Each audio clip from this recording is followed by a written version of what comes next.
Trying to get the music at a volume that I am okay with.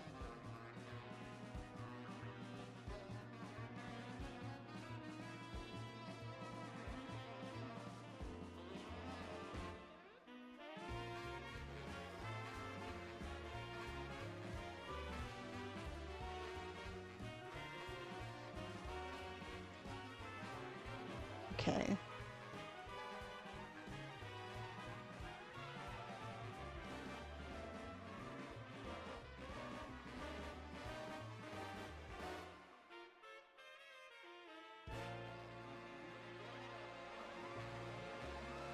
Oh, right. I have to fiddle with some settings for my model real quick. I forgot to do that.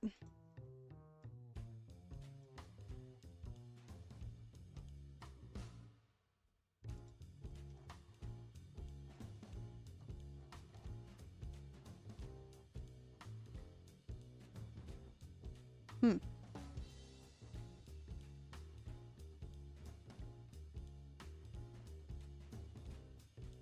Oh, shit. Let me... Well, there's nothing to really see on this, but I'll turn that to Do Not Disturb just in case.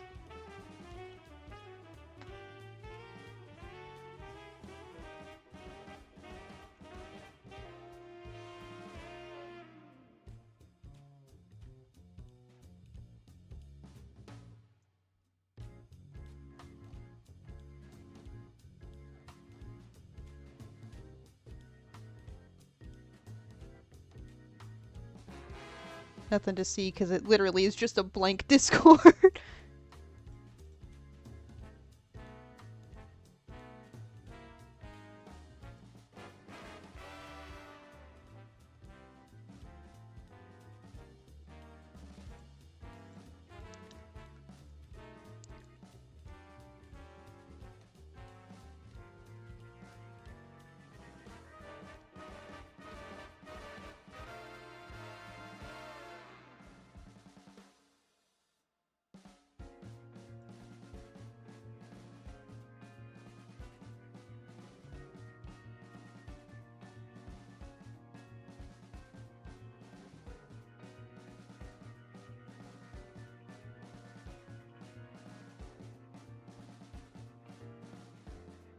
Yeah, that should do it. Fixed my facial settings.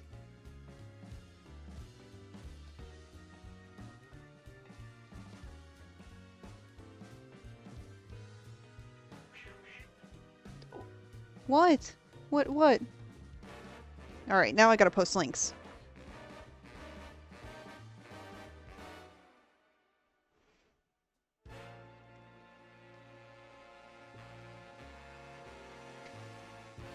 I did have a video pulled up on how to get older programs working in Windows 11 because apparently you need a tutorial for that. And I totally forgot about it.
For a moment, I thought I had misspelled something in a tweet I had already posted. Oh my goodness.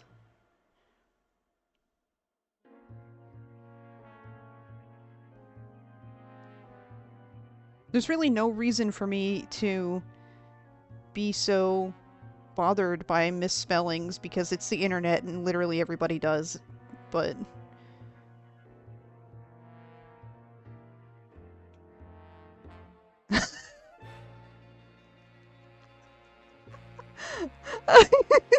you're not even wrong. I was looking for I found out apparently you can't add banners to a Discord unless you have Nitro. I didn't realize that was a Nitro only feature. Um so I was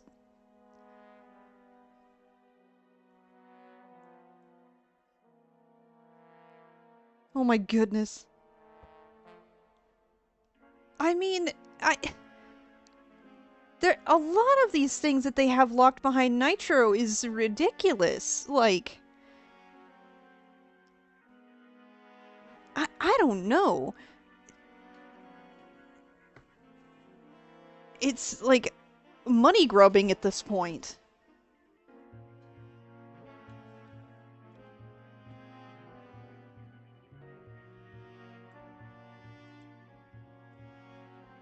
Can I? Yeah, that works.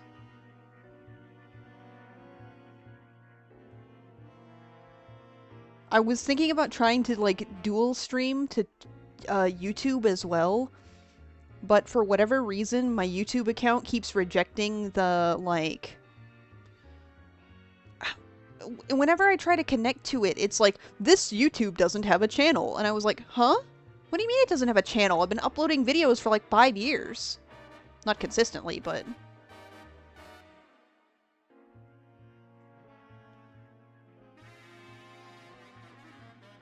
yeah. The yeah. Yeah, and I was looking into that, because the way my, when I try to log in through,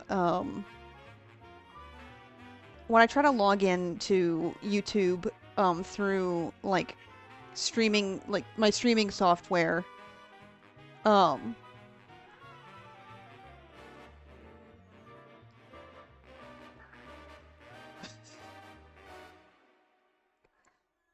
hey! Psst, meow! Oh, he does not like it when I meow back at him.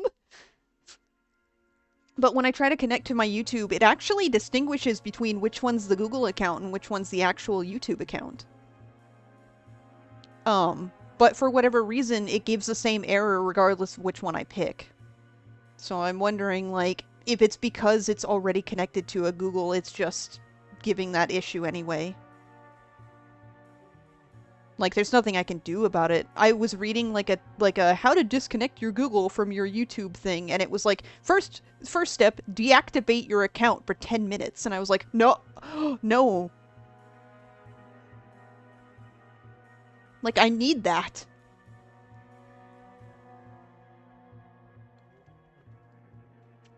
I have a video on my YouTube. My most popular video I've ever uploaded. You want to guess how many views it has?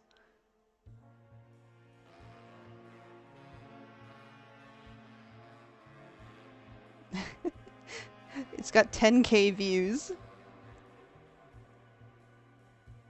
10K views. It's a, have you ever seen those videos where, like, somebody will make a slideshow of a bunch of characters and then show their friends and be like, what do you think this character's name is? And what do you think their deal is? Or something like that.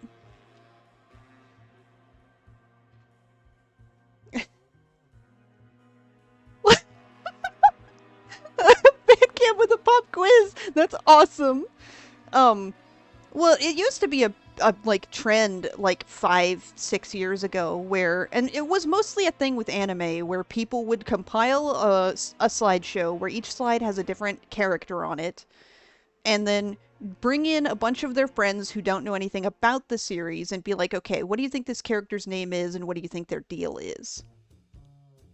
And it's usually humorous on the basis of people trying to make shit up to sound funny.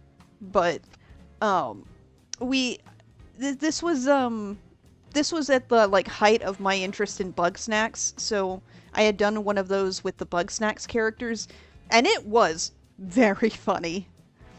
Um, Specifically, the parts that were like the funniest to me was when I don't even remember what prompted it. Joe just starts explaining the plot of the movie Dodgeball. And like he said something that has stuck with me literally years later. Literally still quote it all the time because he's trying to explain the plot of it, and he goes, and then the sad gym loser is like, you can't take my gym because it's my gym and I own it. And he goes, tough luck, ball sack. Anyway. And I don't know like why that stuck with me as much as it did, but it cracked me up. It is funny. Oh. Oh no. I don't know why. Is it because I turned off hardware acceleration and it restarted Discord? Oh no, Discord's just muted. Try again?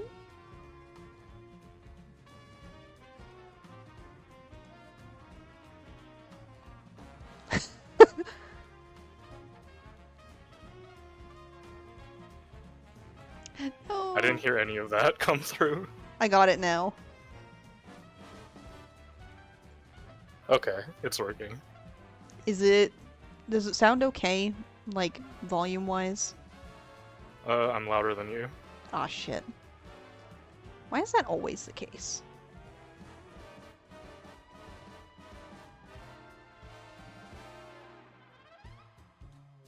Turn that back down a little.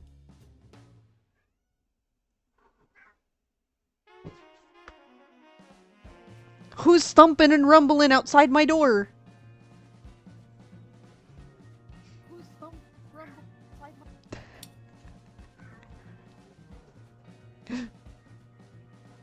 The fuck was that sound?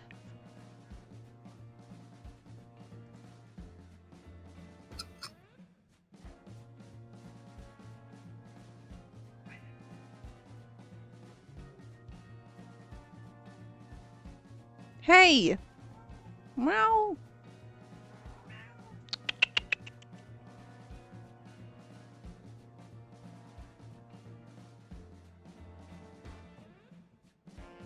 Okay.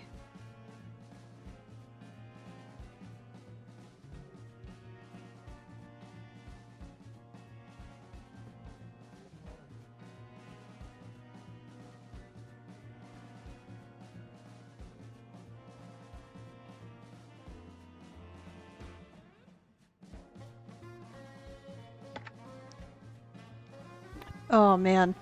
They finally added music to Undermine, and it is so good.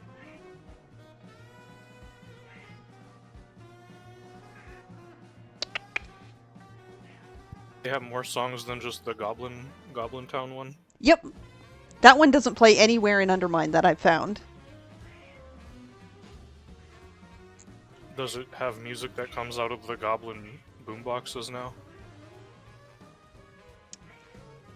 No. Not that I've seen. Oh! Ooh. There's a music-based villain, though, in the raid. The Music Meister? In WoW? I don't remember the character's name, but he rides on this mount that's literally called ASMR. That's pretty good. I hope like I kind of hope it's like partially a rhythm game, because I know they've had they were not exactly rhythm games, but there's definitely another raid I can think of where they have a music-based battle that requires you to actually do things in like timing with certain stuff. That was in Shadowlands, so I hope it's like that.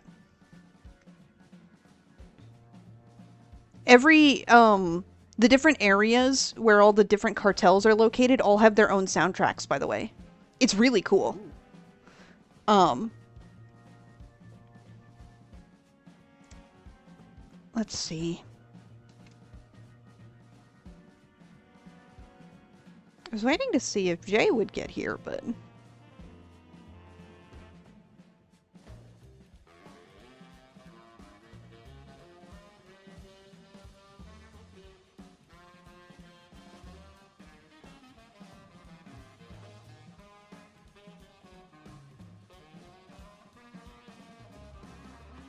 Well...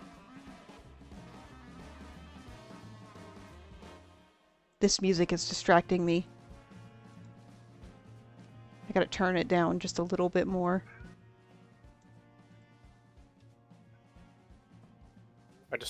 Speaking of music, I discovered a Guild War thing. Mm-hmm. And now I'm super excited for April Fool's Day. You know how I said that game has like instruments and novelties and toys that you can play with, right? Yes. I was at one of the Asura Guild events, and there was a guy walking around with a boombox playing chiptune versions of the game songs. That's fun! And I was like, I need that so bad, and it's from the April Fool's event. It seems incredibly fun. Oh man. Items like that rule. Hello, kitty cat. You gonna lay down? You gonna be nice? Hey, lay down. Lay down.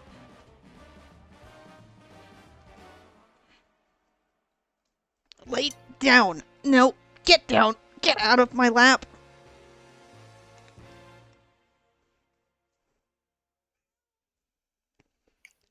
No, you don't, pee-pee boy! Get!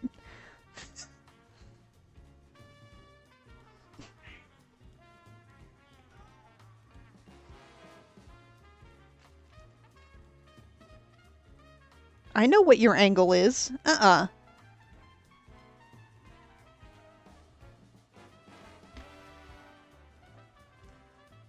Alright, let's see. Let me get a drink and then...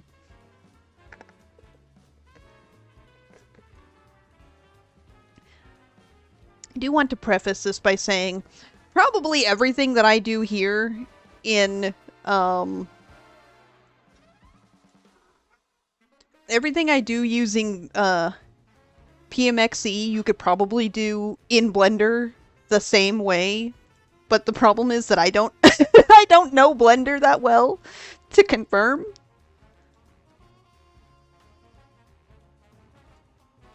Blender can do anything.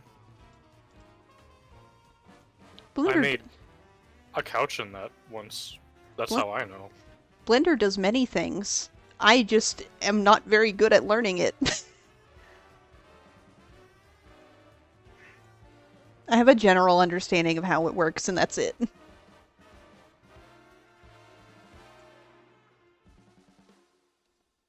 Alright. Well, you don't actually start with Blender, just to be clear. So, there's this awesome program called WoW Export, which has... It basically, as long as it can access... Hi, Smithy. Welcome. Thanks for 11 months. Holy shit. So, WoW Export has, as long as it has direct access to either your actual install of World of Warcraft or the Blizzard servers, you can access basically any asset in the game. This includes textures, models, player character models, animations, whole map chunks. If you want to export a whole map chunk, you can, which I've tried doing that. My computer does not like it. Hello. Hi, Smithy. Oh, no, wait, that's not Smithy. That's... Your mic... Excuse me! Your mic, like something... We've known each other for 10 years! Hold on. No, you sounded like Smithy for a moment there. Am I wrong? Am I wrong? I came in and Where'd I my said mouse go? hello. You sound... That's how Smithy comes into chat! I lost my mouse. I literally lost my cursor. I Good, can't. You deserve it. What I do?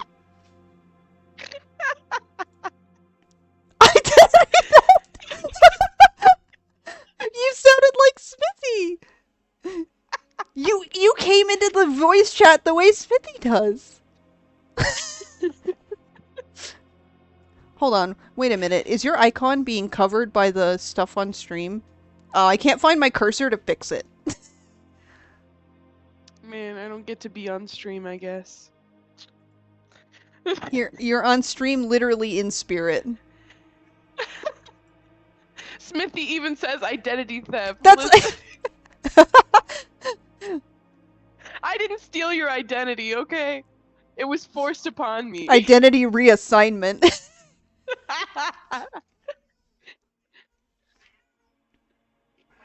Assigned Smithy at hello. Okay, so shh, stop. Stop. So WoW export is like really cool because, like I said, you can access like basically any asset that the game actually has, as long as you can directly access either your real install or the Blizzard servers.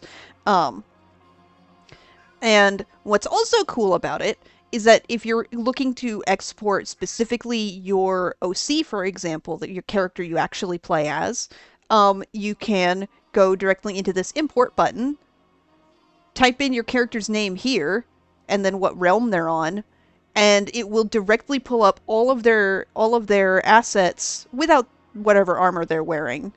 And then it will. Can you? And then from there you can export them and put them directly into Blender. And the thing about this also is that if you go into this tab here, you can hit this button and it will directly install an add-on to make these all immediately accessible to you.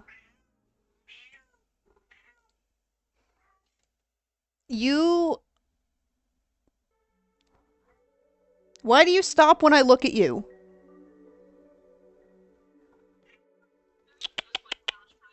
I have no idea what you're saying. This is just like when I tried to record a video the other day and my cats kept fighting every time I looked away to Oh, they talk were to fighting my earlier. phone. They were fighting earlier. It was a huge commotion. Well, and they don't like fight. They play fight, but they're still loud about it. So it's like I'm trying to do something over here, and they're over there like, and I'm like, guys, calm down. Why is it every You time can I play turn without yelling at each other? when I turn my head, it pins my ears back against my head? It thinks you're mad. Like a horse. Like a horse? I was thinking a cat, but yeah, sure, I'm a horse now. Well, their horses' ears go straight back when they're mad. So do cats. Sometimes like the sometimes cats do the airplane ears. I might have to. I need to let him out. He's. Hey, buddy. Who is it? It's Rocket. Is it Orange or Rocket? No, it's Rocket. Is he still scared of? No. Oh my goodness, your neck! Your neck! No, he's not scared of the. Hey, asshole! He's not scared of the ceiling fan now. He's gotten Good. over it. Well, no, not entirely. He still sometimes will stop and like get stiff and stare at it, but like for the most part he's decided he's over it. Like, I guess that giant bird's not gonna come down and eat me. Oh, your head! I'm gonna be right back. What? I have to go get neck realignment real quick. Go to the chiropractor. Yeah, I'll be back in 3 hours.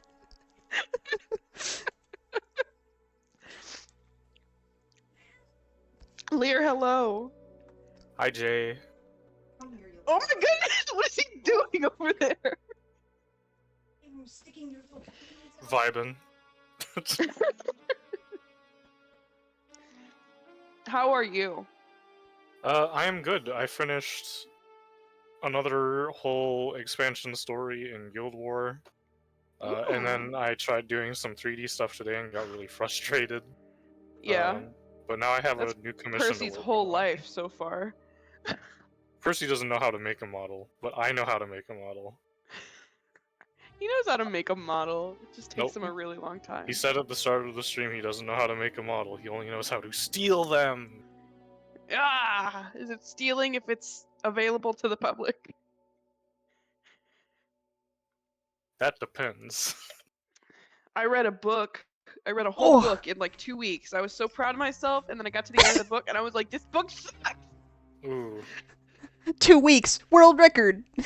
That's how I felt at the end of my story, too. Shut up, Percy! Shut up! I haven't read a whole book since high school, I unless you count the Hunger Games, which I've already read in the past. So I'm giving you a hard time. Do you know how many you know how many books I've read at all lately? well, and that's That's made not an true, active actually. effort. I've made an active effort to get back into reading because it was something I used to do all the time as a kid. I read all the time in middle and high school. It was like my favorite thing to do. Well, same. And then I moved here and I left all my books behind in Texas. And so it was like I just stopped reading cold Ugh. turkey.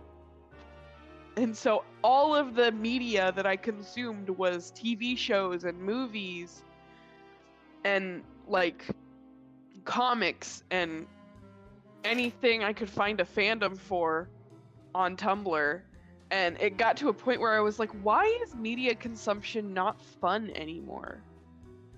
Like, why am I not having fun? So I was like, you know what? No. And then I listened to the Hunger Games audiobooks and I was like, this is a fucking blast. This is so much fun. Why was like obviously TV shows have their place, but sometimes it's overstimulating to sit and watch a TV show. Like, I don't know.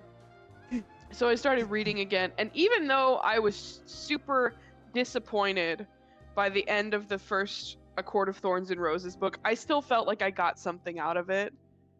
Like, yeah, I spent 2 weeks and then got disappointed and still have 4 more books in the series to read. But, you know, I still got to sit and read a book.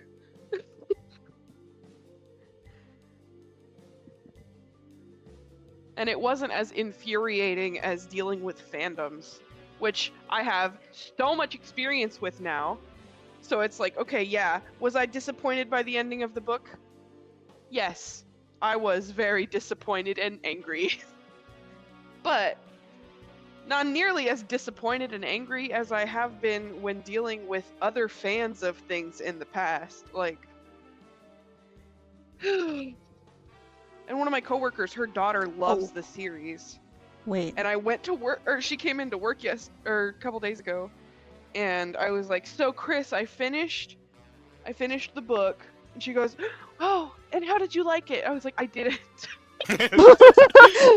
I didn't. She was like, "How was it?" And I was like, "I was very disappointed." And she goes, Oh. "Tell me about it. Tell me." And she hasn't read the book, but her daughter loves it. And so she goes, "Oh, you know what? My daughter, hang on, I'm gonna text her and ask her what she thought." So she texts her daughter, and then like 2 minutes later she goes, "Can you FaceTime?" What? So we spent the next 10 minutes on FaceTime with her daughter. And I was like, I really didn't like the first book. And she goes, "The first book is the worst one. They get better after that." And I was like, okay, I hope you're right. She was like, "No, yeah, the first book is terrible. It is the worst one." And genuinely, I've told so many people about this. Lear, I have stayed out of your DMs about this because I've been so obnoxious to everybody. You're allowed to be obnoxious to me. Oh, I know, but it's like I record a voice memo and then Fuck! I go to the next person and I record the same voice memo again, and then I go to the third person and Why I don't you record the just same voice memo again. Why don't you just can record it forward the once? voice- Because I don't know, you can't download them and resend them. No, you No. can forward them.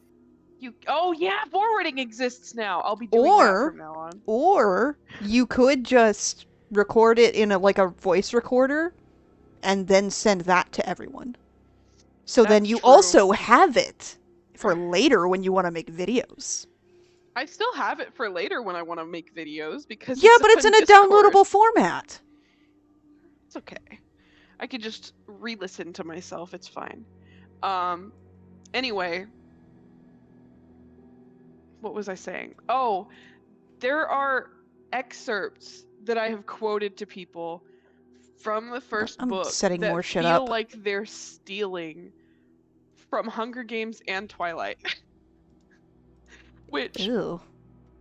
considering the first book was published in 2015, and the acknowledgements say that the book has been in progress for, quote, so many years. I'm like, okay, so you were writing it around the time that Twilight and Hunger Games came out, and that makes sense. And I talked a lot of shit about how Feyre is just a Katniss Everdeen recolor. Okay, you want to have a character that's similar to Katniss Everdeen? That's fine. What is not fine, in my opinion, is when you go on to just like straight up rip things from another series. Like, she kind of stole the three-fingered salute that District 12 does when Katniss volunteers as tribute for Prim. And I'm like, why did you take that? And you waited until chapter 43, until 3 chapters from the end to let me know what you are? A plagiarist?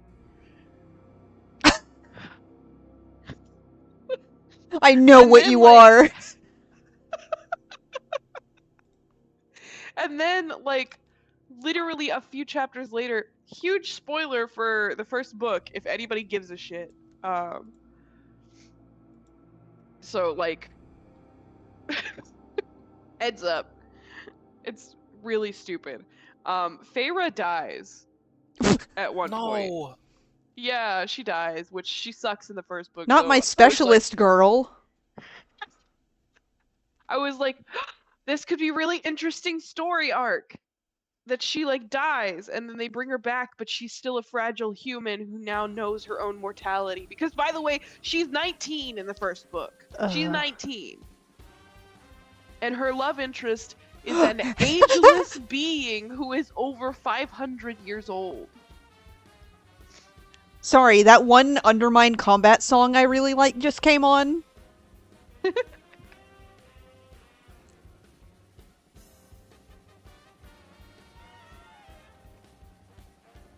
But, so I have lots of issues with this series. Anyway, so she dies. And Tamlin is the name of the love interest. He's like cradling her dead body after she has died. And like weeping. And there's a whole bunch of people all standing around. And then all 6 of the other High Fae lords step forward and offer just like a little piece of magic to Tamlin. And then he takes his 7th piece of magic and like puts it into Feyre, and she comes back and she's not human anymore. Now she's High Fae, so she's basically like an elf now. And she like watches all of this from an out-of-body experience because she's dead. And then she wakes up and she's like, my fingers are longer and my whole body is weird now. And I'm like, Twilight did this! Twilight did this! You took this from Twilight! This happened to Bella when she died giving birth to the fucking hellspawn she and Edward made. She died And then Edward turned her into a vampire, and when she woke up, she was literally unrecognizable. She looked at herself in the mirror and was like, I don't look like myself anymore. I don't know who that is. And she's like stronger and faster and like beautiful and ethereal. And then I'm reading this and I'm like, this is from Twilight. You wrote 42 chapters of a book being mostly pretty original, in my opinion. And then you got to the last 3 and you were like, boom, Hunger Games, boom, Twilight. It's like, come on, man. Also, Sarlacc's dancing down there. Yeah, well, I'm like, Waiting. yeah. Anyway, the first book ended in such a disappointing way because when they brought her back, I was like, they should have left her human. That would have been so much more interesting to me to have her stay human. But now she's high fae. And then I'm reading the second book now, and listen, the way Feyre talks about Tamlin and other men versus the way she talks about women is wild. I'm like, this like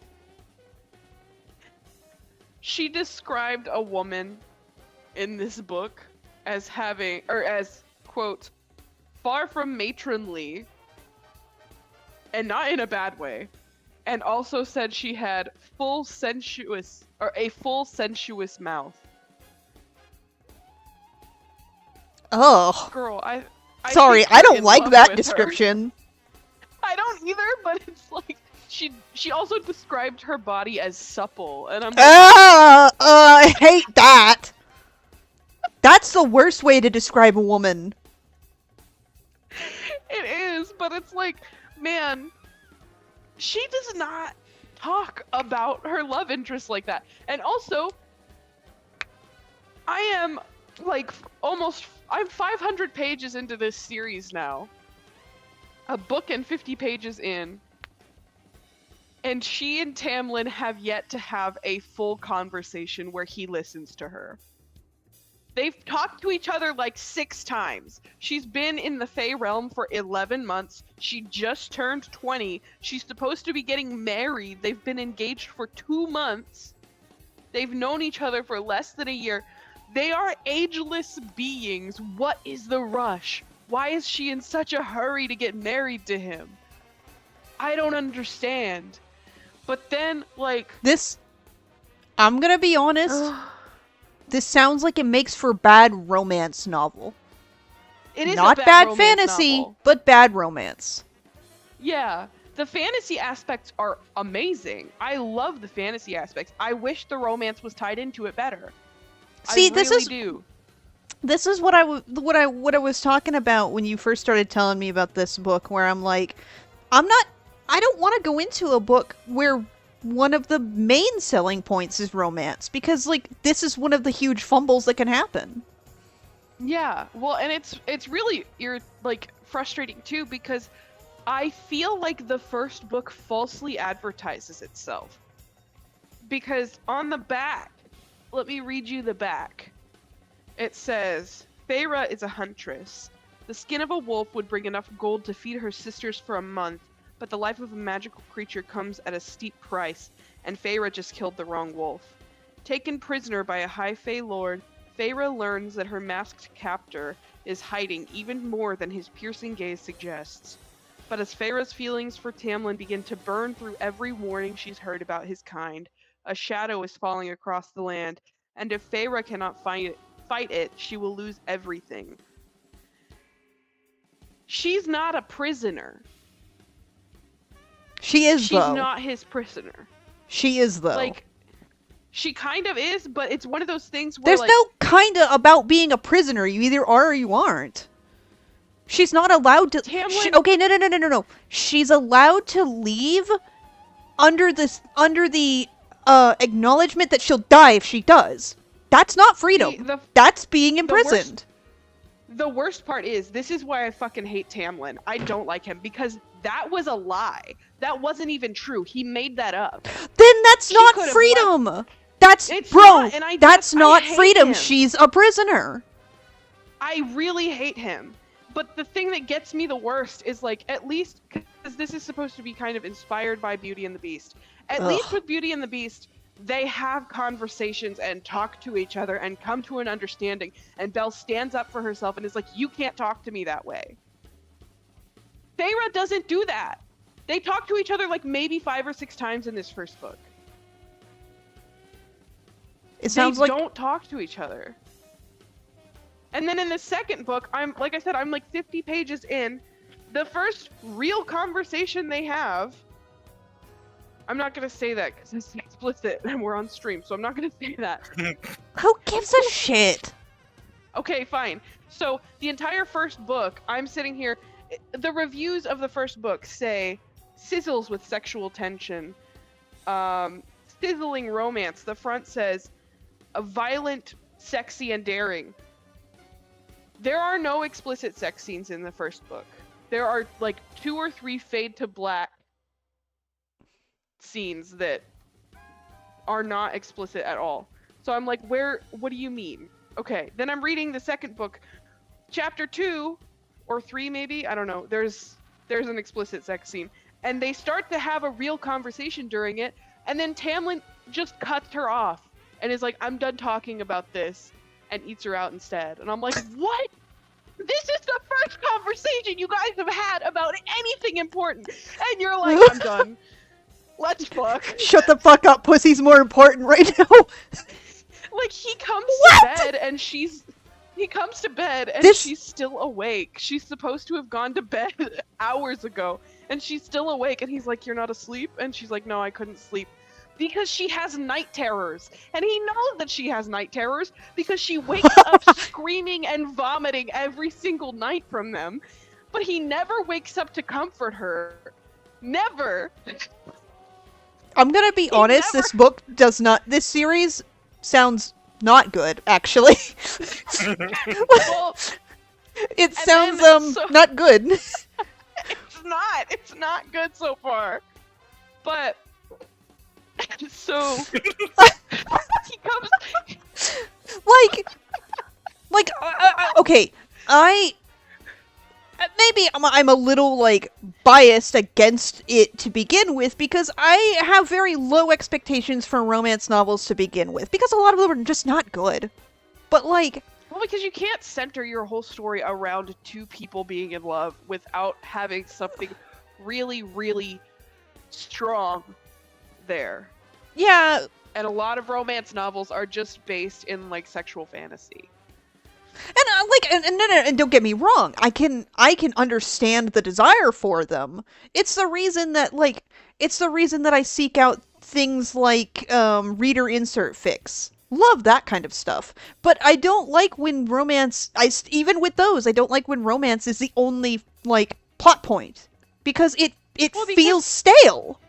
And this, Yeah. the thing about this is, half of what you're describing is interesting fantasy, and the other half of it is stale romance that could have been written out, to be honest. Exactly. I've told people so many times, I'm like, listen, the world building in this book series is so interesting to me. There's 7 high Fae lords, and the Fae realm and the mortal realm are separated by a giant wall after there was a war 500 years ago, and all of the Where's my humans mouse? were freed from slavery and escaped to the south. It's like, this is interesting world building and lore, but then it's like, and then there's this guy and this girl who's like really lame. But so, like I was saying, they have their first conversation, and he Oh, wait. interrupts her, Why does it do that? and then she goes out What the fuck? like help a village nearby with Lucien the next day. Which Lucien, I love Lucien. Yeah. He is the only good character in this entire series so far. I don't like anybody else, but I love Lucien. Oh, Sarlacc stopped. want a I book just about noticed he him. stopped. He's not supposed to stop. Well, he did. He was set to But his animation was set to loop. It wasn't supposed to stop like ever. Ever? Perpetual motion machine. Um, but so she's supposed to go out with Lucian to help a nearby village. And on their ride to the nearby village, Lucian is like, you gotta talk to him. Have a conversation. And I'm sitting here reading it and I'm like, he won't talk to her! He won't talk to her! She has begged to be able to go help anybody with anything, and Tamlin has told her no repeatedly because he's too scared of her getting hurt. And Lucian is like, you have to talk to him. And Lucian, I feel so bad for Lucian. Everybody in this book series so far has like the most tragic backstory ever. It's Ever, insane. bro. No, I'm not kidding. Lucian's backstory is that he's like High Fae. He was the son of the High Lord of the Autumn Court. He was the youngest son. He didn't really care about becoming the High Lord. So instead of like training to become the High Lord and doing all of his etiquette lessons and doing all of his like responsibilities, he yielded those to his brothers because he didn't care about it. And instead he kind of just went around and like got to know all of the normal people of all of the courts, and he fell in love with a peasant fae, and his father, upon finding out, captured her, forced him to watch him. His father forced him to watch her die as he executed her, and then told his 4 brothers to kill him. And then when he escaped to the Spring Court, after that, he was made Tamlin's emissary. And then he went on a diplomatic mission to to Amarantha's court under the mountain. And she took his eye because he insulted her. Like, he has the most tragic backstory. And he's talking to Feyre, and he's like, you gotta talk to him about what you want and explain to him. Are you pointing at Sarlix? That's not Sarlix now. Oh, it's Gaslow. Sorry. I'm almost done. I'm sorry. But so he's on this ride with her, and he's like, you gotta talk to him. And I'm internally like, what the fuck do you mean she's gotta talk to him? He won't listen to her. But then he says, as somebody who watched the love of my life die and heard that sound and didn't get to have her come back to life, I know exactly what Tamlin feels and how scared he is of losing you. And that's a really compelling thing! If Tamlin didn't suck so fucking bad! But, then it comes to their wedding. What? And when planning their wedding, she told the High Priestess her only stipulation. She didn't give a shit about planning her wedding, picking flowers, any of that, but her only stipulation was no red, because red was too traumatic for her because her captor under the mountain, Amarantha, had red hair, and she has a lot of nightmares about like the blood on her hands because of how she freed everybody in the Spring Court. So the one thing she said was no red flowers, no red anything, just no red. And the High Priestess had red flower petals that triggered her so bad that it sent her into such a bad panic attack that she was about to literally run away from her own wedding. And she has this tattoo on her hand because she made a deal with Rysand, who's a character from another court in the first book, to save her life. And he can like hear her thoughts through it, so she's pleading internally with anybody to save her. She's like, please don't make me do this. I can't do this. Save me. Anybody save me. And then Rysand shows up and he's like, I'm calling in my favors, Feyre. You owe me a week of your life every month, remember? And I gave you 3 months off. And she's like, no, this isn't what I wanted. But clearly she needed to be taken out of the situation, but she could not be the one to remove herself without serious repercussions. And the worst part is, Tamlin just let Ryzan take her. I hate him. I genuinely cannot stand Tamlin. And the worst part is, Rysand in the first book is fucking terrible. He's horrible. I cannot stand him as a person, and I hate that in the second book I like him.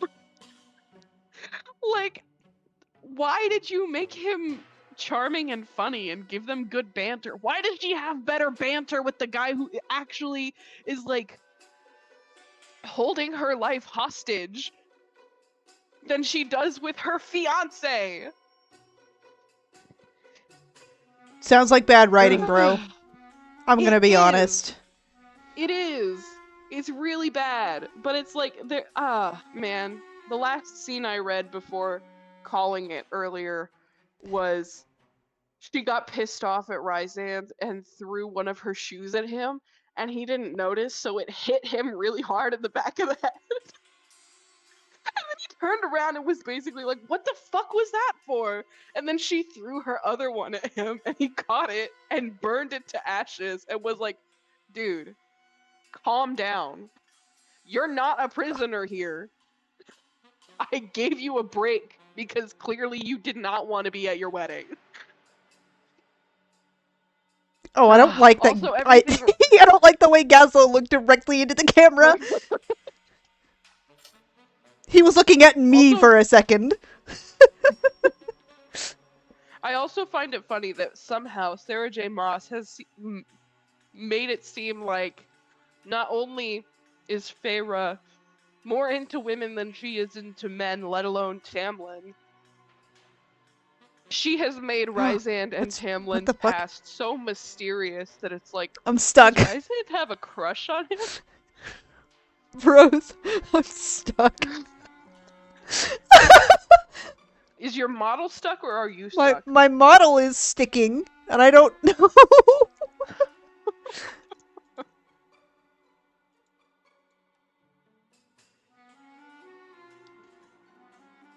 What? But the hands are still working. The fuck is happening? I stunned your model so bad with that bad writing. Stun locked. Lockjaw. There we go. What? Why is okay? No. What happened to my camera? Oh, actually, I'm gonna take a photo of this for the people in the Discord to see exactly why it's no longer detecting my face.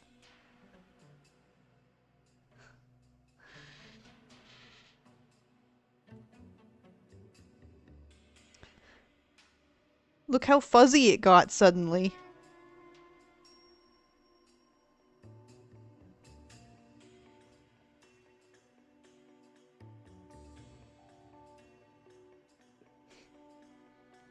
Is that from like dust on your lens or what?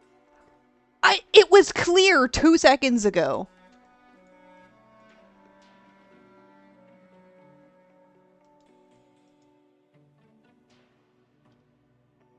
Got it. I had to reset the camera. Anyway.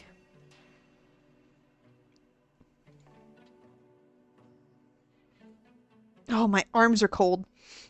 It doesn't do, like, very precise tracking on my hands unless I have my sleeves rolled up, but my elbows are cold.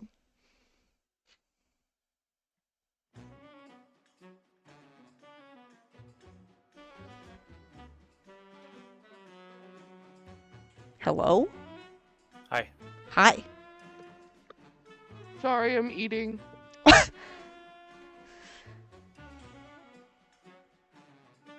Alright, let's get this cuck out of here.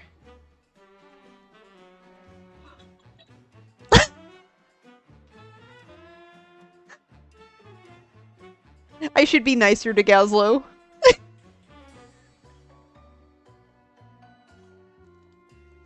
Okay, so hold on, I'm recalculating.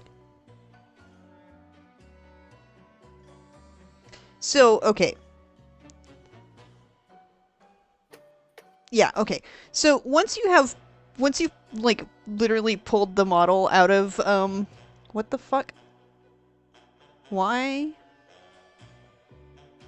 What is happening to Does it look like that on No. How bizarre.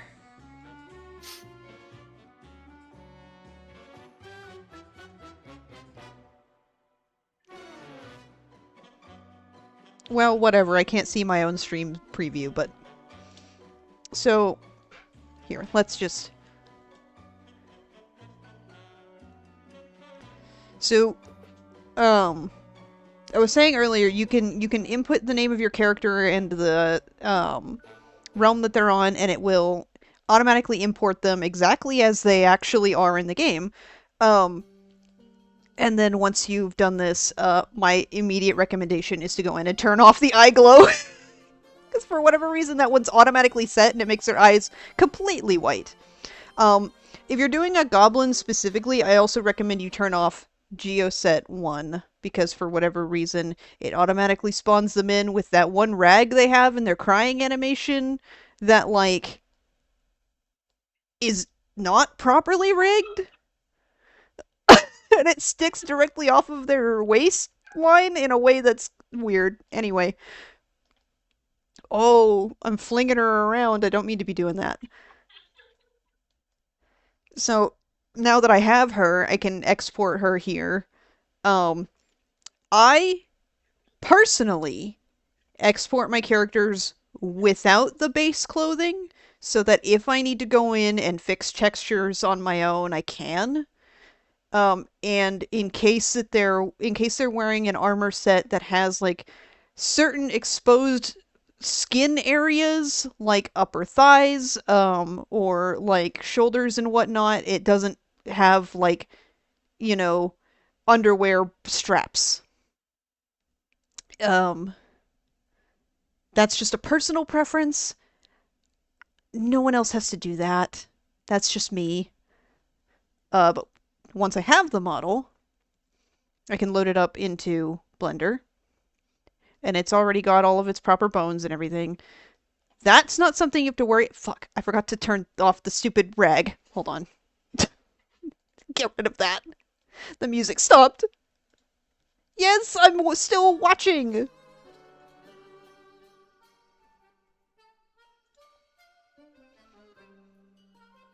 So from here, when you load the model into Blender, it's going to not have any armor sets on or clothes or anything because you didn't export it with clothes. Obviously. Obviously. So what you'll want to do next is, if you have a specific armor set in mind, you can come in and actually search by what its in-game name is. And so, for example, I know my character here, Irvix, she wears the primal shirt. And then from there you can go to options and view related textures. And it gives you both the textures for the men and women variants of armor sets if they have differences. If they don't, it's just going to come up with the regular texture. But for example, this one has a different chest. Or different shading on the chest to imply the presence of boobs. It's barely noticeable. And then you select all the ones you want. So if I wanted all of these, you can export them all at once. But they're in chunks, so you are going to have to come into an editor and piece them together.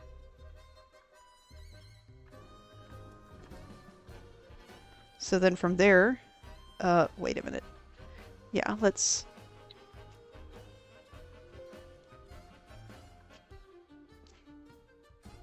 Once they're all pieced together... Hold on a moment. I'm checking something. That's what I thought.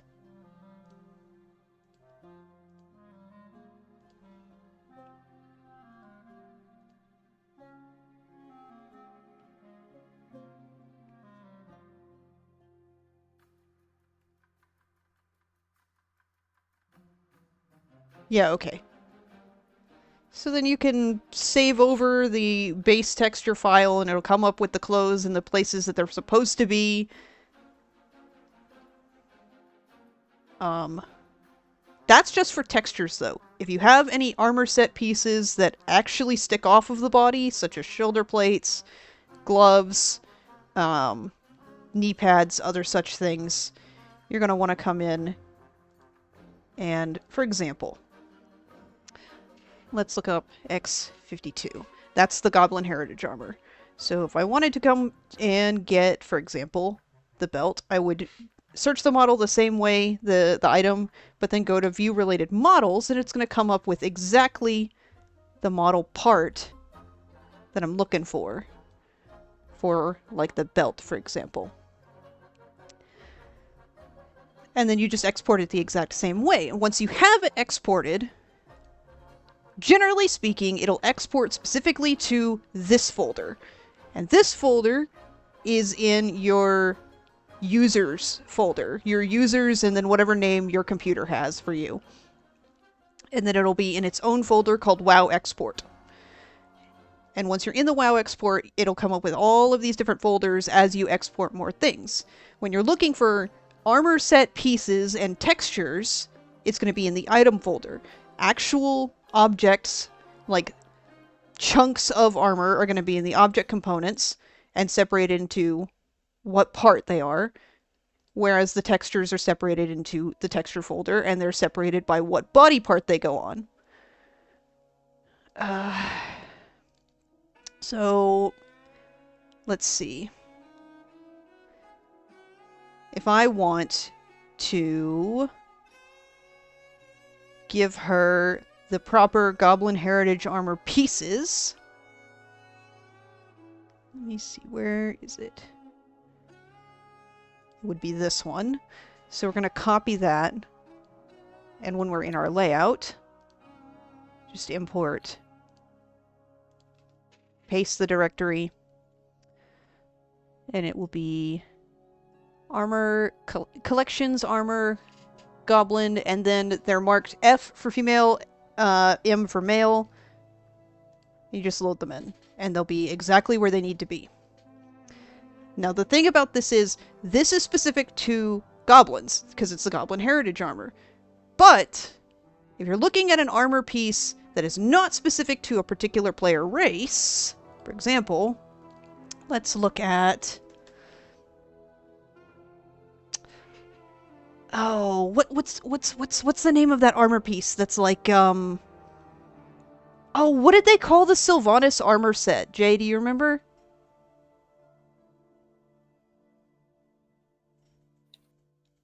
Jay? Sorry, my mouth is full. Let me pull it up. Oh no, I have a better solution. We'll just look up tropical, because I know that this has like actual pieces to it. So for example, if you're wanting to look at an armor set that is not specific to a particular player race, for example, the pink tropical skirt, you're looking at the models. It's going to come up with every model for every player race. So you're going to want to come in, and the player races are shortened to a 2-letter signifier. These are gnomes, these are goblins, Kultirans, orcs, and so on. You're going to want to find whatever one matches whatever body type and player race you're looking for. And then when you load those in, it should properly match your model, assuming you have the correct version for your body type and player race. Assuming that those things match. Now, Urvix, in her reference, does not have the spikes on her hands or the collar. So we can just go in and delete those. Get rid of those pieces. But she does have the... Does she have the... No, she does not have the knee pads either. But she does have the boots. Get rid of the knee pads. And just delete pieces as you need because they're all separate. Thank goodness.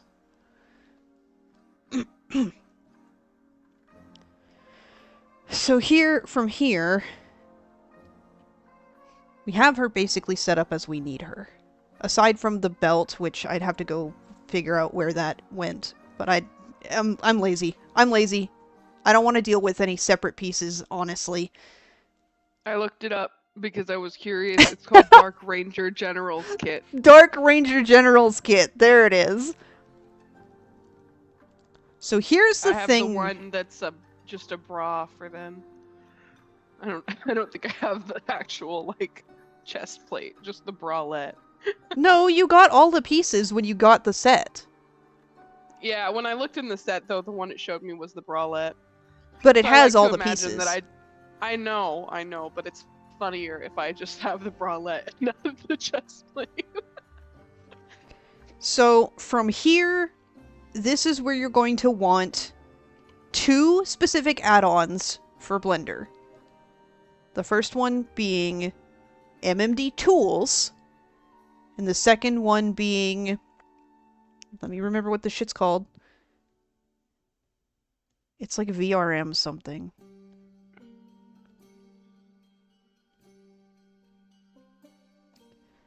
VRM format? I'm not remembering the exact name of it, but it's VRM format on here. Because once you have MMD Tools and the VRM format, both of these things will come up on the sidebar here. You're going to want to go to MMD, select your character, select the hierarchy, then just hit convert, and then both of these things here, drag them into anything that comes up outside of the collection. You drag it back into this new thing here called new MMD model. Drag that all back in there, and then you can select the hierarchy again and hit export. And then you can take it straight into whatever folder you need it to be in. You don't have to even create like anything specific for it. You can just plop it anywhere.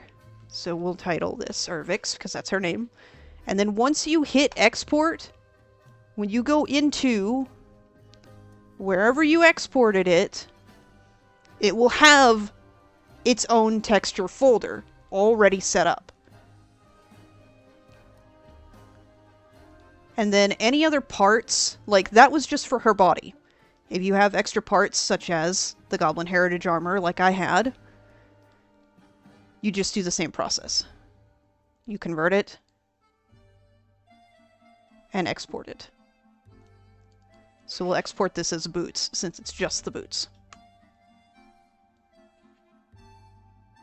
From there, you can open up PMX Editor. We're going to open up PMX Editor, go into our WoW models, and then open her. And she comes up sideways. She's not facing the correct direction. Then you'll also want to go into any of the extra parts, like the boots, drag them in, and click Add. Do not let it hit New, because then it'll start over the whole file. Shit! It's doing that thing again. A problem that I've noticed is that sometimes the textures come up straight up transparent. So if we turn off the bones, you can see that better. That's not supposed to happen. That's not supposed to happen. This typically happens when... So let's look at X52.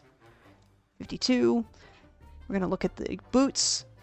Typically the reason that this happens is because this texture here is turned to transparency. You want it to not be. Transparency does need to be turned on for things like armor pieces textures, but when it comes, or no, armor set textures for like the actual body texture, but when it comes to like individual pieces, like the boots or like belts and other such things, you want it to not be transparent. So we can export that, and then we come into the folder where it exported, just copy it, and drop it into the textures and replace. And then hit update here in the edit menu, and that fixes it. I forgot her glasses. I don't care. I'm too lazy right now.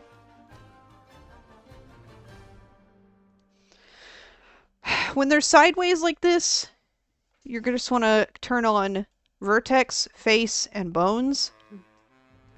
And select the whole thing.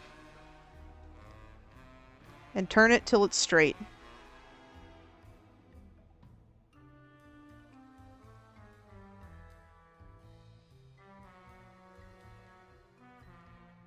Then you're going to also want to...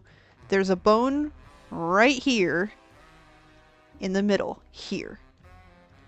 These sets of bones here, you're going to want aligned directly with your 0, 0, 0.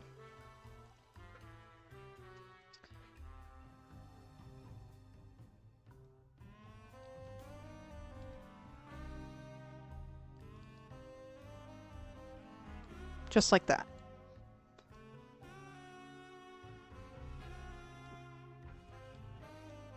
Now, this is the part where it gets tedious and a little bit boring. This is where you want to come in and you want to get rid of all of the bones that don't do anything. And this model has 449 bones. Yeah, there's a lot of them. So immediately can tell you this one doesn't do anything. Yes. And all of these don't do anything. And when you delete them, it's not a problem. It's not going to damage the model in any way.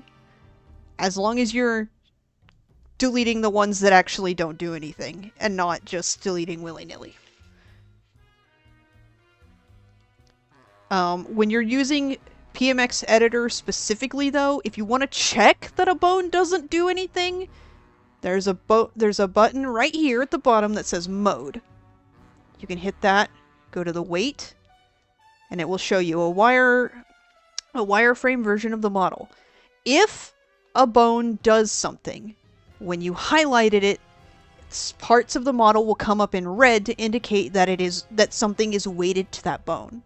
If nothing comes up in red, then there's nothing weighted to that bone, and it can be easily deleted without problem. So for example, that came up in green.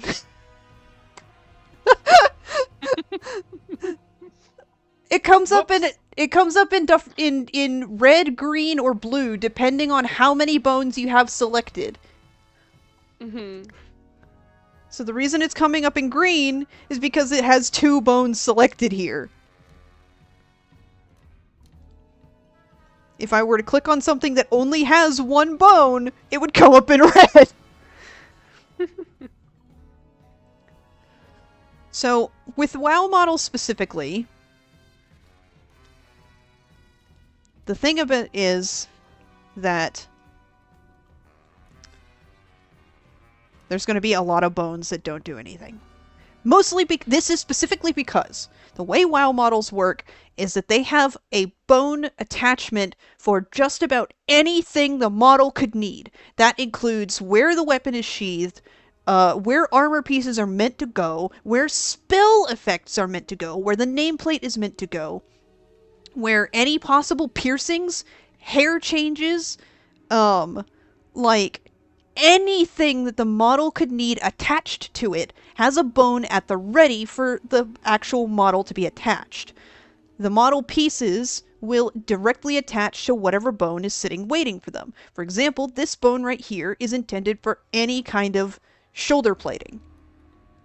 There are also bones back here that are intended and waiting for the cape. If the model doesn't have these things, they don't show up, obviously. But it has the bones at the ready for them if they need them. This is also... I want to... Quick sidebar in relation to this. This is why I think it's so bullshit when people talk about, like, oh, they can't add body type sliders to WoW because then none of the armor would fit anymore. That's not how these models work. That's not how these models work. There's literally a bone right here meant for, like, an armor piece to attach to. Even if this model happened to have wider shoulders, that bone is still going to be in the same position, ready for armor to attach to it the same way. Like, the body shape has nothing to do with where armor would attach because that has to do with the bones. You're just making up stupid bullshit reasons to advocate for no different body types. Anyway, sorry, Gamers will do anything except that fat people can be hot.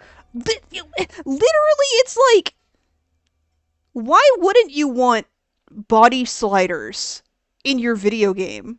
Like, it's also kind of like a bullshit excuse because, you know, I know that it's held together with duct tape and bubble gum, but like, Elder Scrolls Online has body sliders. Elder Scrolls Online has body sliders. Doesn't Final Fantasy have body sliders? I don't know, I haven't played it. Oh, it's been a while since I've played it, but then... I can ask my friend Al. I'm back. Welcome back. Welcome back. Final Fantasy does have sliders. Well, and then there's also the fact of, like... It's very obvious that it's bullshit, too, considering, like... Let's look at Undermine, for example. People talked about, like, oh, what if there was a slider to make your character a little taller or a little shorter or whatever? Literally, there are potions you can buy for 3 gold now in Undermine that do exactly that, but they wear off. Why not just add that as a potions you can buy that make you a teeny tiny little skeleton? I think it's stupid to say that you can't do anything. And also, like, the bullshit surrounding the concept of, like, it would ruin armor sets. Like, the armor sets would need to be completely reworked. Like, again, that's not really how these models work. Considering, like, half of the armor sets are flat textures that sit over the model's body. It seems like they wrap. Yeah, they wrap. Yeah, they literally wrap. Like, it's not... this isn't like these are fully modeled chunks of armor overlaying the actual body. Like, this is a flat texture against the skin of the model. Like, if I'm looking at this, there's no way to, like, grab this corner of her, like, vest and pull it off of her. It's not its own thing. It's just a texture. So a lot of the, like, a huge chunk of armor sets would be unaffected by a different body type.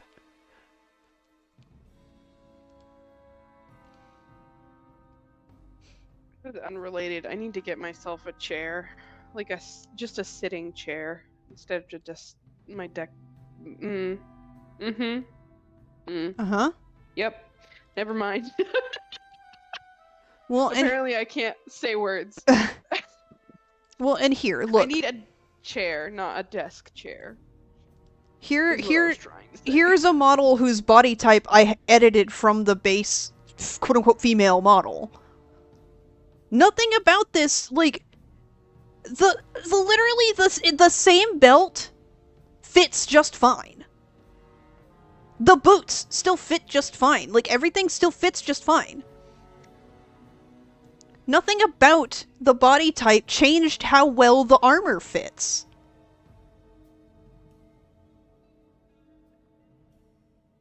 It's a flat texture! Half of it's a flat texture!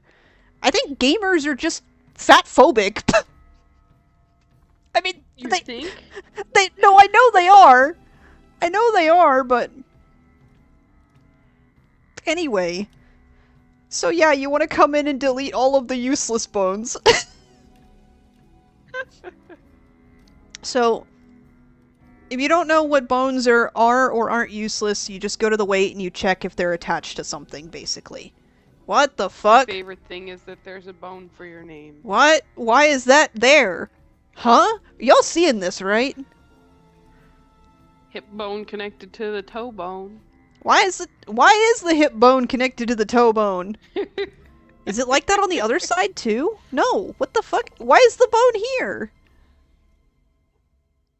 See, this is what takes me hours working on this kind of shit. This is the reason this takes me hours. Is because sometimes I'll be like, yeah, everything looks good, and then I'll click on a bone, and it's like, yeah, that's connected there. Why? Is it because of the screw on the boot? No. She got a string tied from her belt to her shoe for some reason. See, I think so like I said, these bones just kind of sit in waiting until they have a proper part attached to them because the way the armor would work is that the armor already has a bone that has the same name as whatever it's meant to attach to. Like it's and when they are added to an existing model, those two bones fuse into the same bone so it connects to the right place, right? What I think is happening is this was supposed to have connected to a pre-existing bone and it didn't. And I couldn't tell you why. I don't know why it does that. Because they're supposed to connect to a pre-existing bone with the same name. And sometimes they just don't. I can't tell you why they just don't sometimes. A lot of the main bones that you're going to actually need to work with already have a name. And indicate exactly what they're meant to do. What parts they're meant to be. Pelvis, leg, leg, foot, you know, so on and so forth. The problem is, and this isn't 100% necessary, but it makes the process go way smoother. You're gonna have to go in, if you do it my way, which I'm not saying you should because I'm in no way an expert in doing any of this, but this is just the way that I've found is quickest and easiest to do this. But it makes the process go a whole lot smoother if you go in and you rename all of the essential bones in Japanese.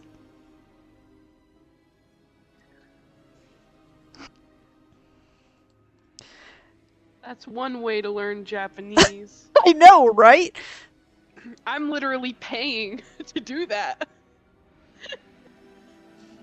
So let me take a moment to go through and get rid of all of the non-essential bones that I can recall.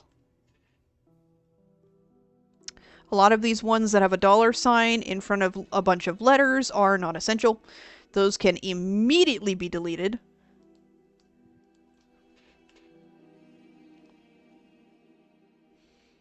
And they're going to be spread throughout the entire model for whatever reason. I don't know what these are meant to go to. I still haven't figured out what they attach to.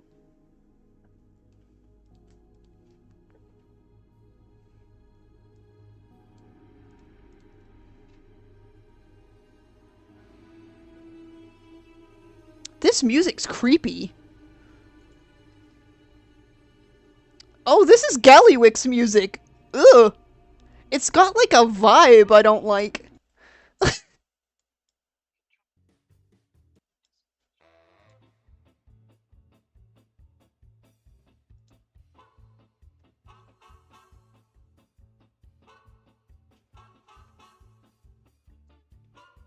Oh.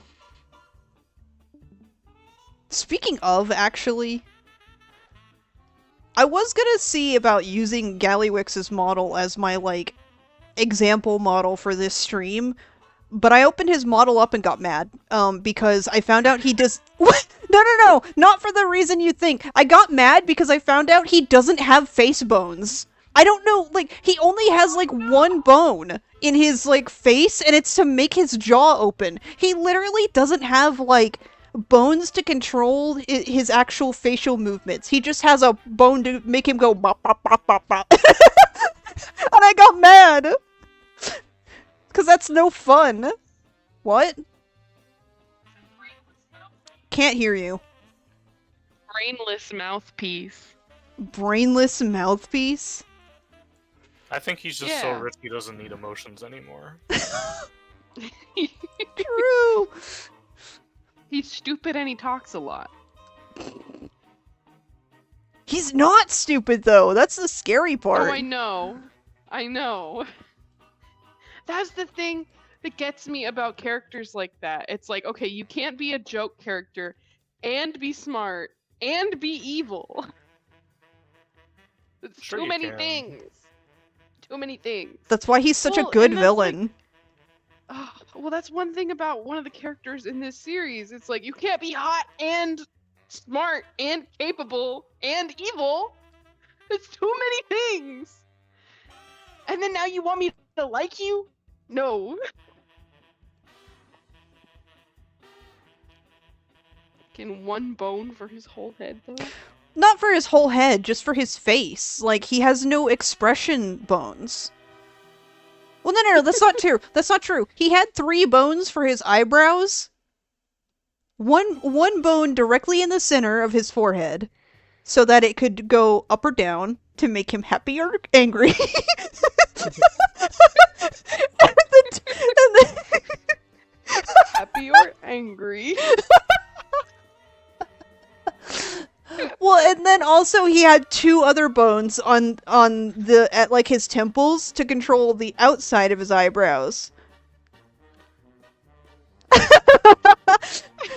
And that's it! Those are the only bones he has in his face! And I'm like, there's no way! There's no way! Because I've seen his animations! How does he only have 4 bones for his whole face? Do you see all these bones? Look at all the bones she has for her face! Lots of bones. Oh, another thing I recommend, if you're going to do the whole model conversion, my bullshit way, you're gonna want to select all of these face bones and set them to bone -1 here. Because that will make them not point out to the side, so you can actually see them easier. Bone -1. -1 times they boned.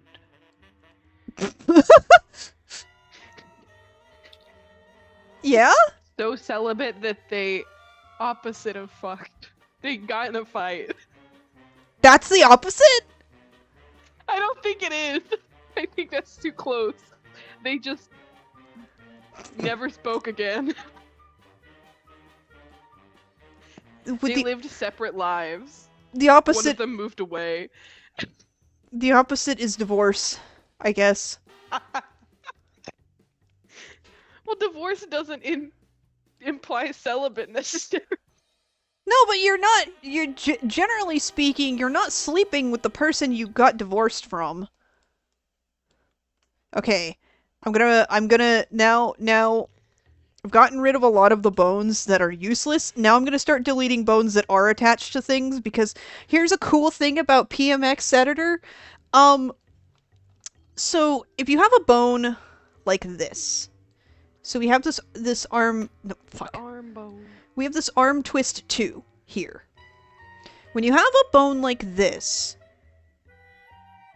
and you delete it, whatever is weighted to that bone will automatically be re-weighted to the bone above it in the hierarchy here. So if you have 2 bones, like, you want this to connect to this, you want these bones to connect, you want this, the weighting on all of this to connect just to this The arm bone. bone connected to the You can shoulder delete this bone. one, and it'll re-weight it. Without losing any of the weighting that it already has. Now the The problem bone. with doing that on models like these is the fact that what makes these models have so many fucking bones, 449 to start with on this particular model alone, what makes them have so many bones is that each bone that is actually attached to something, so for example this piece of the arm here, this bone here is what's actually the functional bone. This is the bone that the model is actually weighted to. But this bone is parented to an identical copy of the same bone that has nothing weighted to it. Extra bones. These models literally have double the amount of bones because every bone has an identical copy that it's parented to that nothing is weighted to. And that's what makes them have almost 500 bones. So the solution to this is you have to go in individually, select all of these ones that have a P on the end, because that indicates that they're the parent, and you delete them. Because nothing's weighted to them, so they are functionally a useless bone. And when you do that, you don't actually lose any of the proper parenting, so all of these bones will still move the way they're supposed to. The only exception here, is all of the face bones. These ones, you do not get rid of the parent bones at all, or you will end up with whatever was happening with my gnome that I showed on last stream. Because that's what happened to her. The reason her face was stretching in weird ways was because of all the parent bones that were missing from the face.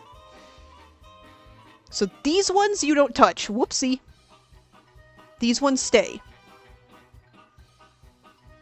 Like I said earlier, you could probably do all of this in Blender a whole lot easier. I don't know how to work Blender, so I don't.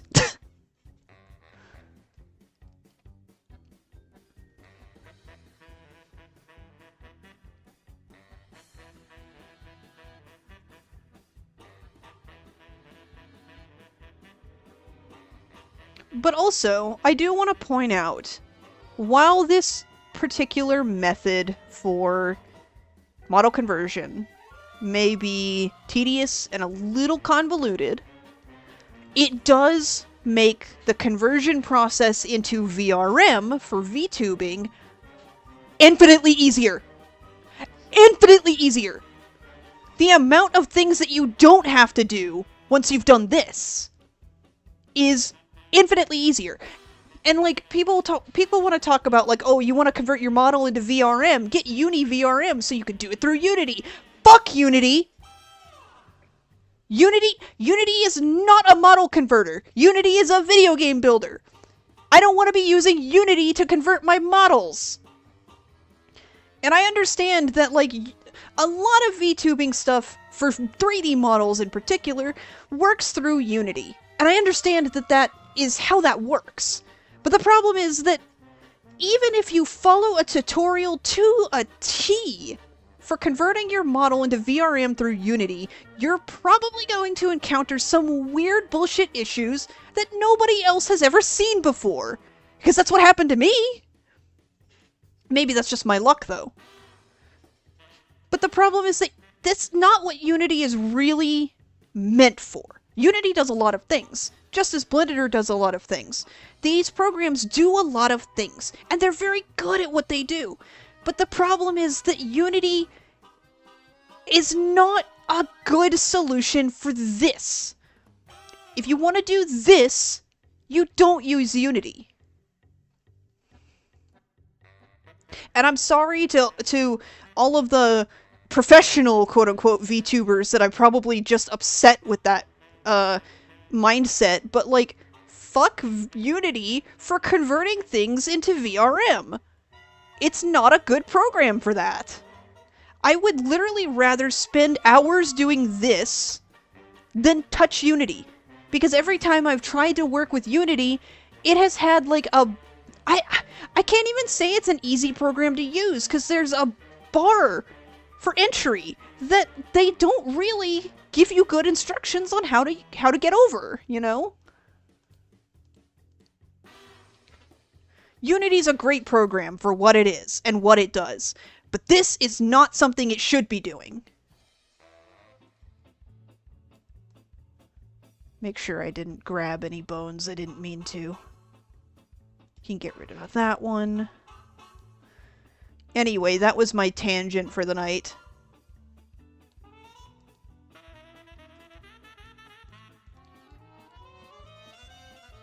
Actually, fuck Unity because of their weird practices in regards to their own user base, but that's the company's fault, not VTubers who are trying to teach you how to convert into VRM.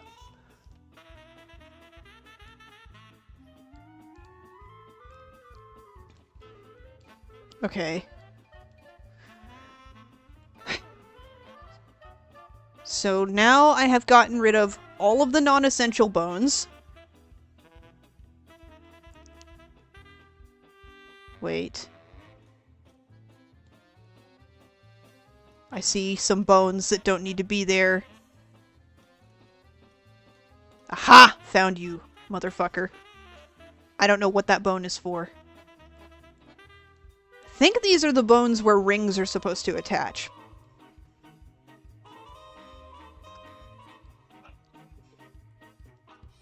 Sorry, I'm reading my book again. I hate when she uses the word sensuous. Ugh! I don't like that word. Well, I've just decided I don't like that word. Earlier, when talking about the High Priestess, she said her sensuous mouth. And just now, talking about Rysand, she again said his sensuous mouth. Why is everybody sensuous? Ew! It's especially bad. It is especially bad when paired with the word mouth. I don't like the sound of sensuous to begin with, but mouth is bad. Well, and she has spent multiple pages and chapters in the last book talking about how much she doesn't like this guy. And the last book, he was really shitty to her, but she also is constantly but he's so hot. He's so hot. And I'm like, bro, stop. Just stop. Please. Sorry, I'm stopping to eat for a moment. He does pay way more attention to her than Tamlin does, though, so I'll just give him that much, I guess. And stop calling people's mouths sensuous. Ugh.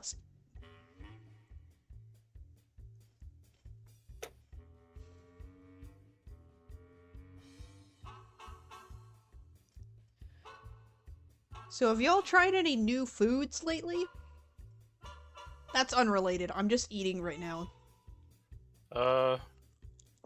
We made orange chicken tonight. I love orange chicken. I was thinking about making potato bread. So I got 5 pounds of potatoes. And no bread. I always say I had a meat dish, and then you're like, I love meat dish. It's mostly red meats that I can't stand. Okay. I like poultry and I like fish. We squeezed them oranges. Connor squeezed the oranges. I have some oranges in my fridge. You should make a chicken out of them. See, I ate all my chicken though. I fried up the rest of my chicken thighs the other night while I was on call with Percy. But my fear with the oranges is that they have been in my fridge for a very long time. You put oranges in the fridge. You. You say they're gonna get me? Yeah. I feel abandoned. Get me from the fridge. No, they're in there because I was like, oh, I'm gonna eat these, but I don't want to just leave them out on my counter because they'll go bad or my cats will play with them. But oranges belong on the counter. I don't have any bowls to put them in, and I wasn't just gonna leave loose oranges on the counter. You can just put them on the counter. It'd be funny though. That's what we do. My cats play with everything. Everything. I'm not leaving loose oranges on the counter for them to knock off. You come home and the oranges are bouncing around your room like ping pong balls. They've taken out all the light bulbs. They bounced so high. But so I have them in my fridge and I got these What? in my Christmas box. Left ankle connected to the right toes. Why?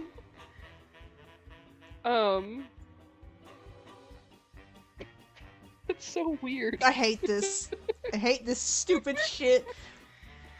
Here's another tip for you. If you have a problem like this where something's weighted to the wrong thing, there's a weight mapping menu here.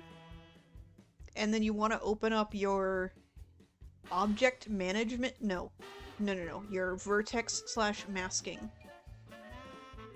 And then you come over here and you turn off the things you don't need to look at the moment. You click on the bone that the thing is supposed to be attached to, and you just hit start. And then you can just scribble over it until it's all red. Nice. And now it's attached to the right thing! No, but my oranges have been in my fridge for so long because I got them in my Christmas box. Ah, From Christmas work. oranges. So they've been in my fridge for like 2 months. But they're not rotten. They're not even like moldy or anything. They look fine, but I'm too scared to eat them now. Because they've been in there for a long time. Why would you be scared to eat them if there's something, wrong with them? Well, because when I picked one up yesterday, I like gave it a gentle squeeze. Yeah. I gave it a gentle squeeze to see if it was like mushy or anything, and I was like, I don't think it feels mushy. But then I also was like, but what if it is? So I psyched myself out of eating it. Oranges don't really get mushy. Yeah, they can. Navel oranges especially are We prone to have getting had- mushy and moldy. Well, like, if there's mold on the outside, then it's bad. But, like, we've had oranges, because, like, I can only eat so much, right? Mom Mhm. eats a fruit sometimes. Connor doesn't eat anything here ever. He just brings home fast food all the time. We've had months-old oranges on the counter before, right? And, like... I think I just have this anxiety about oranges specifically because I used to work in the produce department of a grocery store, and it was always the oranges. It was always oranges and onions that were moldy and gross. And Okay, also fair. strawberries. Strawberries are disgusting. I don't like Strawberries- strawberries normally. I didn't like strawberries before working in produce. Berries go bad so But- fast. I was about to say Both that too. both grocery stores I have worked at, the strawberries have been disgusting. It's like a constant. You have to go through like 3 times a day and pull all of the slightly sketchy looking strawberries. Because if you don't, then the entire batch will be disgusting by the next day. Look out, that strawberry has a knife! Not even that he has a knife, he's just got his hood up and he's walking around without a cart. Leave him alone, he's just autistic! My dad actually got to a point, so my dad is autistic, and it actually got to a point where now every time he goes into a store, because he's sick of being followed around, he will just grab a cart and put like one thing in it and push it around the entire store. That's smart. He and my stepbrother, who are both autistic, do that That's actually smart. because they just got so tired of being followed. Because they're both really big guys. Like, my dad is 6'2" and my stepbrother's 6'4". So, like, they're both kind of lumbering men. And they just got tired of people following them around at the store. And being like, do you need anything? Can I help you find anything?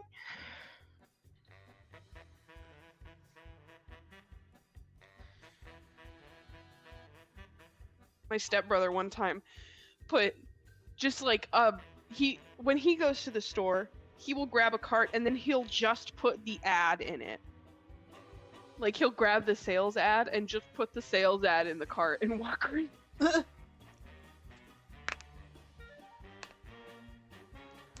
The reason I asked about weird foods lately, or new foods, not weird, new foods. I got a ramen the other day that had actual wontons in it. Ooh. Ooh. It was a wonton ramen, and I was thinking, oh, like wonton soup flavored ramen, right? So it's probably going to. In my head, I'm thinking, wontons are typically like a pork, aren't they? And they don't have to be, but typically they're like a pork flavor. So I'm thinking pork flavored ramen, which pork flavored ramen's not that bad. But I was intrigued by the wonton specific flavoring on the packaging, so I was like, okay, I'll try it. No, it had actual wontons in it. Like dehydrated wontons that rehydrated when I cooked it. It's pretty cool. It was pretty cool, actually. I was, intrigued by it.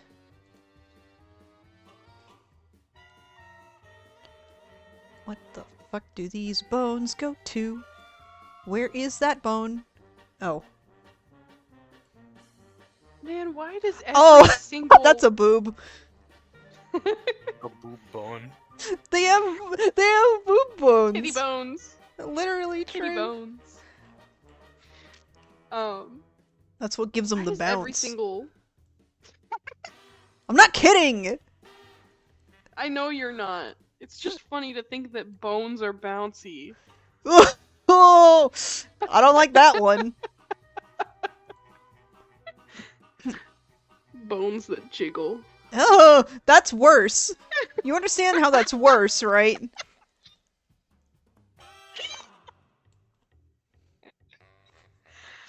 Oh. Why does every Shit. single romantic interest that Feyre has have to steal her away to a place where she's doesn't want to be? Oh, you know. She's constantly being kidnapped. The first book, Tamlin took her from her family home. The second book, Rysand took her from her own wedding.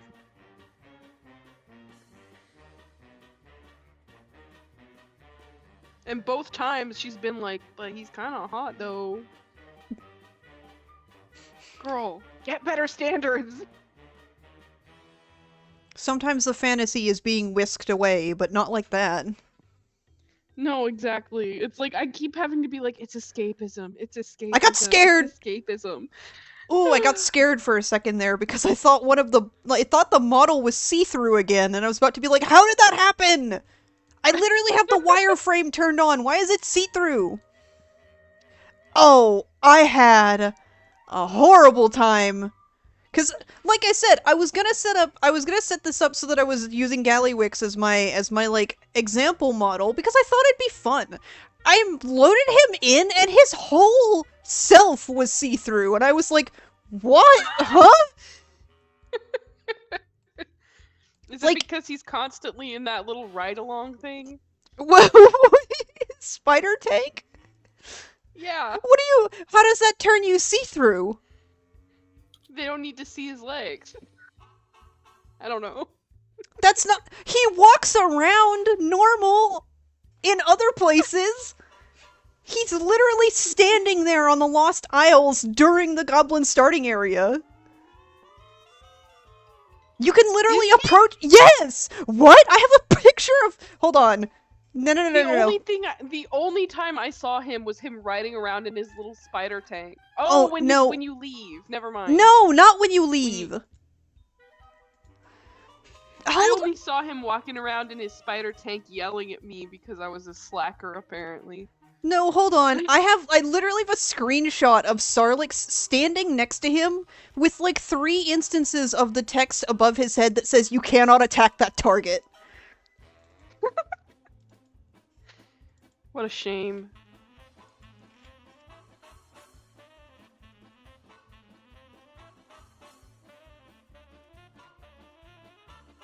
I gotta remember where that screenshot is. What's up with the stream? It's just black. No, that happens when I click out of the Discord, Okay. Yeah, when I click out of the Discord, stream, it does that. Well, no, because I can still see everything on the Discord stream, on the Twitch stream. No, I know. I can see, like, when all I your... click out of Okay. Discord, when I click out of the Okay. Discord stream, it turns it black on Twitch. Oh, weird. Okay. Why is Starlix barefoot? I just noticed. Got the dogs out. He doesn't need those out. Let him live his life, Percy. He's allowed to take his shoes off. I don't... I never said he wasn't allowed to.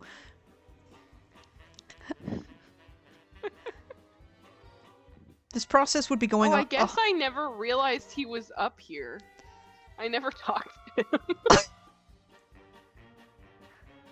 I completely was like, he must be dead. Not dead, but I was like, he must have just ditched us. It's fine. Well, And I just did whatever. he stands up there and whatever yells at Sassy told you. me to do. Oh, I did not listen to him at all. I had like Adventure Time on or something. Yeah, he stands up there and yells at you. Or not yells at you directly, but he keeps like...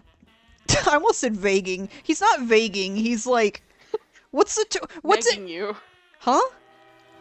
Negging you? Is that what it's called when you're vaguing somebody, but vocally? No, I guess negging is more like insulting somebody to their face. Let's see. What is it? Talking shit? I guess. Because he stands up there and he says things like, "Don't worry, everyone. I know you know who got us into a bad situation, but I'll get us out." And shit like that. And then he doesn't do nothing. He doesn't do anything. He's of no help. Okay, so now that all of the, like, useless bones have been extracted and removed, operation style, this is when you have to, like, properly connect them and parent them. And for this, I can turn off that. Not a parent?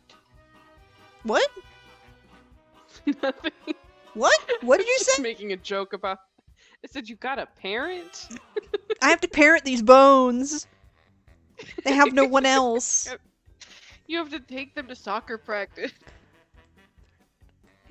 Make sure you go to all the PTA meetings. I'm sure there will be a lot of them since there's over 400 bones. There's not anymore. There's not. Now there's. What did you do to the rest of your 140. children? They were never mine. I have taken it down from 449 to 140. I can't believe you killed 309 bones. Is that how many that actually is? Yeah, I think so. You said 449 down, you're down to 140? That's 309. I can't do math. I usually can't either. I was really impressed with myself that I said that so easily. Part of this is also making sure that certain parts of the body are also properly parented to the things that they're supposed to be parented to. One issue that these models constantly have, that I am constantly forgetting to correct, is the fact that this particular bone of the neck, for whatever reason, will be parented to this shoulder, which means that when this shoulder rotates, it takes the neck with it. Oh. I've already fixed that, because I knew I would forget if I didn't. So, because all of the unnecessary bones have already been removed... Oh, wait.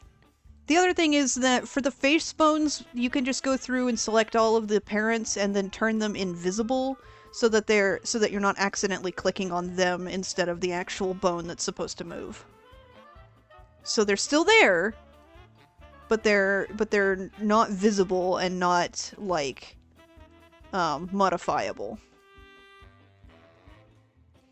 This way the face retains its proper shape, as it is supposed to do, and nothing drags anything that it shouldn't, but there aren't two sets of bones in every spot.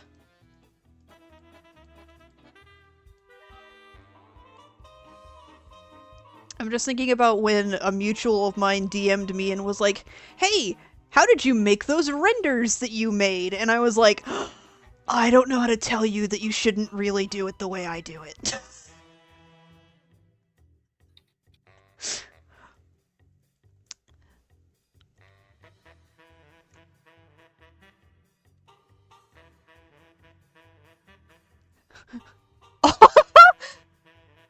remove the space. That's awesome. That's so fucking awesome. Do you see the way this... Yeah. Did you see the way that bot was like, type this link, remove the space? That's so funny. I'm really enjoying the non-standard characters. Yeah, that was really good too. Best viewers own stream boo.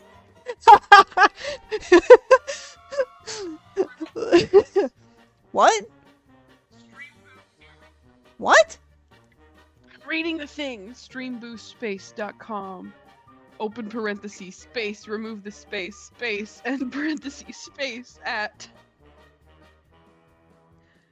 Lots of spaces. Oh man. Sensitive Philip. Stream bots are really funny. I don't, like, obviously it's terrible that they do that, but, like, they're funny. They're funny for that one. Mm-hmm.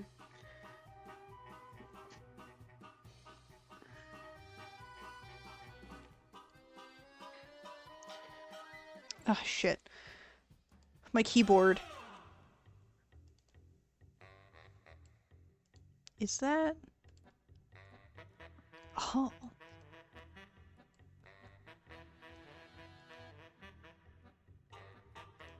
I just read the back of this book and it says there's plenty of female empowerment.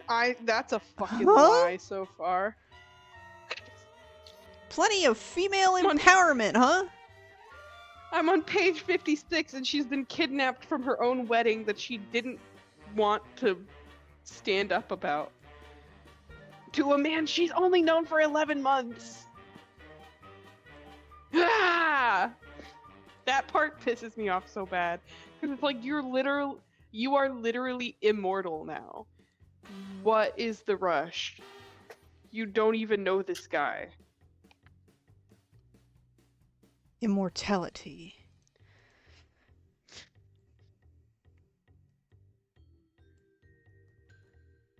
Would you rather be immortal or have time travel? Immortal. I think I would rather have time travel.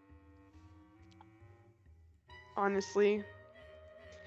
Because if you're immortal, you have to, like, watch the folly of humans and see everyone you love die all the time. Okay, but then you can love more people over time. Plus, if That's I'm immortal, I true. can stop it. True! Can you? You have plenty If of I time to can't figure it die, out. I can beat up as many bad people as I want. Immortal doesn't necessarily mean that you are invulnerable. No, but you have plenty of time to figure out how to stop bad people, too. Well, yeah, Yeah, but if you we don't invented know... guns. we as an immortal people? Yeah, immortal people specifically made the guns so that they could more easily dispatch the immortal people.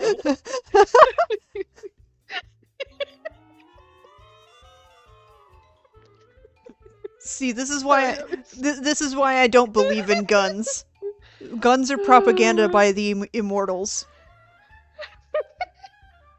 Well, but what I mean is, immortal doesn't necessarily mean you're invulnerable. Like, all the immortal characters in... Well, for example, like, vampires are immortal, but they can still die. And?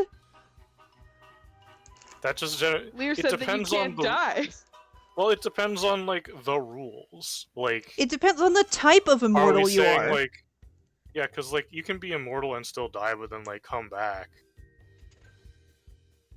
It depends on like what type of I guess immortal that's, we're like- talking about. Because, like, revenants, that happens to revenants.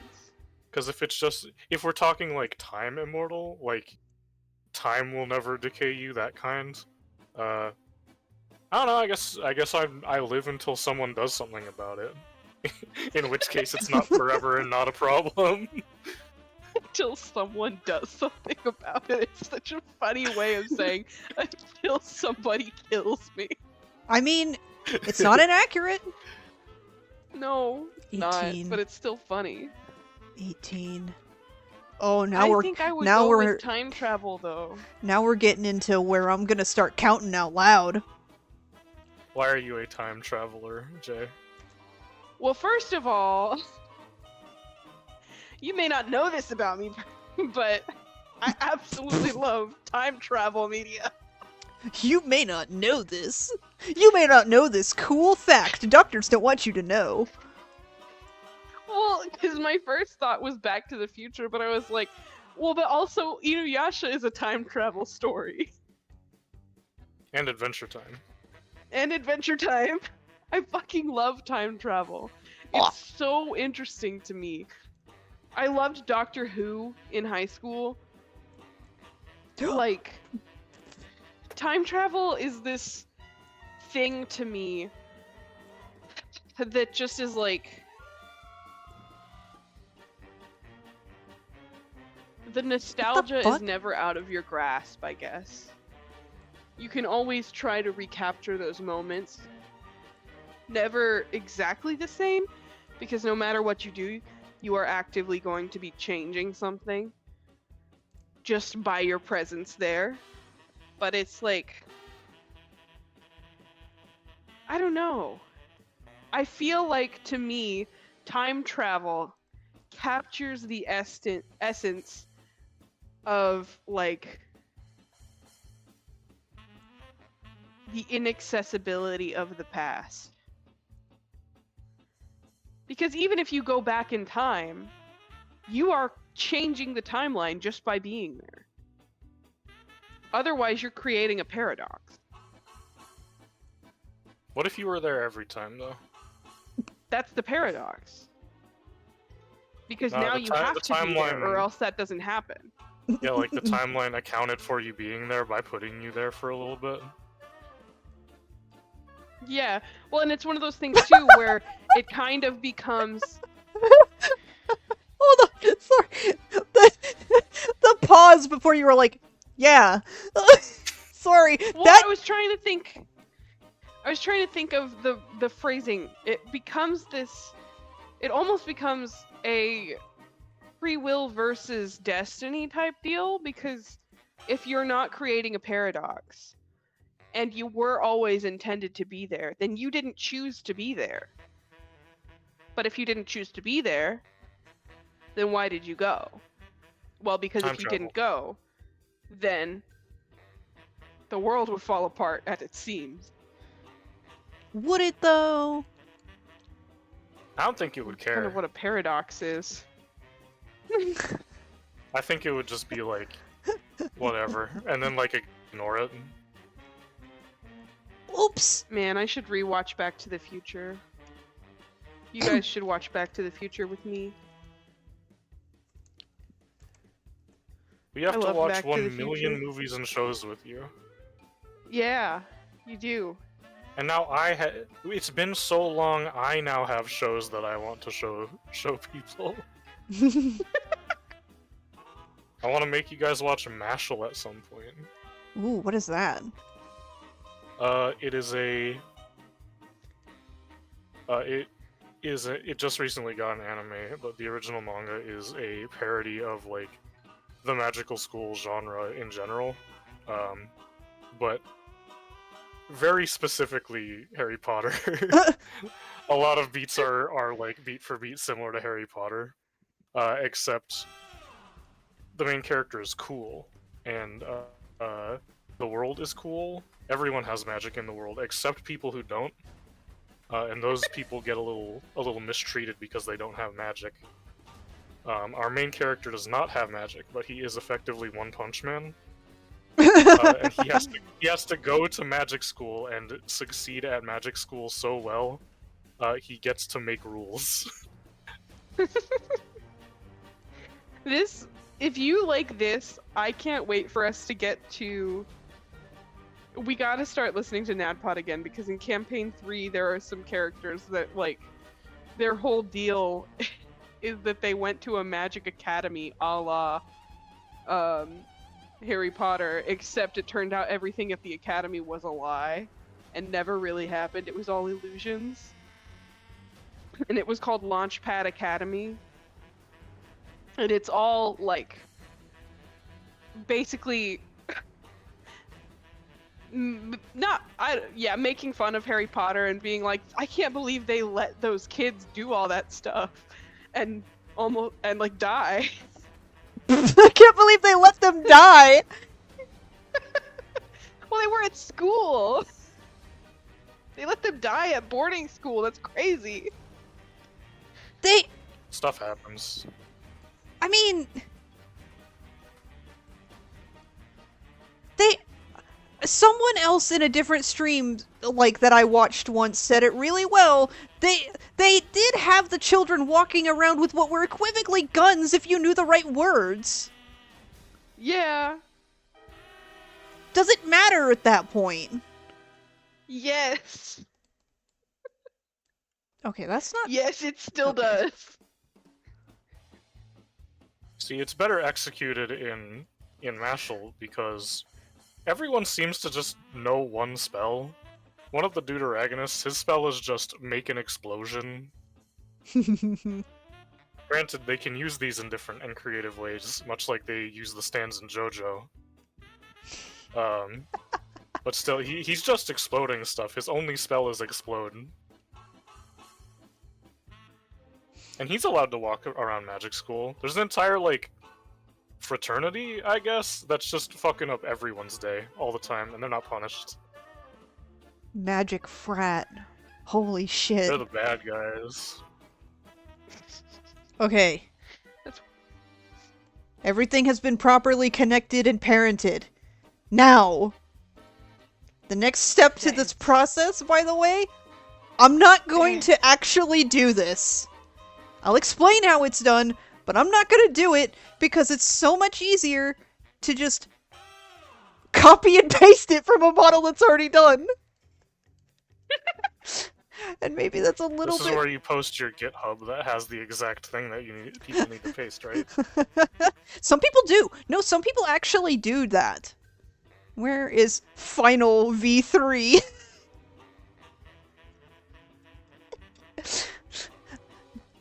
I haven't stopped tweaking this model since I said that I would stop. Oh, I know. And I knew you wouldn't. Everyone knew I wouldn't. I had to go back in and fix this texture so that the corset looked right. Anyway, so the Like next... I said last time, art is never finished, it's abandoned. So, the next step of this process would actually be where you see these bones here that are orange. This is what you would want to do next. This is turning the legs into IK bones in order for them to actually properly animate when this thing's moving around. Models need their IK bones in their legs so that they can actually stand on floors and things. The thing is, this process is stupid long.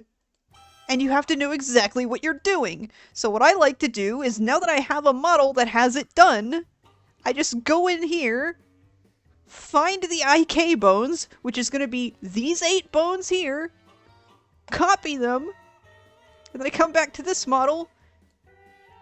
Well, actually, there's a step that I need to do before this, which is I need to properly name all of these bones, because if I don't, the IK won't work. The bones that I need to properly name are all of the leg bones. So I'll do that real quick. It's to What a were we talking time about? lapse of you doing it. We were talking about I don't know. Magic School's anime. Oh yeah, Magic School's anime.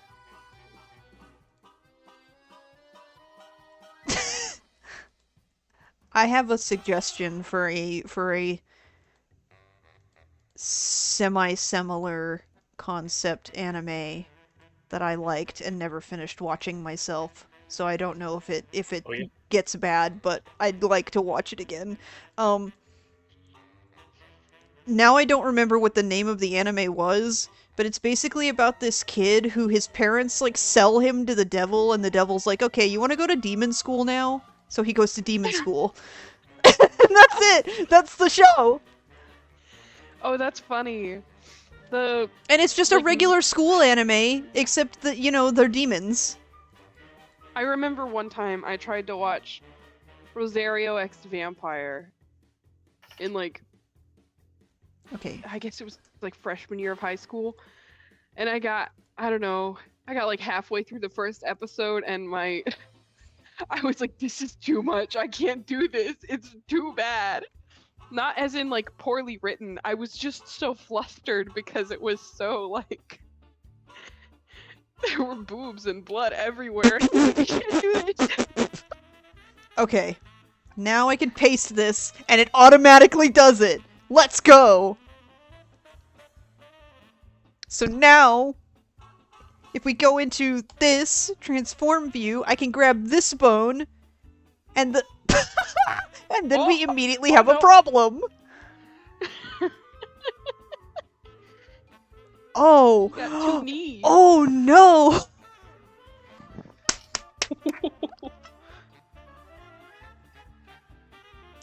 This That's is not what I supposed to think is gonna happen. happen when I stand up and my hip makes that thunk noise. Oh. That's what I think is gonna happen when I've been sitting too long at work or standing too long, and I feel like I need to crack my knees. Now she's doing a jig. We did inventory last week, and I was on my feet for so long. I found what the problem that first is. night, and we didn't get out of there until like midnight. And then the next day, I went to work, and we were on our feet again all night. Now it And works. I went to. I like got to the point where I was like, I need to just like squat really aggressively and pop my knees, but there's too many people here. I can't do it. Wow. It's embarrassing. Do it anyway. Show off. Yeah, literally. Well, and then I went to work the next day in the morning, and Deep lunge. I had to sit pretty much all day because since we had inventory last week, I couldn't check in anything all week long. I couldn't check anything in. Any of the vendors that dropped stuff off, I couldn't check their stuff in. I couldn't bring them POs. I couldn't do anything. Like Tuesday, I worked my normal shift, and that's the day we usually get a truck in. We didn't get a truck that day. We got a feed truck, but I couldn't check it in. And then Wednesday and Thursday, instead of my normal 7:30 to 4:30, I came in at 3 o'clock for inventory. Wednesday night, I didn't get out of there until midnight. Oh. Thursday night, I didn't get out of there until 10. And then Friday, I went in first thing in the morning. And I genuinely have, because mail came in over the weekend after I left on Saturday. Mail came in on Monday and Tuesday that filled up a whole pallet of stuff that needs checked in. And then more stuff came in Wednesday and Thursday. And so Friday, first thing, I come in and I check in all of the 2 pallets of dog food that got dropped off. And then I check in like 5 boxes of clothing. And I still have 3 pallets of chainsaws to check in and still a whole pallet of clothing. Did you say chainsaws? Yeah, we You sell gotta chainsaws. check. You just pallets of chainsaws. Pallets of chainsaws. 3 pallets of chainsaws. Love the mental image and of that. chainsaw accessories. But it's like I have so much shit to do this week. And honestly, you guys know the lady who gives me the most trouble. I hope she's not there this week. I don't want to hear it from her. So I forgot some things. Yeah. Well, this is the guide. You can't do that. I mean, it's not really. If I were, I would have like scripted this shit if I really wanted it to be like a good solid guide. No, it's 2 things I forgot, and both of them are easily fixable. The first one being, you'll notice when you look from the back, the hair here disappears. You just want to like take all of these materials in the material tab and turn them onto 2-sided, so that you can actually see them from every angle. The other thing I forgot. One-way mirror, but hair. The other thing I forgot was I forgot to put her eyebrows back on, because when you export, I don't know if this is the case for other player races, but for goblins specifically, they always export without eyebrows. And you have to go I want to into know. you have to I go want to know what into happens with blood elves and their eyebrows.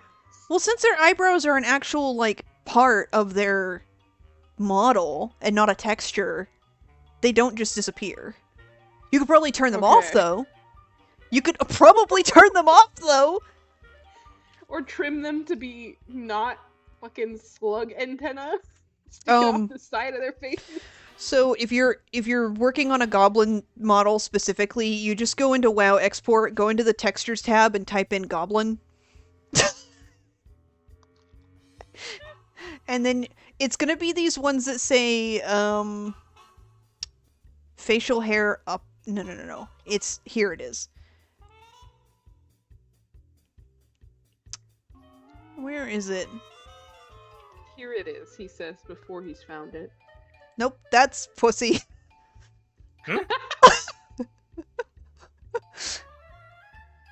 Oh, here they. It's gonna be these ones here that say goblin female face and then a number. You're gonna want to turn on transparency and then you just find the shape that you want and then in the color that you want. You export them and then you just overlay them on the texture like everything else. I forgot to do that, so she has her eyebrows shaved for today. She accidentally shaved them while like trimming her hair or something. So she just was like, they're coming off. She got too close to an explosion. Singed off. What's that one techies line that's like, I think your eyebrow's growing back.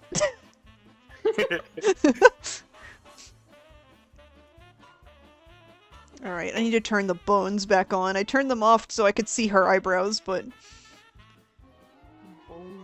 Okay. Looking at this, I just realized... I guess I knew it all along, but it just made me... acknowledge that Asura don't have eyebrows. They don't seem like the type that has a lot of hair in general, aside from the top of their head. They have a crazy amount of hair. It's just that all their hairstyles are done up in like braids and tails. If it was straight, it would be. They look like that hair character from the Addams Family. Cousin It. Cousin It. Yeah. Okay. So, here's the thing. In order for these models to be usable in MMD, which is what this program is made to make models for, they need to be A-posed. And so you just come in here, you click on the... Yep, it's doing that again. Let me fix that. It's taking the neck with it again. 14. This is supposed to be parented to 14. So there's a tab here that says View. At the bottom it says Transform View. When you open this up, you're allowed to test basically the actual movement of all of your joints and things. There's also a button here that looks like a play button, and when you press that, it activates the physics engine, which allows you to see how the actual physics move when the model itself is moving. So, in order for them to animate properly in MMD, they need to be A-posed.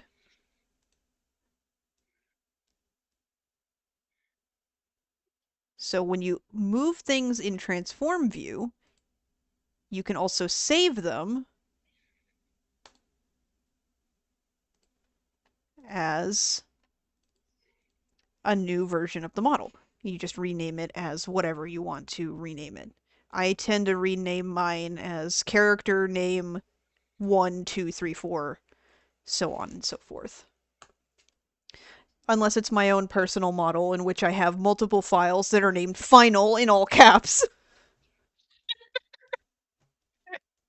Somebody's gonna have to take it away from you. No, you can't take my model from me. Then how will I VTube? No, you can use it. We just can't let you edit it anymore. I need to edit it more. I need to get the coattails physics working. Dude, so I'm still reading. Not Ryzan literally kidnapping her from her own wedding, and when she's like, so what are we doing this? Like, what do you want from me? He says, for this week, I want you to learn how to read. Okay. You'll notice also that the feet moved closer together. That's because of where the IK bones were positioned when I pasted them, but it's also not a bad thing because they do need to be closer together in order for the animations to actually look proper. If the legs are too far apart, they'll start flinging in every direction when they move. Give him noodle legs. So this is what a proper animation ready model should look like. This is now animation ready. It doesn't have physics yet, but it can. And for example, if we wanted to add the funniest possible physics, here's what the physics looks like for my own model, by the way. All of these are collision boxes, and all of the yellow indicate where the physics actually happen. These little yellow boxes indicate, like, actual physics locations.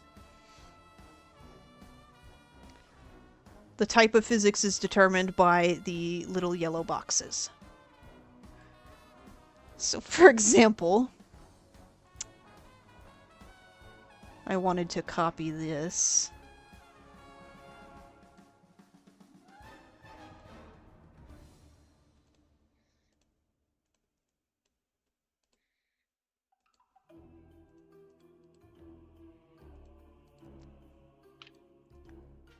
So we turn on the now we have funny physics.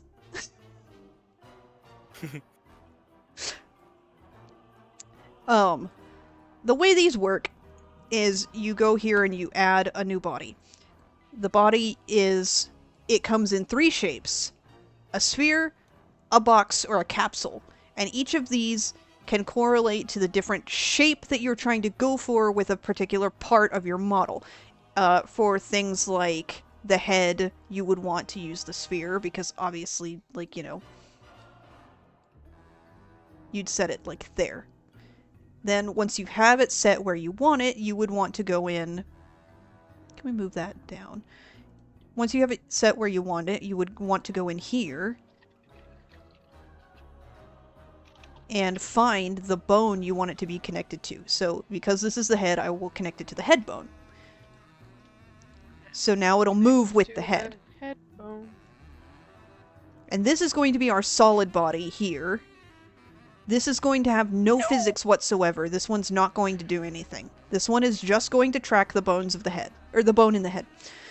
From here, you would want to attach the actual collision boxes for the things that you do want to move. So I will do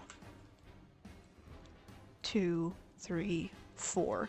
I'll do 4 new bodies, turn them into boxes, and then the settings over here determine the actual, what is that word?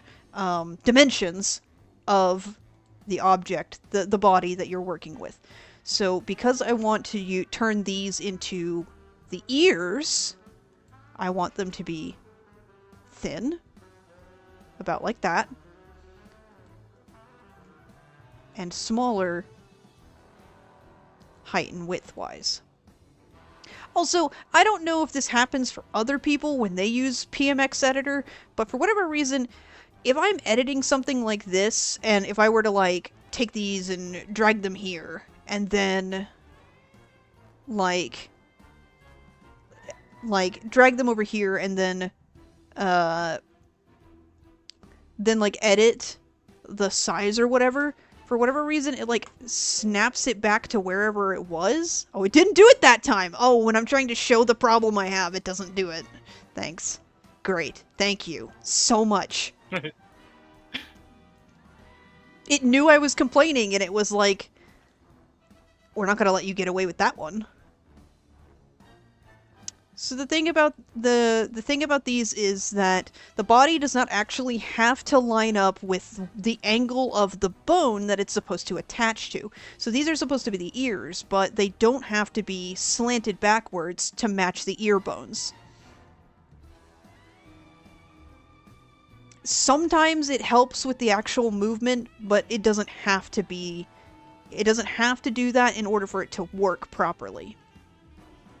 So you would take these two will move here, and these two will move here. Then from here I can resize them more. So for width we'll go to, let's say 1.5.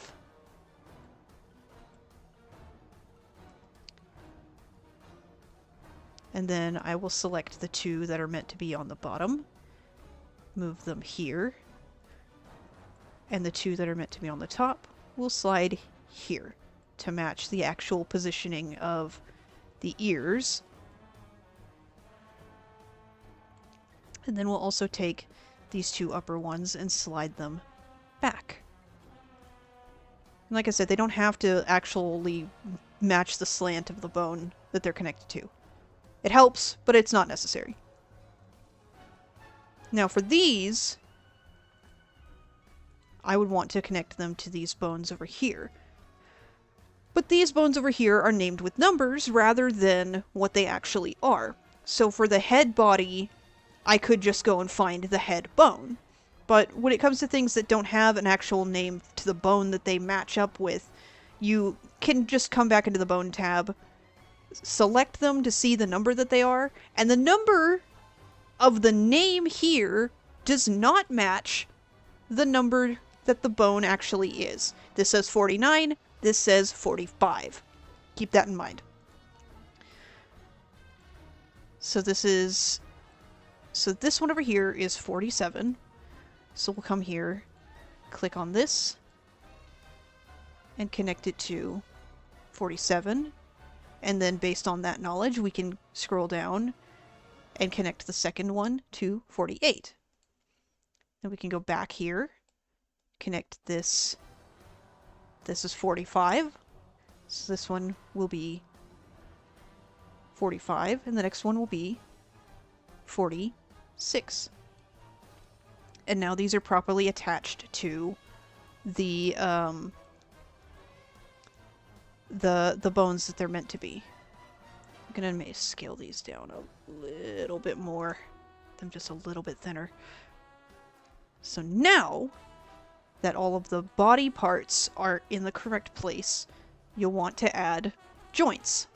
These joints are what actually determine the physics of the object. And every new item you spawn in immediately spawns at 0, 0, 0. So if you drag it up where it needs to go. So we'll take these two on this side, put one here, and the other one here. And then on the other side, select these. They'll go here and here. These two, well, we'll move all of them back so that they actually properly attach.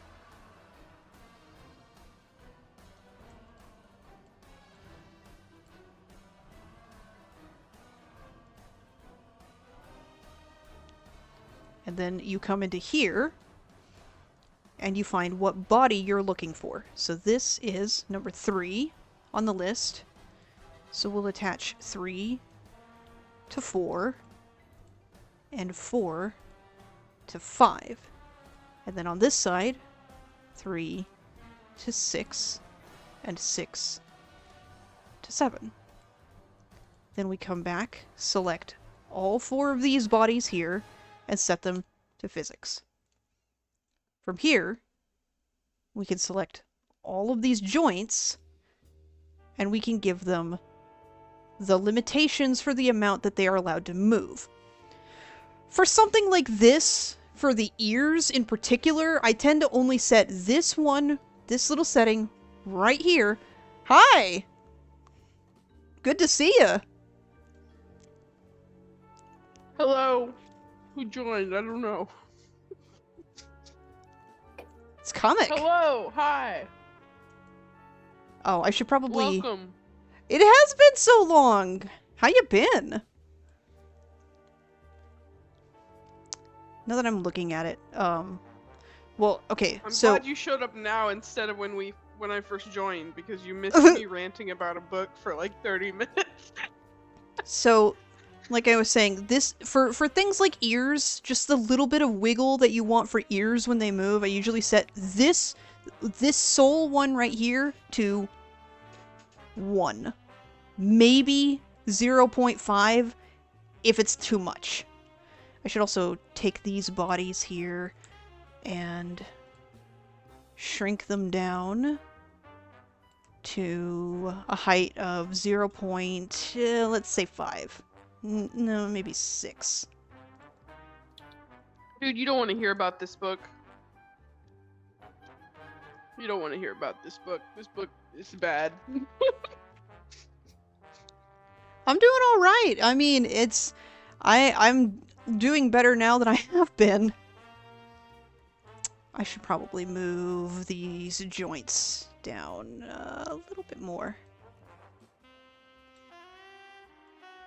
Shit! There. Like that. So then we can come into transform view, and like I said earlier, the play button over here will activate the physics engine so you can actually see things begin to move. Oh! I didn't even touch anything yet! You see that? That's her ear that just snuck out from behind her head. That's her left ear. Oh no!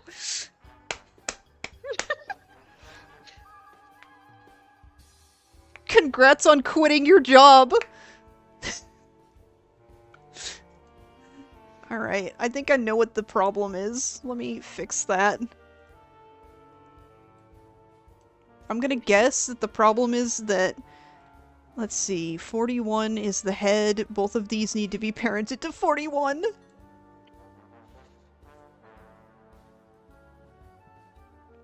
Hey! Thank you, Smithy, for the gift sub to comic! Gift sub. Wow, sud? Wow. I can't speak. I've been thinking about 3D model. I'm getting Tetris syndrome from 3D modeling. I was dreaming about it. My favorite Tetris syndrome I've ever gotten was actually like from playing Tetris. It's still going. Why is it doing that? It's not supposed to be doing that. I've also gotten it after playing like games where you can parkour a lot, being like, oh, I could jump over that trash can. No, I cannot. No, I cannot. First of all, I don't even run if I don't have to. Now, why is... Okay. I put off going downstairs today, just walking down the stairs because I didn't want to have to walk back up them.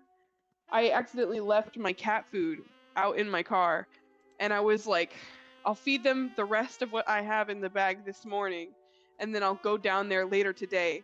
Now, why is it... And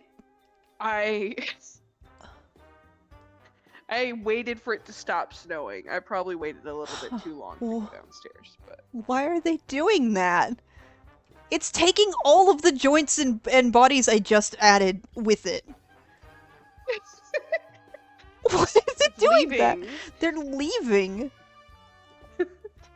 They have places to be. Oh, wait. I forgot a step, I think.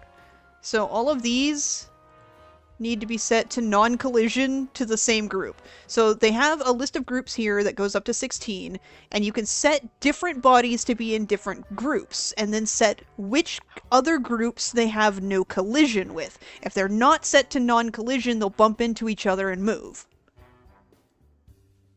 I think that might be part of the problem, is it was repelling its own ears. Okay, yeah, see, that Oh. kind of fixed it, but not quite.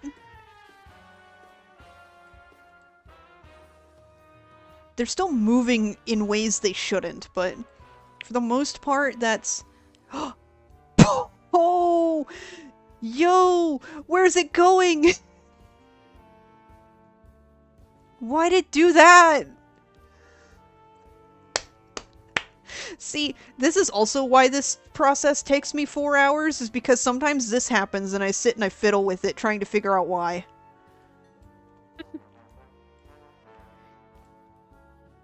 It's catching the wind! She's gonna fly away with those things.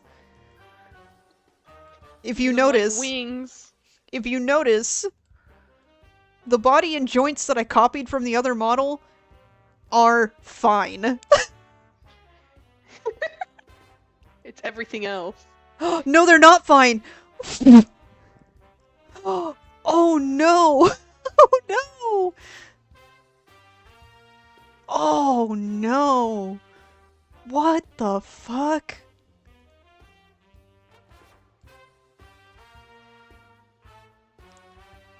Okay, see, now the ear's not having as many problems.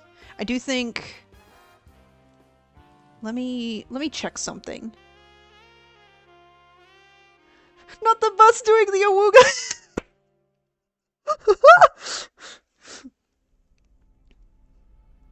Oh my goodness. Literally. I do think that setting these to 1 is a little too high. So we'll set that to 0.5, so those don't move as much. And generally speaking, if you're wanting to do more complex physics for things like cloth or hair, you're going to want to set all of these down in the rotation setting to be very precise increments, which is why it shows up in both whole numbers and decimals, generally speaking. And to be... if you're wanting it to look and flow properly, you're going to want to set every other one as a negative. So this would be a negative, this would be a negative, and this would be a negative. But of course, since those aren't set to anything, that's not necessary at this moment. The music got scary.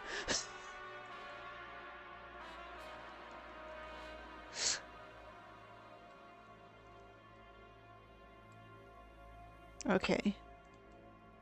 So now what I'm gonna do is I'm gonna take all of these, I'm gonna set them to... set that to 45, set this to negative 45, so it's going the other way. Like I said, this, you don't have to do this, but it helps. And I'm gonna see if that's part of what the problem is. Negative 45.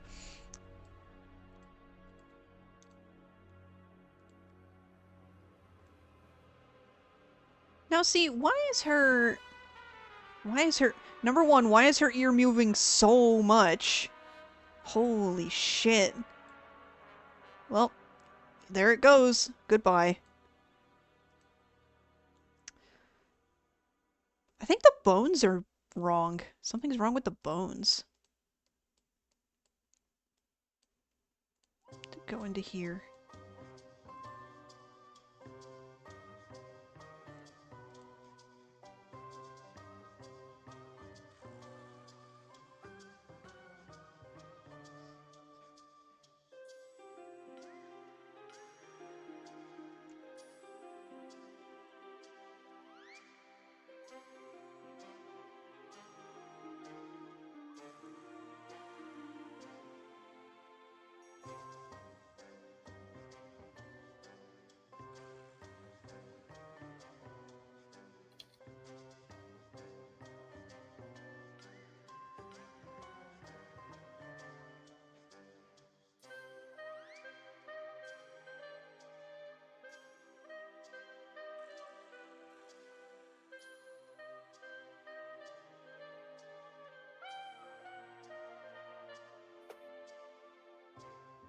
So Trevor's favorite toy lately has been his sister's tail.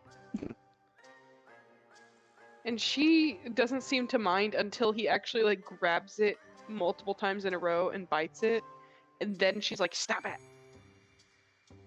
But every time I watch him do it, I'm like, is this because you don't have much of a tail? Is that why you're so intrigued by tails? Is that the deal? Oh. Because his tail is like broken and short. And then the cat he used to play with at my parents' house also had a tail that was broken and short.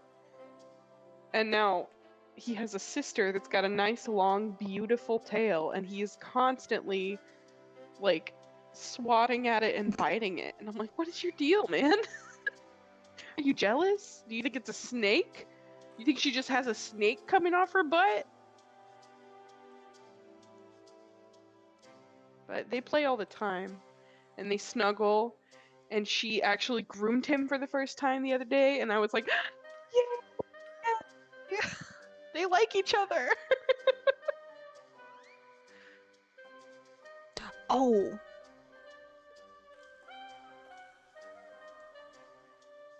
That's not what I wanted. Just this one. This one's wrong.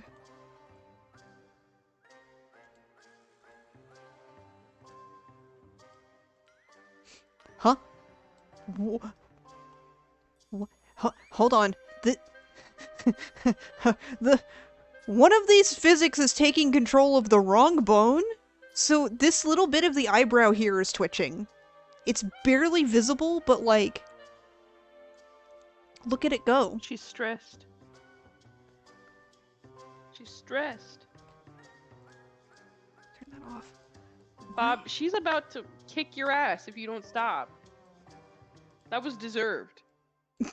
You deserved that. 42... 43?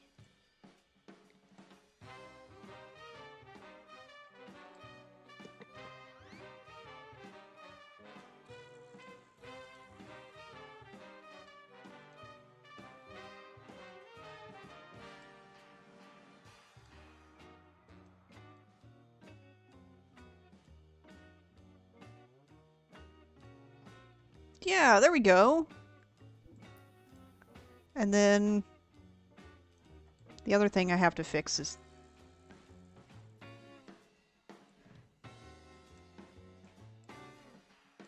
14. Both of these need to be parented to 14.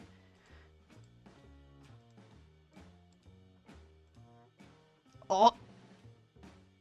Yeah.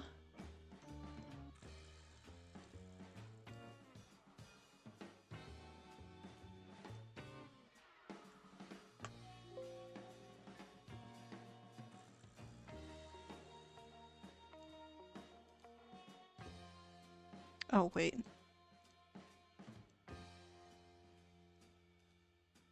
Now why?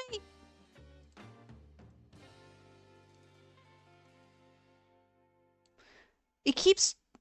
Is anyone else seeing it, like, repeatedly change the number I keep typing in? I've grabbed this more than once and typed in 14, and all 3 times it's changed it to a different number. Did anyone else see that?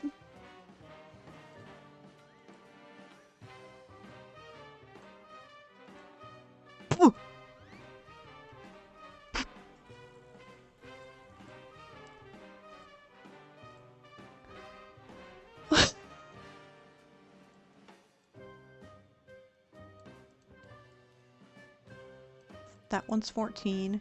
That's 14.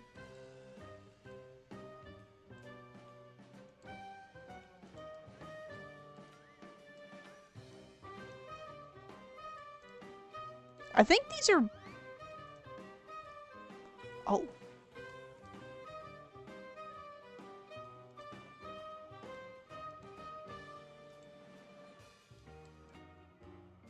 Okay, I got it. I fixed it.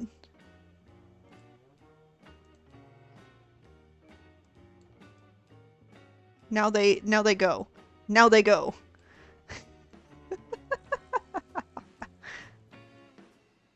Now they go.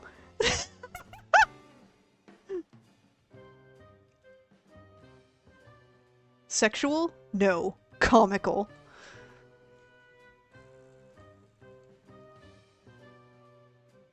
So now...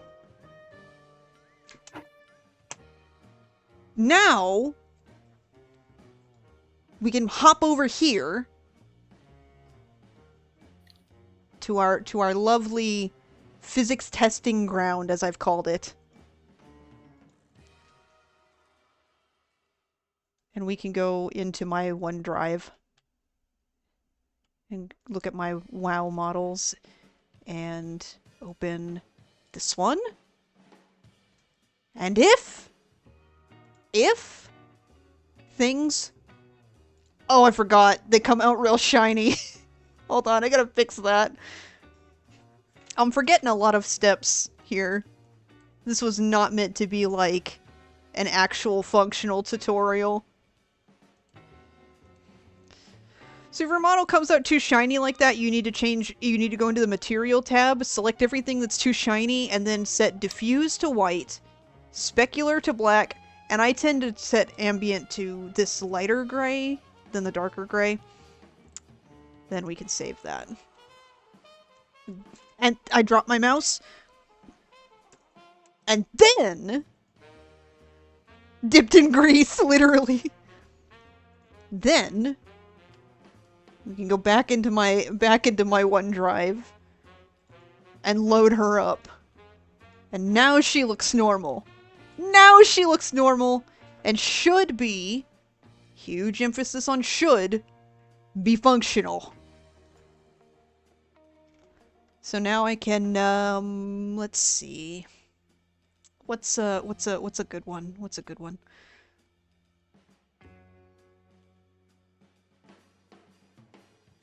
And if you noticed the way that her ears still kept flying off of her head every time I moved her around really harshly in... Whoa! Oh, I forgot! I totally forgot I didn't finish renaming all of the bones.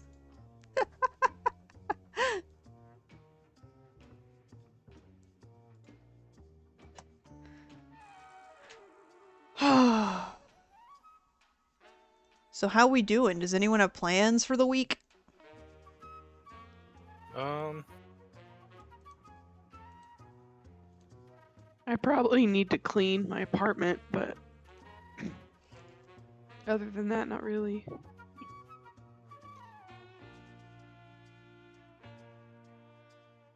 I don't think much of anything's going on here either. I'm just trying to stay warm until next week. We'll finally be above 0. We're above 0, but it's been snowing like crazy here. Which isn't, you know, great when I have to drive 30 miles to work every day. Yeah. We've been on another -20 streak. Woof. It's gonna be getting cold here, almost to the negatives. Must be nice. I'm kidding. Ugh, I'm kidding. I know it gets cold there.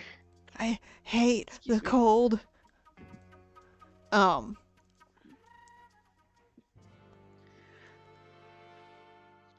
Classes canceled for snow is nice.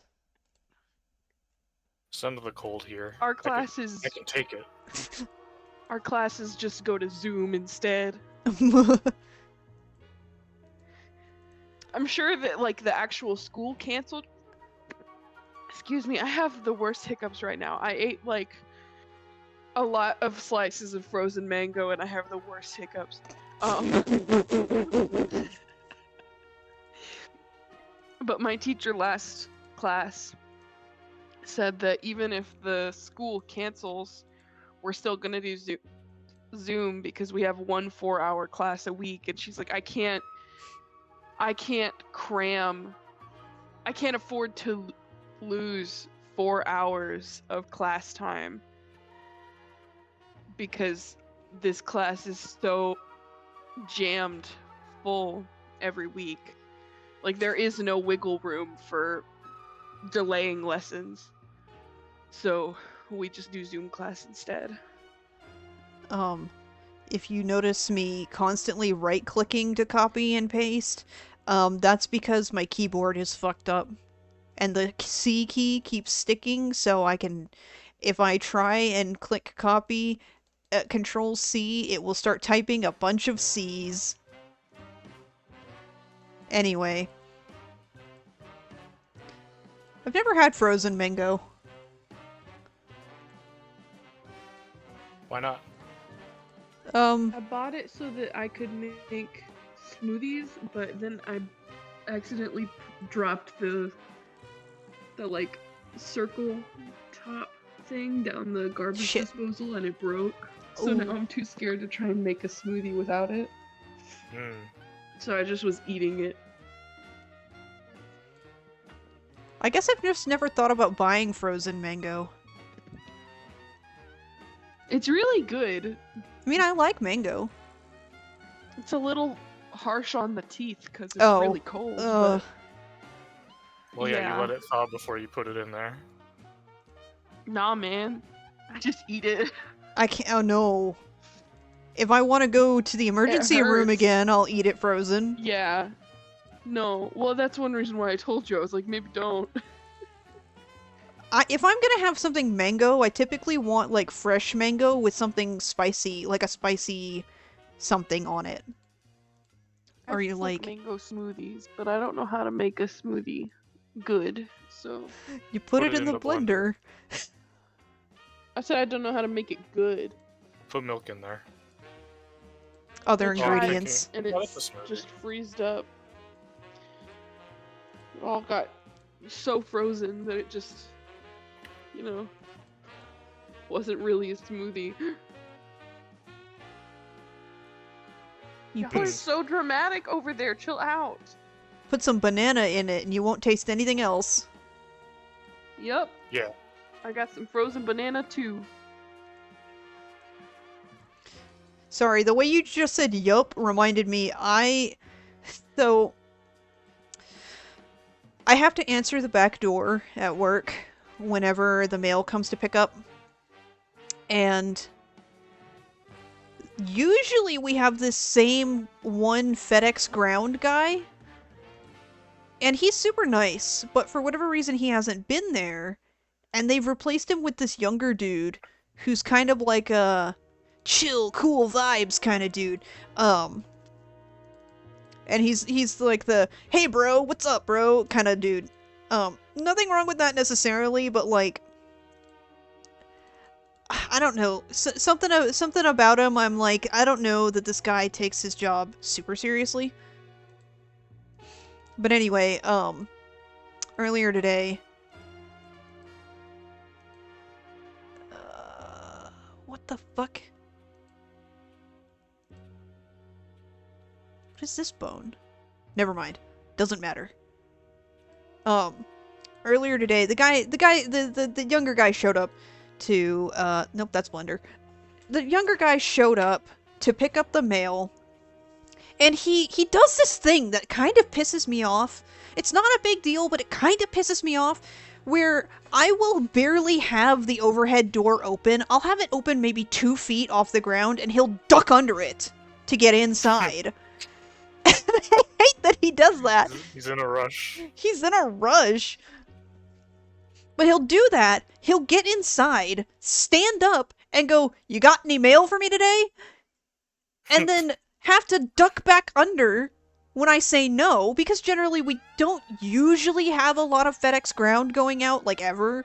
1 or 2 every other week, I think, is usually how it goes.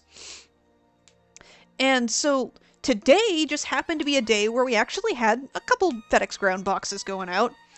And so we have a cart that all of the mail sits on and waits to be picked up by the individual mail carriers. And the guy ducked under the thing, stood up, said, "You got any mail for me today?" And I pointed at the cart. I full on moved my arm, pointed across the room at the cart, and I said, "Yup." And you could see I'm pointing. And he goes, "Nope, okay, see you tomorrow," and then ducked back under the door. And I was like, wait a minute. I had to get under the door and get his attention because he was out so fast. And I was like, "No, dude, there's 2." And he goes, "Oh, I thought you said nope." And I was like, "No."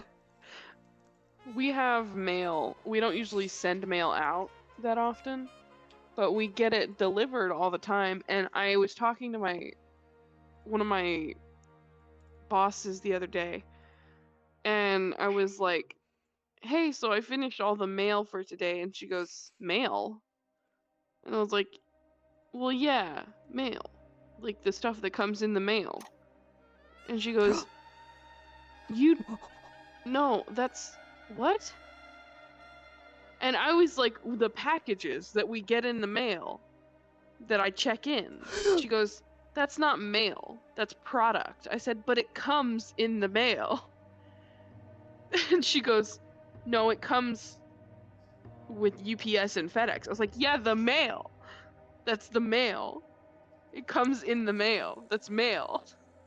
We have a success.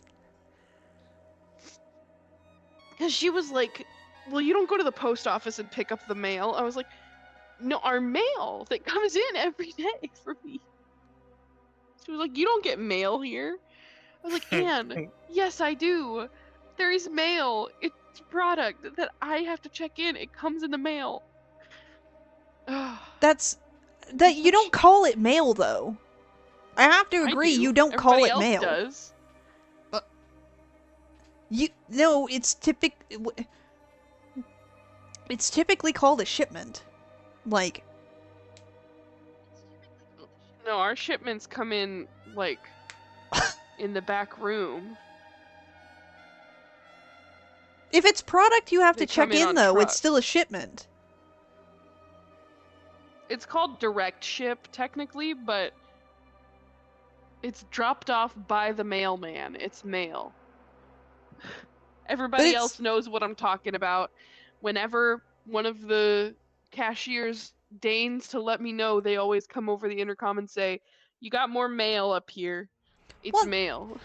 okay, but just because everyone knows what you're talking about doesn't mean that is the proper term. To be fair.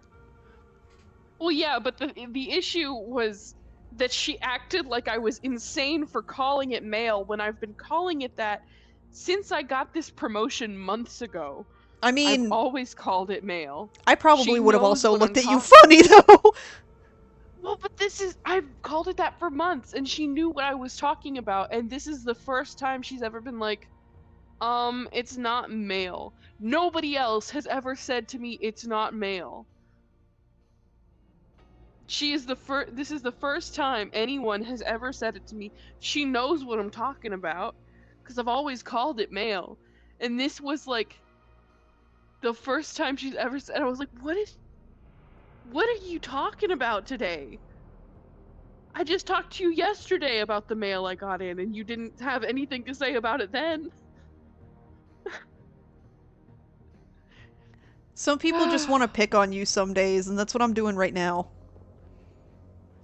Some days, like, you don't fucking pick on me every day. I don't pick on you every day. Every time we hang out, you pick on me. Okay, name one other time.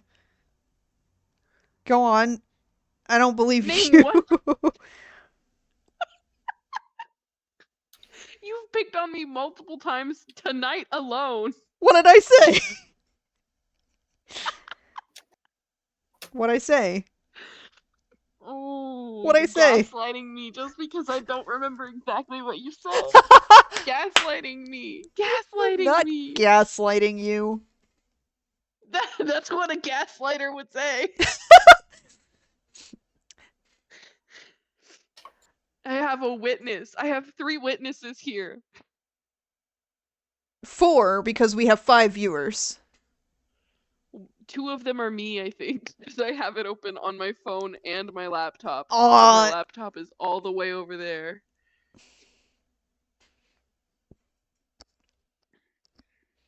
we have a veritable success here, I believe. Yay. The So I animation guess it is doesn't count me on both of them. the animation is still not looping for some reason, but that's fine. You got bored. It got it got bored. I She left need it a break. sitting. Let's pop this thing open.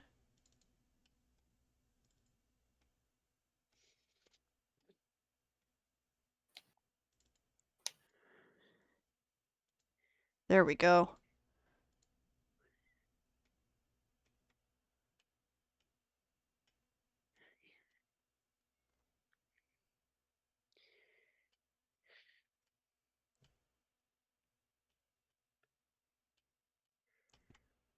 I don't. Did the music stop again? Oh, I got to the end of the playlist. Never mind.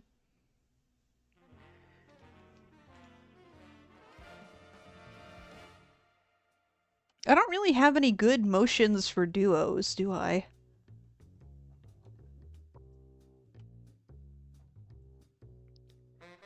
Oh, wait, yeah, I do. I have a good one.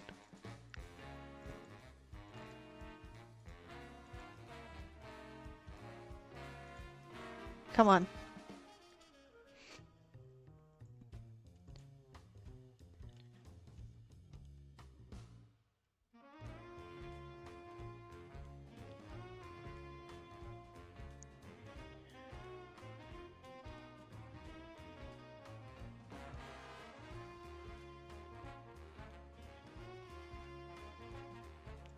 There we go.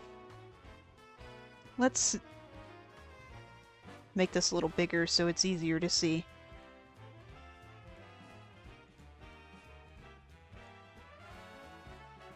We'll make... There we go! Yeah! It's Punks and his mama!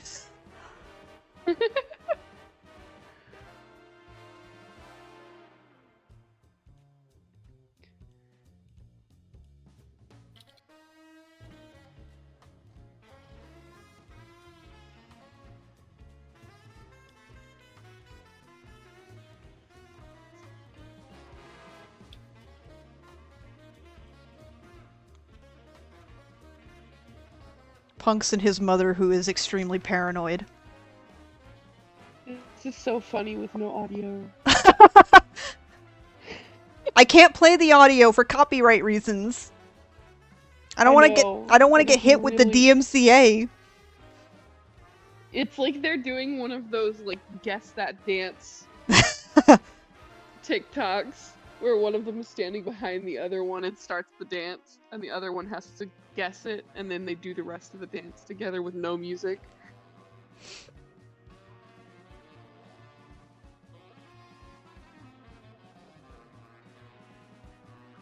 Thinking about And then they run off the screen. Goodbye. They'll be back. Thinking about the part in my Starlix fic where Ervik straight up points a gun in Gallywix's face.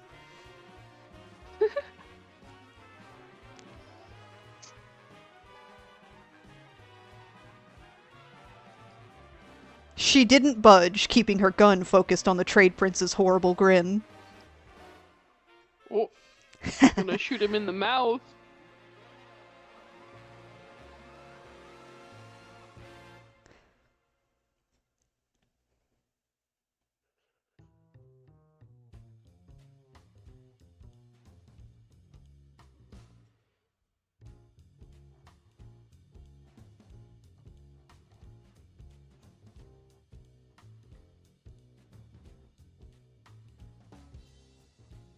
Her legs. Yeah, their legs get fucked up when they go too low because these models are, like, compared to like a human model, they are small. And most motions in MMD are intended for larger models, so when their legs are too short, they end up clipping into the floor.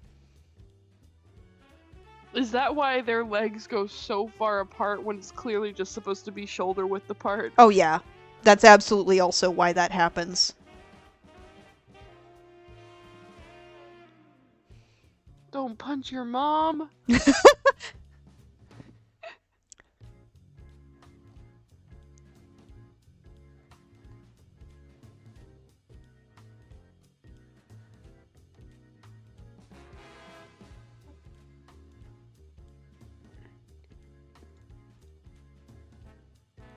It's all in good fun. He knows he would never hit his mama. He knows better than that. Goblin Oh, TikTok I would be just checked insane. They have Instagram. I can't even Gobstagram. fucking say it. Goblinstagram. No, yeah. it's Gobstagram. Gobstagram.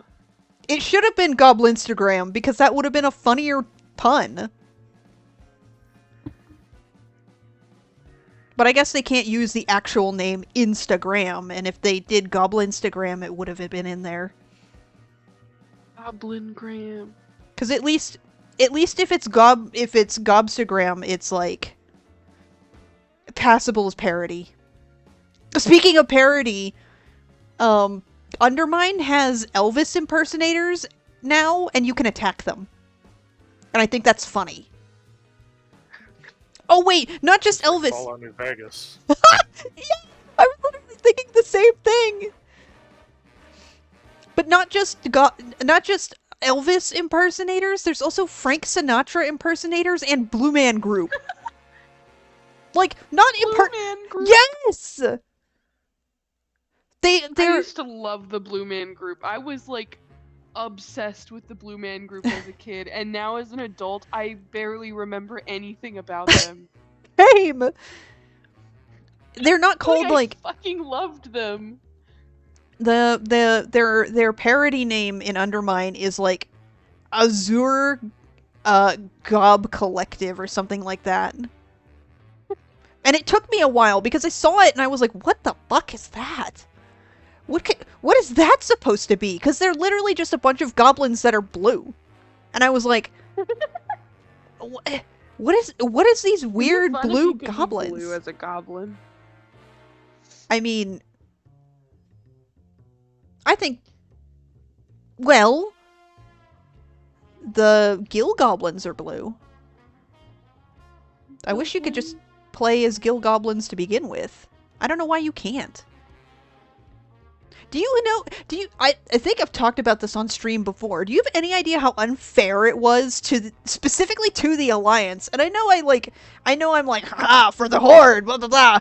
And like I jokingly whatever like jab at the Alliance, but like, you know how unfair it was to Alliance players that the Horde got Volpera and the Alliance got Mecha Gnomes? A completely new allied race for the Horde. Meanwhile, the Alliance got, like, a gnome reskin? And don't get me wrong, I love Mecha Gnomes. But, like, why not make it fair and add a Goblin reskin instead of, you know, Volpera? Not to say I don't like Volpera either, but I think they should have been... They should have added Mecha Gnomes at the same time as Gill Goblins together, because that makes sense. They're both reskins of existing Horde and Alliance races, right? It makes no sense to me. The Horde's cool, they get the fox furries.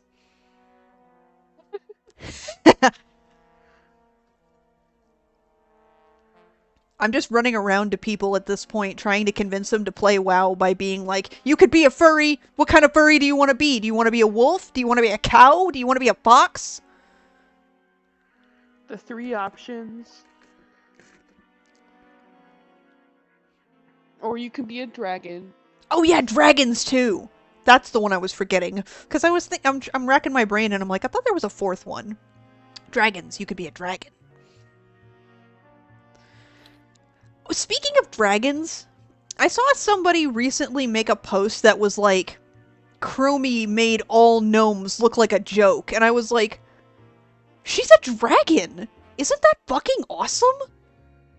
What are you talking about? She makes gnomes look like a joke. She's a dragon! That's make badass! look like a joke. Me about that one fucking gnome. Yeah, that's why I said it. Oh, man. You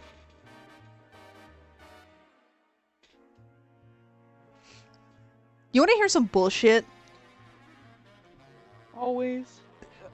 So, there are 2 different accounts on Twitter. Both of them are fucking crypto morons. And both of them have usernames of, like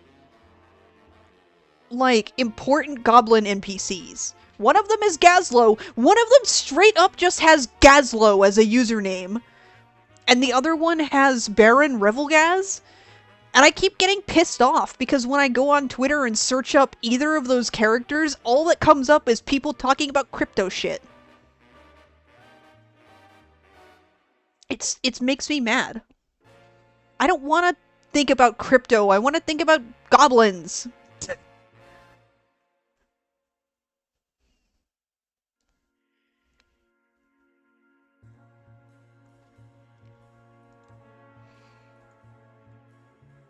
Hey, y'all want to see... Speaking of Revelgaz... That's not right. So... I was telling Lear earlier that... Something... The thing is that when I do, like, modeling related shit...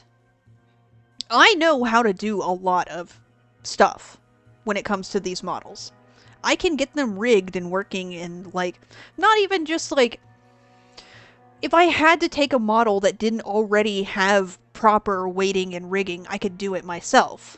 Like, I just happen to work with models that are already rigged and just need to be, like, converted over, right? I can do modeling, I can do the general rigging and whatnot on my own.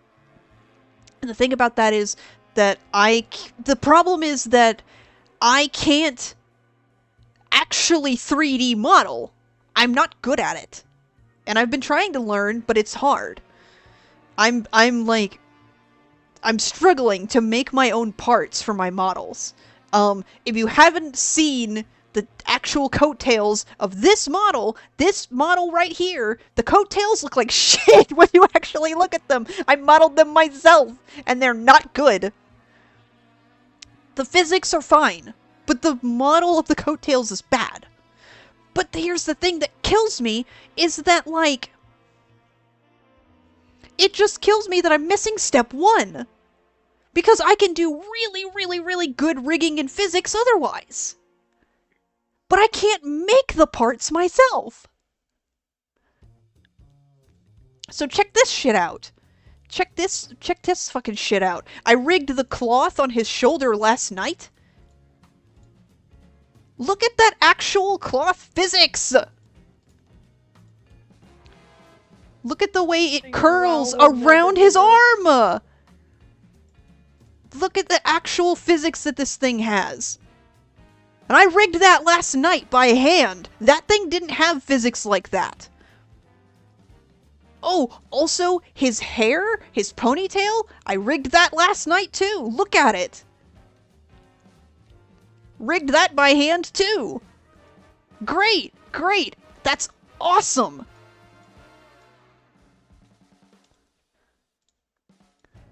Now check this shit out.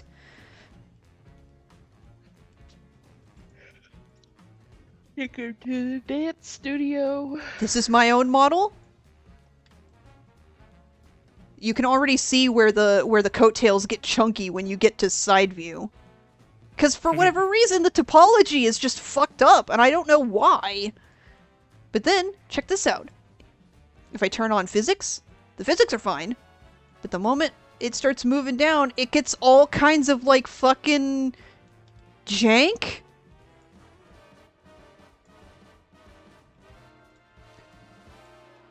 Like, the actual fabric physics are fine. But for whatever reason, the topology of the coattails and the actual, like... It must be something to do with the bone placement of the coattails as well. But they're just fucked up. And that's something I modeled myself! Teehee. The other one, the more egregious one... Huh? Hello? Hello? Did you say something? No. What? No, I actually... I was checking audio on your stream. I unmuted Oh. it for a second and it was very loud. Oh! For whatever reason, it boosted straight to, like, max volume instead of just unmuting. So this is a model I've been working on. I wanted to get it done before the release of Undermine, and I still have a few days, but... So here's another one where I modeled a part of it myself. This trim here, I did that myself by hand. Check this shit out! it doesn't move like cloth is supposed to, and I don't know why, because I weighted it correctly, but the moment you start moving the shoulder instead of the arm, it gets chunky. Ew. Ugh. What? Just the way it looked for a second scared me. Like, I don't know why it does that. It, like, staircases.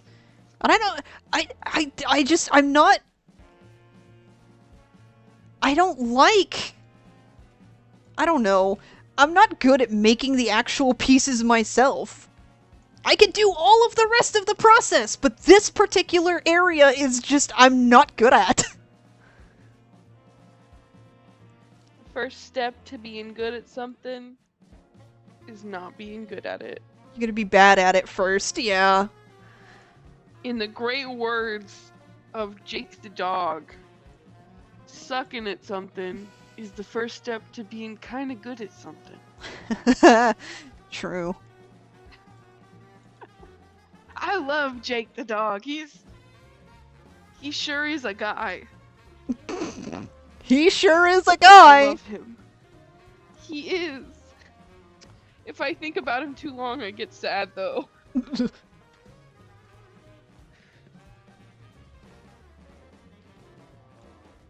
Let's get this guy in here.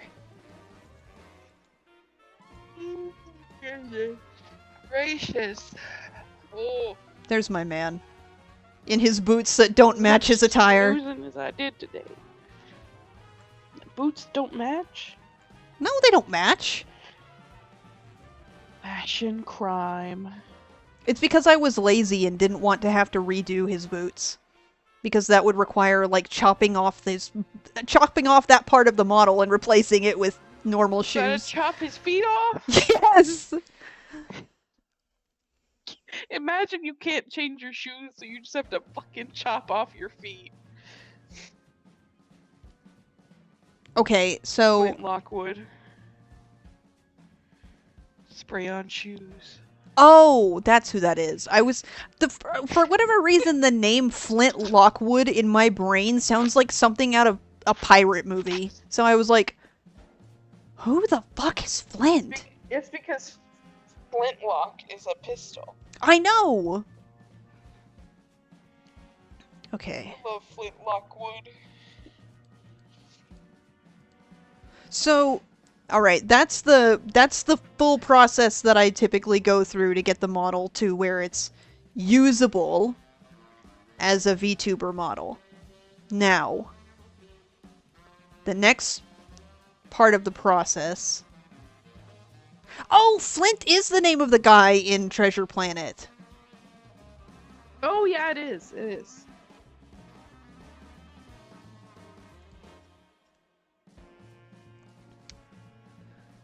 The next part of the process is incredibly quick. Now that the bulk of the work has actually been done, this next step is like over within like under a minute. If I can just find the model again. Oh no.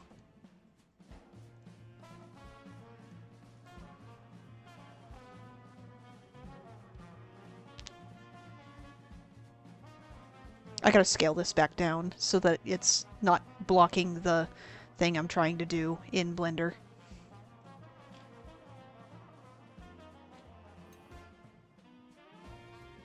Okay.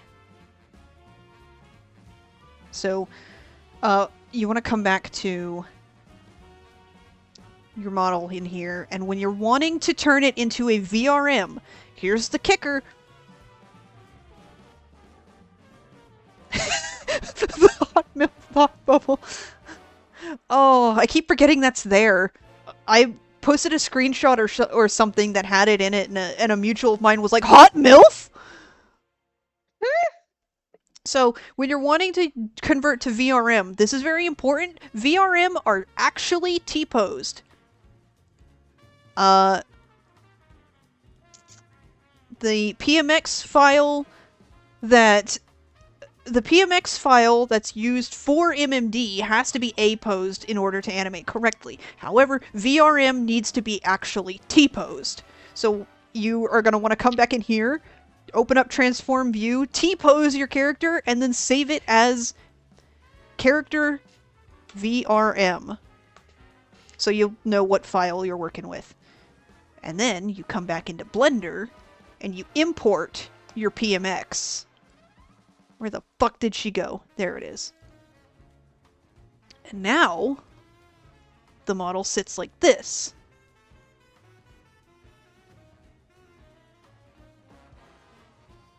Alright, have a good night, and hey, it was really cool that you could catch this one.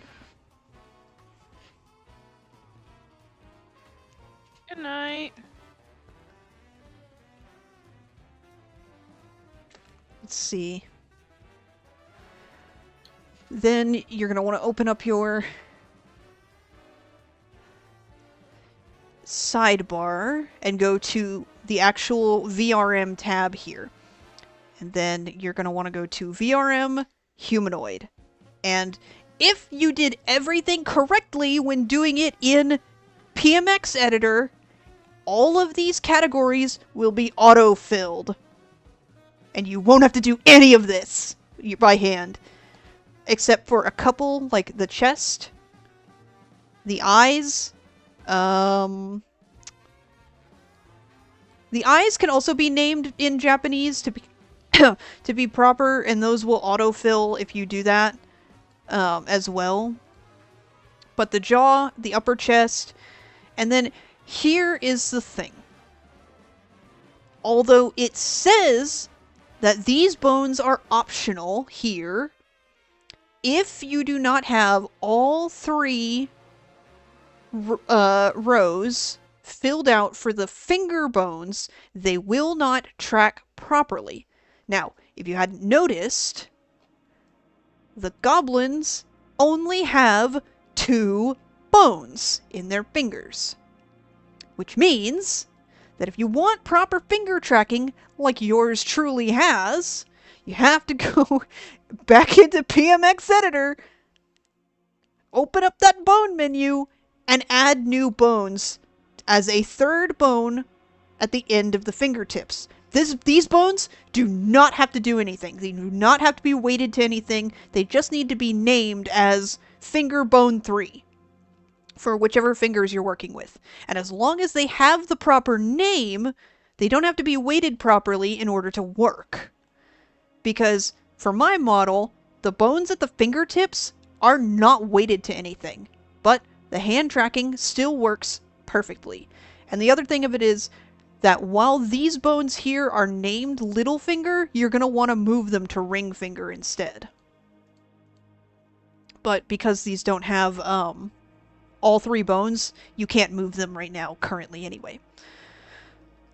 So once that's done, next you can go into spring bones, spring bone groups, and then here is where you can add your physics if you want to add your physics from the model itself. And all you really have to do is add a group here, go to center bone, set it to this 3rd bone here. This is the groove bone.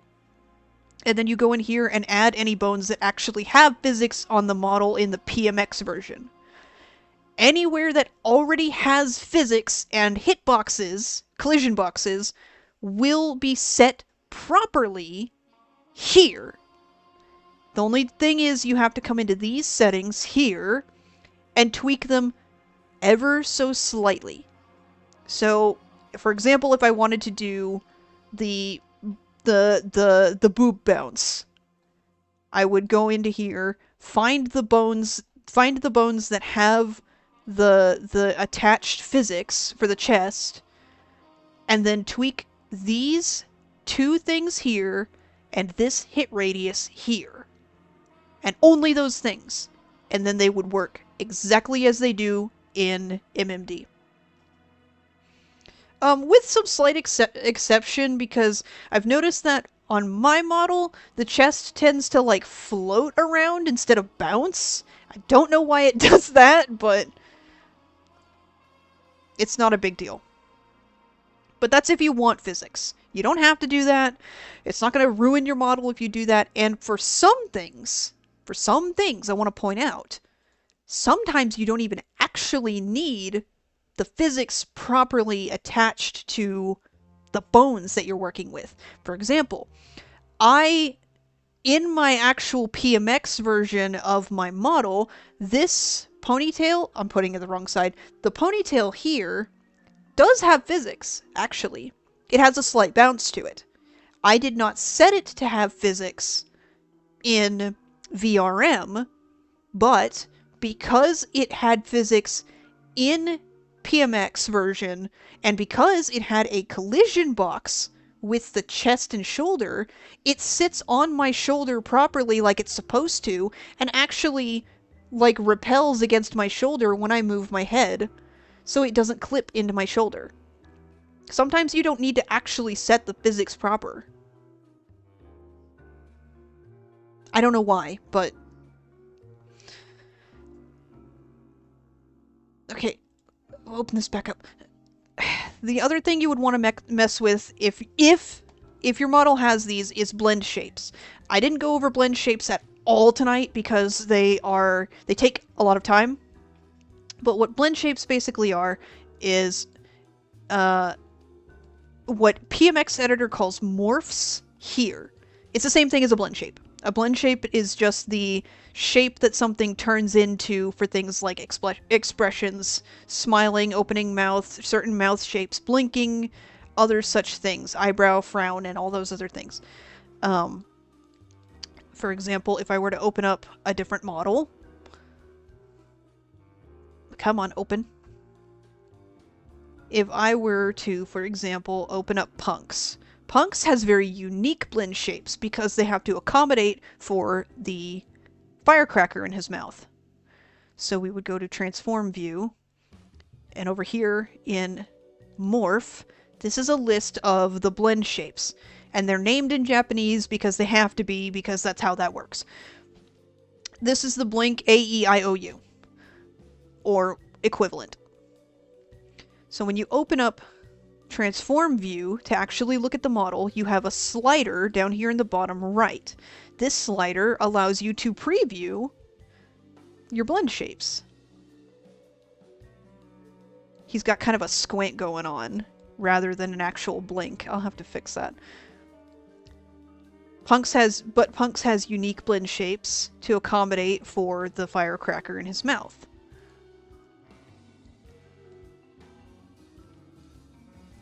So if your model has blend shapes,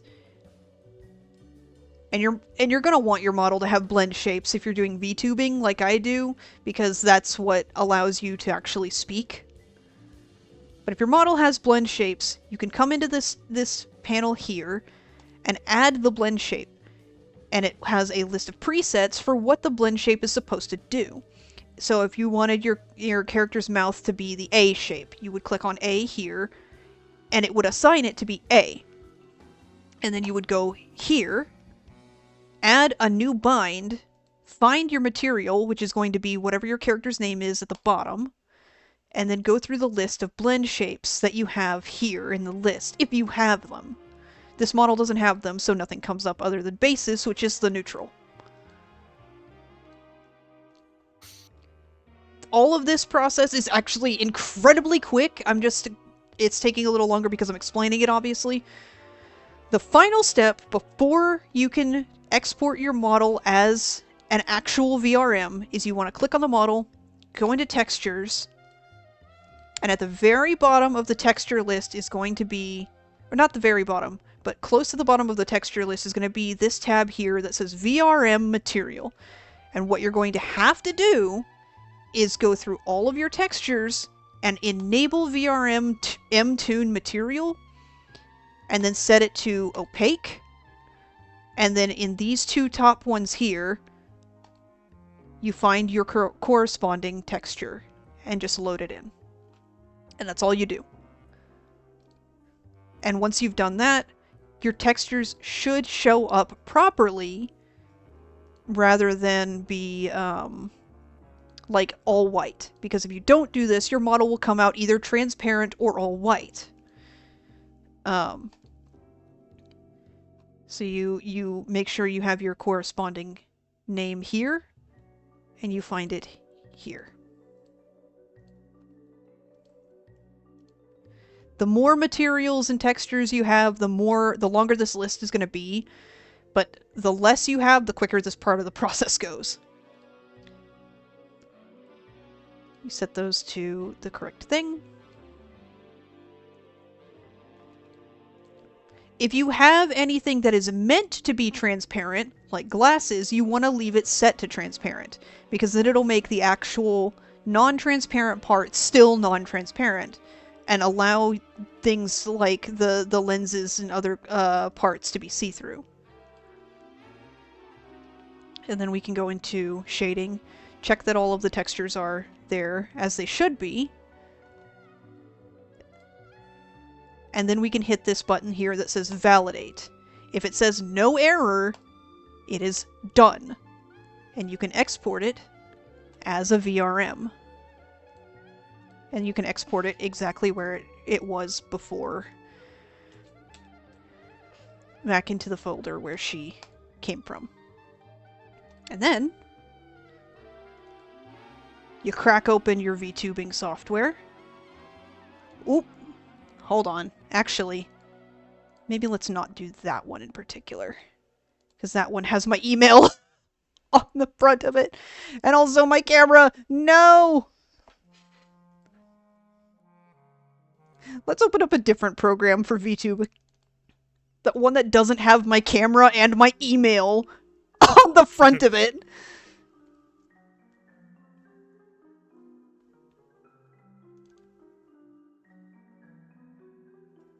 So we'll load up this program. This one's the one I use for no body tracking. Open up my WoW models, and then there she is. And once my camera turns on, there she goes. And she's done. I mean, other than like needing blend shapes, but hold on. She's not facing forward, because I was not facing forward when I started the program. Yeah, that's my process, and it takes me, if I'm really in the zone, it only takes me about 2 hours, start to finish, but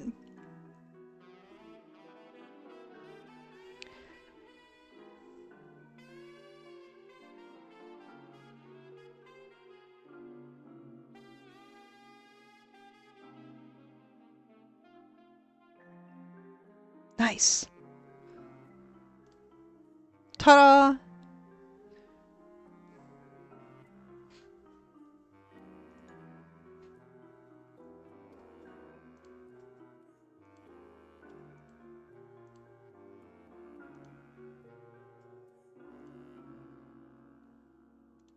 Oop. That was the piece, the laptop. Oh.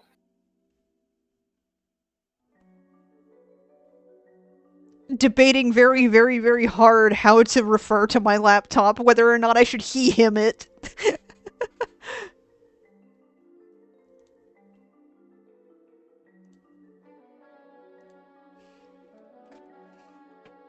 Wow, that was I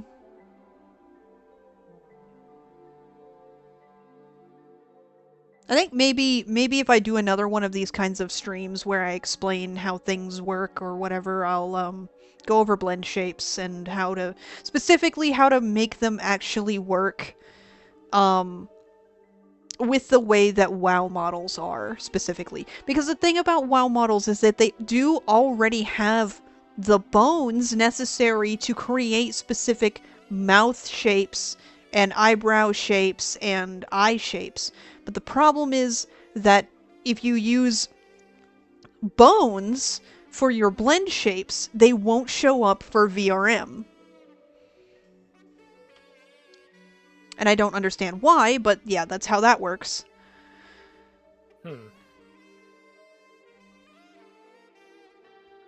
And also, a tip to anyone who might want to try this process. Don't do what I do. Please fucking save your layers when you're trying to do textures.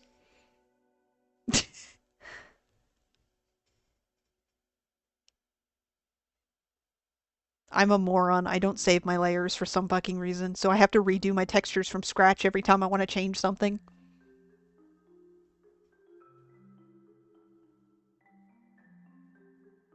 Layers are important. They are. Alright. 1,000,000 layers for drawing, 1,000,000 layers for models.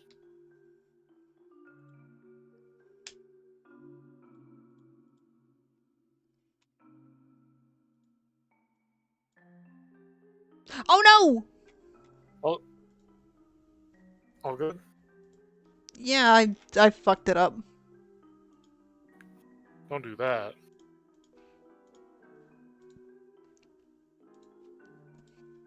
I meant to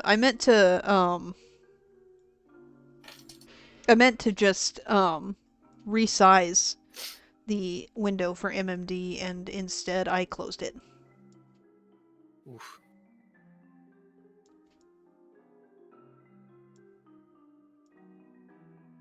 Is Jay still alive? I'm alive. You're distant Did the book sounding. get really good? I'm here. I'm right here. Hello. Hello? Am I close enough to the mic now? You're...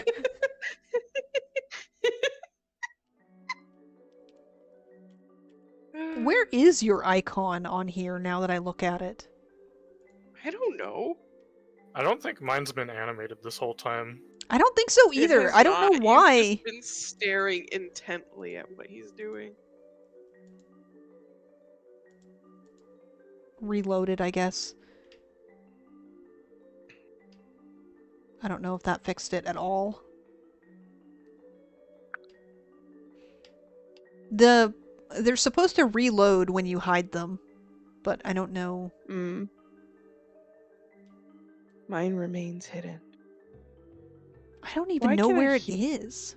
my own voice in my headphones?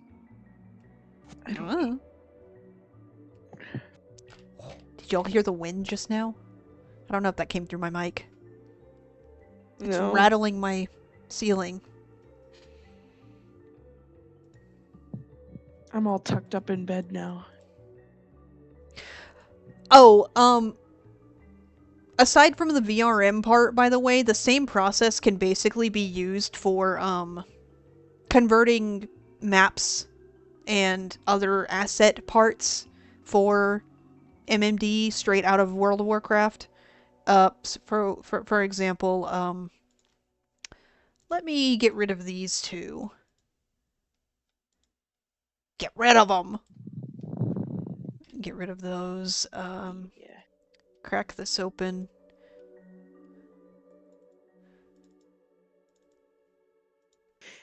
This is going to take a second to load because it's huge, but I just remembered that earlier when I wanted to lay down for a nap with my cats,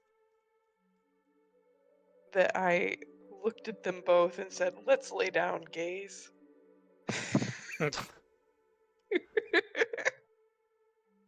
Which is not what I wanted to say.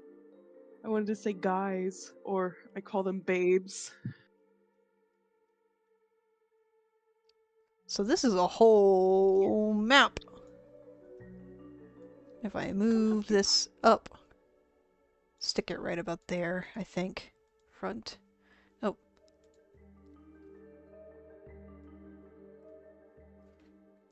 I'll move it more so that it's more level, like it's supposed to be. Level, like you're building a house or something. Oh, I mean, I might as well be. Why did you stop? Oh shit, that's closer. I don't know. I said, oh. I said, I mean... Where... Hold on. Where's the... I'm in the wrong part of the submarine. I want to see if you guys can hear this. Oh, there's water pouring in right no, there. He stopped. He stopped. Stay. Stay. We were snuggling, and then I tried to get my mic close enough for you to hear him purring, and he was like, "No, don't do that. I don't like things. Stay here, please." Literally, where is Snuggle the... with me. Hold on. What? No, stay. Don't bite me. I can't find Rat. the...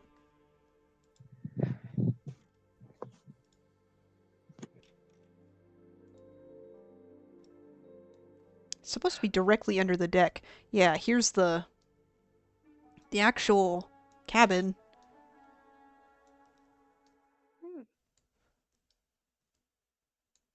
The only problem with converting, like, maps and larger assets like this is that you have to reassign all of the textures by hand.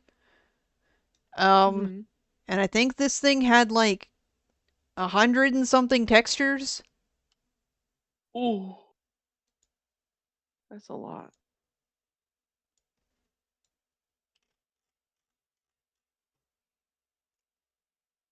Crank that up.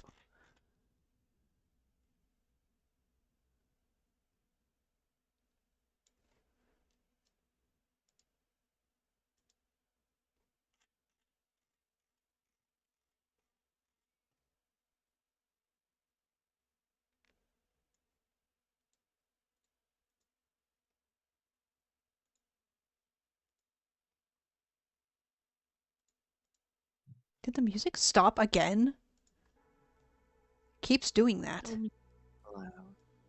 Not allowed to You need listen to more music.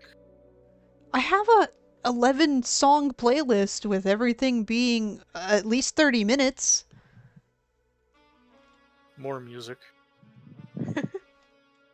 22 songs.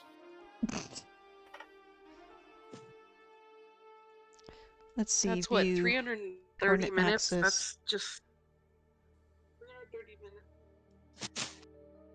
Shit.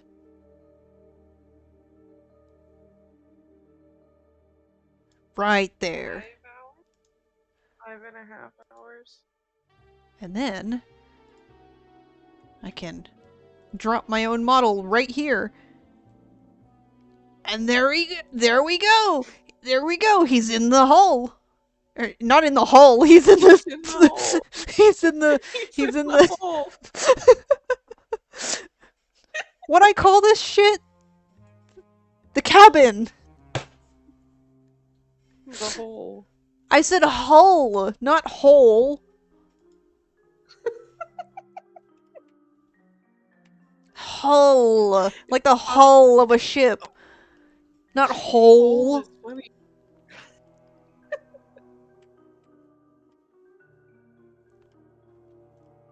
That's what they call the jail on a ship sometimes, isn't it? The hull? Or No, the brig? brig. Yeah.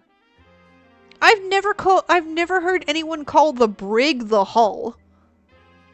Not the hull. The The hole. You're hole. thinking of... that's cargo space.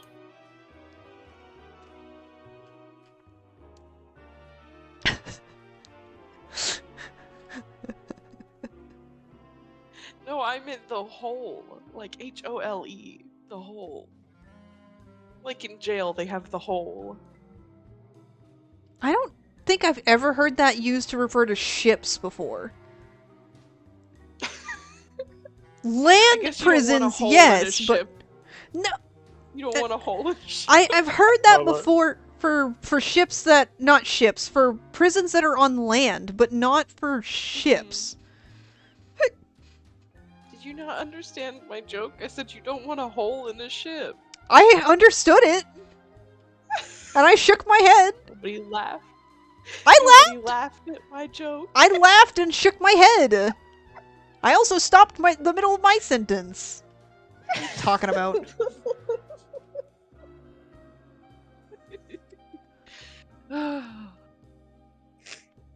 Bobby, come here. Come snuggle with me. I'm so very thankful that I don't think you can see my file viewer or file whatever they're called when you're opening files in another program. I'm so glad you can't. File Explorer. File Explorer. I'm so glad. I'm pretty sure you can't see that on stream anytime I'm trying to load motions, because I've got some stupid shit in here. I've had these same animation files since 2013. Allow me to read you some names.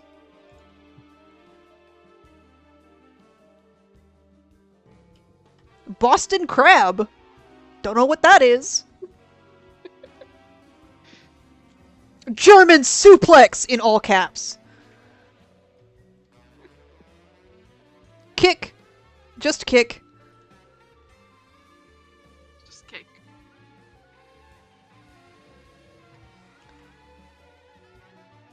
Hear him purring. 6 trillion whatever that song is called is another one I have in here.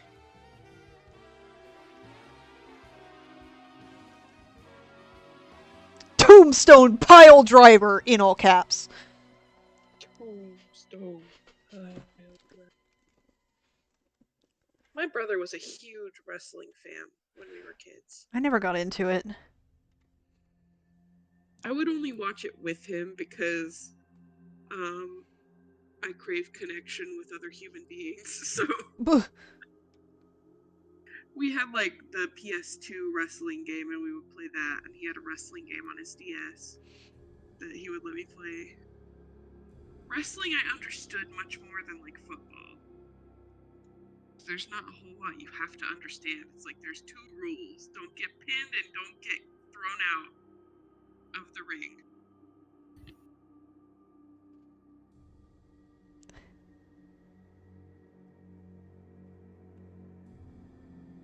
Hey, Lear.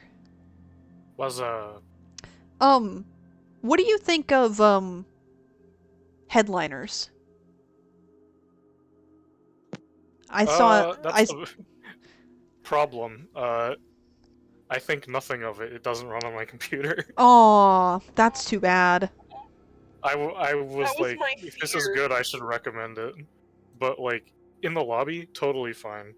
The game world, like literally everything down there is rendered, and there's 0 video settings to turn the bloom off or anything. Whoa. So Oh. I get like 3 FPS. Yikes. That's awful. That's bad game design. No, Rich got it for me, and we haven't been able to play because that. Because I came across it earlier today, and I was going to. I saw that you already owned it when I was looking at it on Steam, and I was going to see if we all wanted to play together, but goodness. No, it looks incredibly fun, but It does. I asked Rich if he wanted to refund it. He said no because he's going to eventually get that other computer to me, and that one can probably run it. But until then, no. That game is not one I can play with anyone. Man, that's awful. That sounds like horrible game design on their part. I looked at screenshots, and it seems very asset-y. Very much like probably someone's first game. Didn't do a lot of like putting care into that kind of stuff. Like before I even got my hands on it, people have said it runs bad on like modern hardware. Woof. And they introduced a potato mode for graphics that is still not good enough for my computer. Goodness.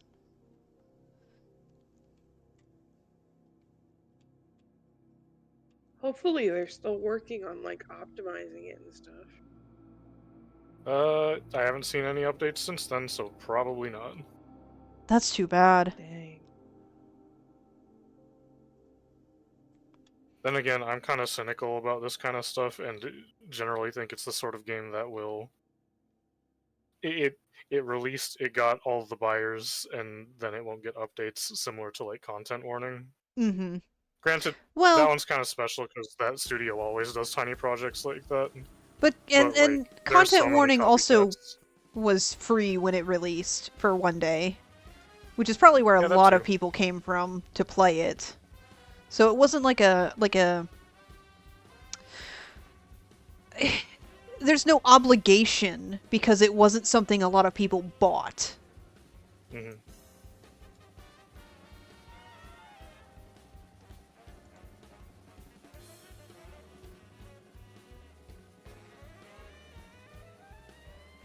But yeah, if I can eventually play that, and after I play it with Rich, I'd be down to play it together.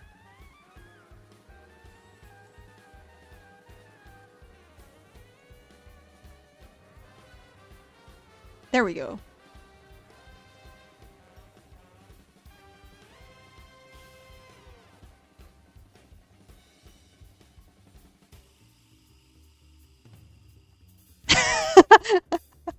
I do love that this doesn't have audio.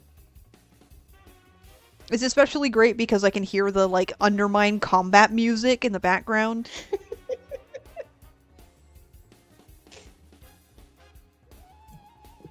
Fucking boss music playing.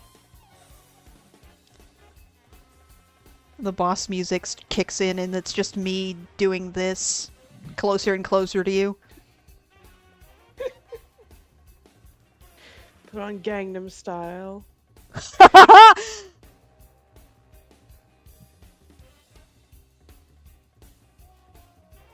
Then we gotta load In Gangnam Style. The boss music is such a fucking power move.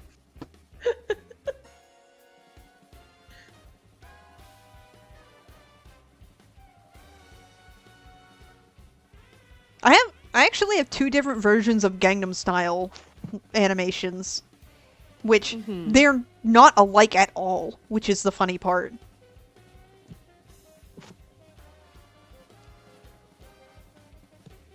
This one that's currently playing is the one that's less weird.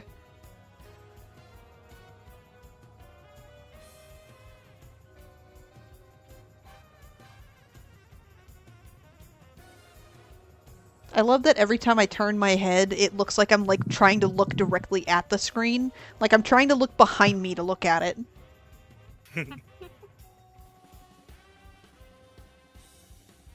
You're like a meteorologist. The kind of meteorologist that, like, has to stop and touch the screen and be like... Cause it... Yeah. Oh no! Back up! Girl, back up!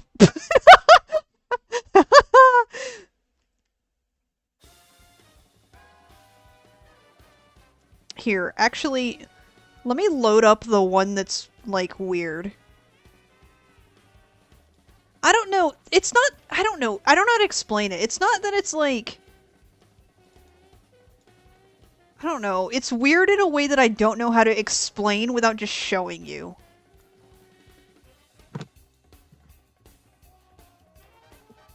Where, yeah. Oh my goodness. Sarlick's my short king.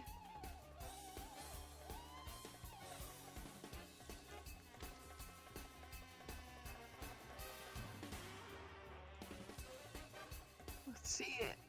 I'm loading it up. Give me a moment. It's gotta load. And Oh, zoom. did you look at those big hairs that I shared in the Oh, voice chat chat?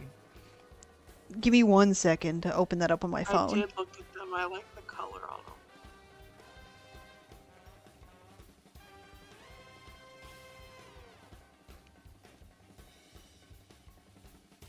Love that we can see you holding the phone. But there's not a phone there. Oh, here's the dance. I need, I really need them to update this program that I use so that I can actually have props. Because, I do love that you can see that I'm actually on my phone. Wait, what's wrong with Gaslo? Wait! What is wrong with his eyes? Oh no. His eyeball is bouncing out of his skull!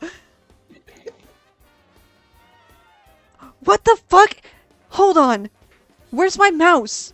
Running around. I'm opening up PMX editor right now. I'm gonna look and see what the fuck is wrong with his eyes. Because that's bad.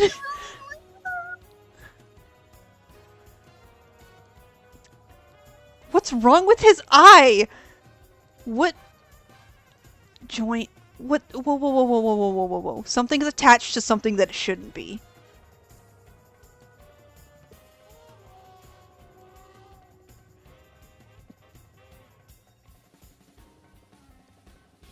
What? It's not doing that in PMX editor. The fuck is wrong with his eye?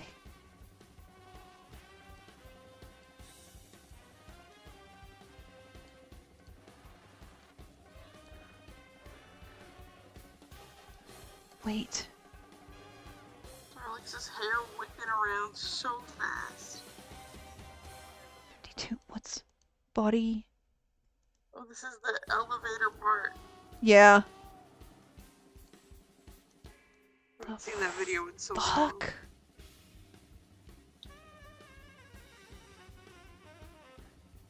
Where's the hot MILF image? I need to put that back up on screen.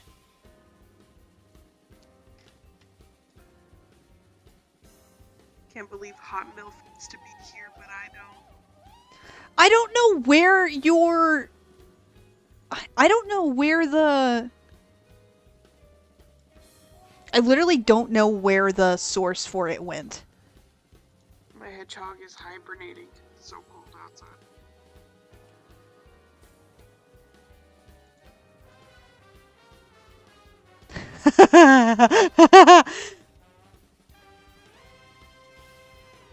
I literally don't know what's wrong with his eye because I'm not finding any problems in PMX editor. Like, there's nothing wrong with it.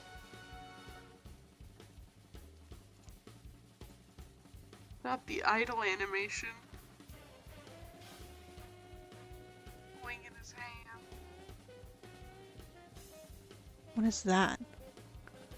Oh shit, I accidentally clicked on Hot MILF.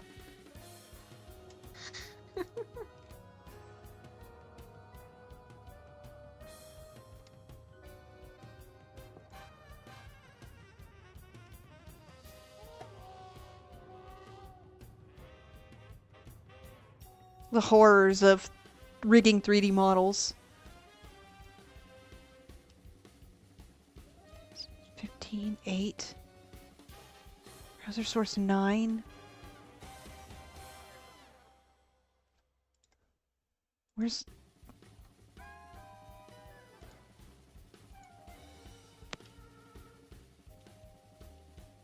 I literally don't know where it went. Hold on. I'll just open up a new one, I think. I swear it's browser source 10.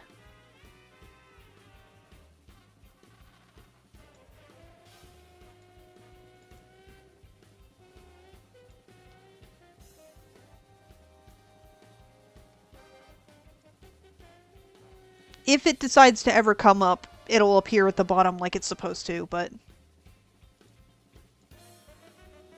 Hold on, we're about to find the fuck out.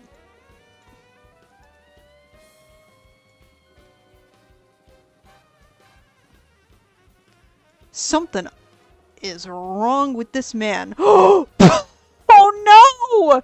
Whoa, whoa, whoa, whoa, whoa, what the fuck? What? What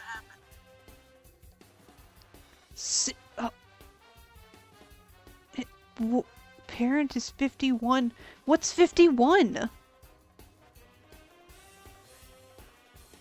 No! His eyeballs are reconnected. I can't hear you, man. Said his eyeball's gonna be connected to his nutsack or something.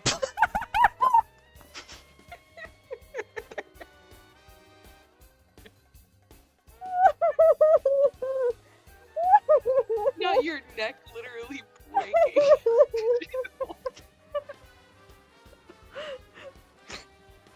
He doesn't have one! Funny.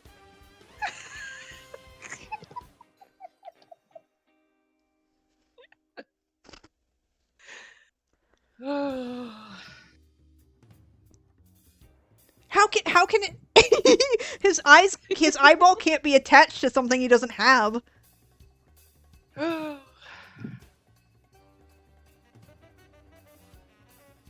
You're so wrong. You're so wrong. You're so wrong. You don't know him like I do. Pissed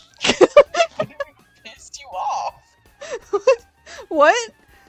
He said I didn't mean to piss you off. It's because you don't get him. You don't get him like I do. Good grief.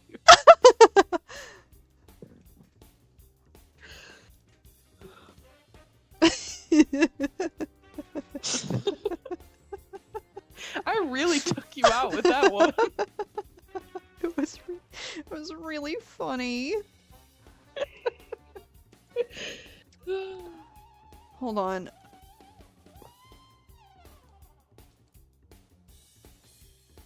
Oh man. Killed the shit out of me. Oh, that was so stupid. But I'm Nope, glad it's you still thought it was doing it. funny.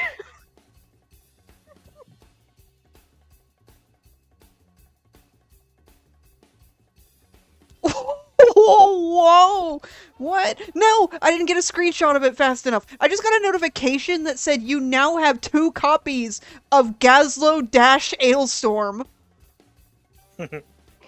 What? What is that referring to? It's not his last name. No, Gazlo is his last name. Gaslit is his last name. It's his middle name. The middle name is Ailstorm.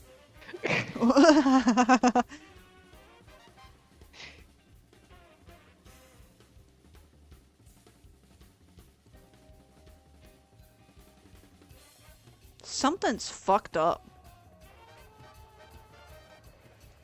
Nothing I do to this model is making this make sense.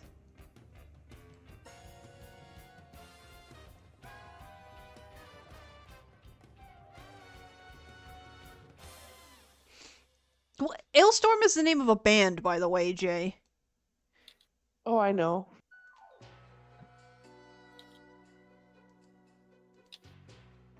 Parent 3. What? Wait, no. Why the fuck is it 3? Oh. We've reached the part where I'm messing with the model and just saying numbers out loud again.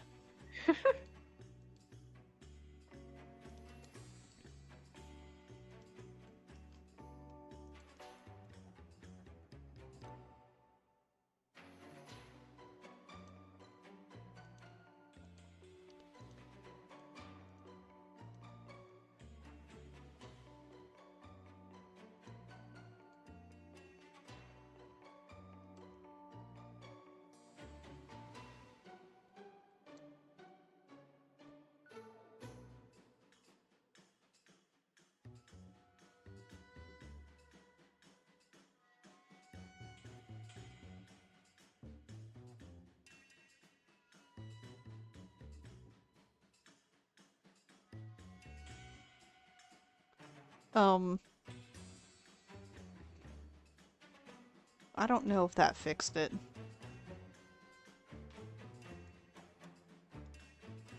I guess we'll find out.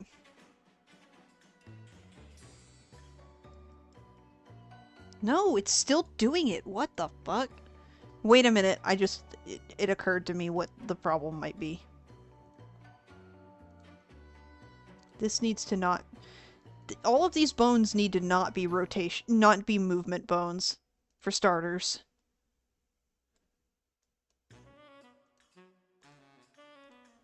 And then this one can be turned off, just entirely. Turn that shit off.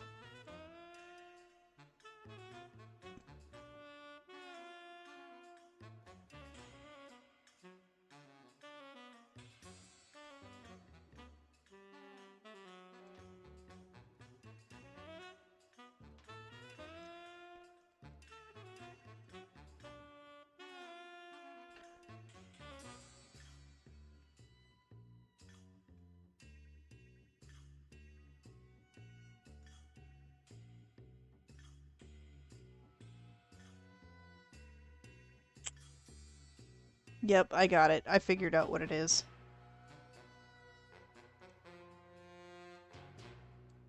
$47.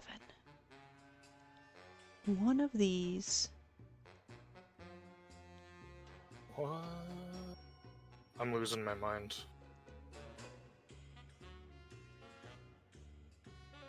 What you... I haven't been to Guild Wars Asia yet. Because I've been doing the story in chronological order. But I am here. I teleported to a friend because some guildmates are like running weekly metas, and one of them is here. And like, the whole map is a city.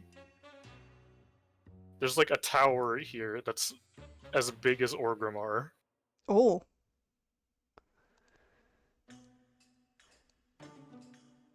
Is this allowed? Can you make games like this?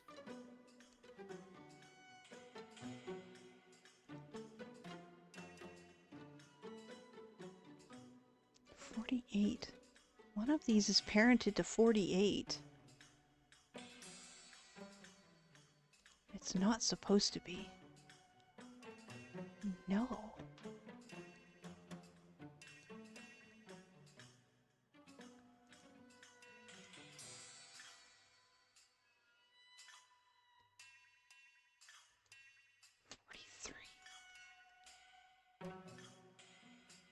So, I believe, if I'm correct about what the issue here was, all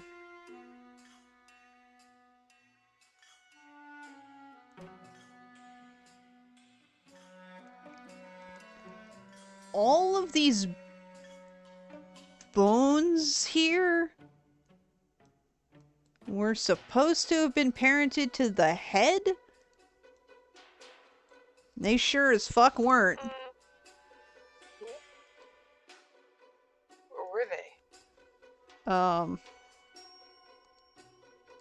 Well, they were parented to the ear bones,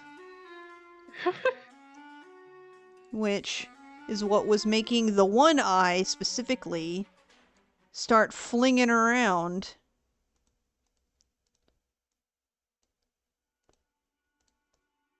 Because it was attached to the ear, basically.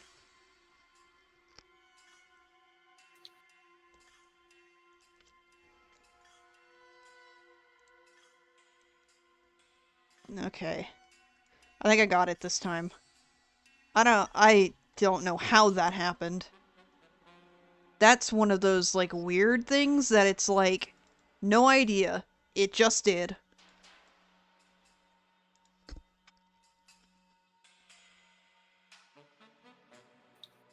I had, like, my head in my hands trying to figure this out for the last couple minutes. Oh, it's past midnight. Whoopsie. Bedtime.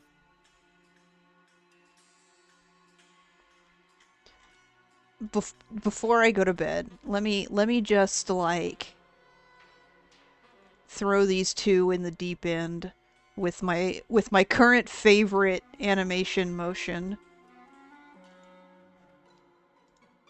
This is the Project Diva Cantarella motion.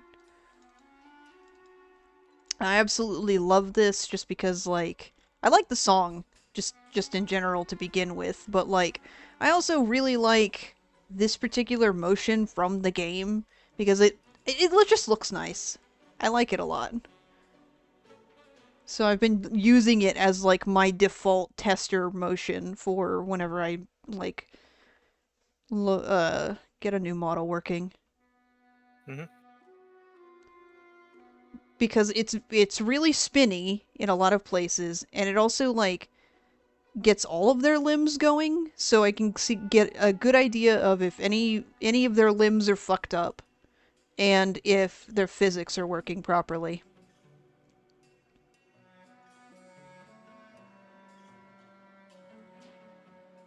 It's like the animation version of the teapot. The teapot? You don't know about the 3D teapot?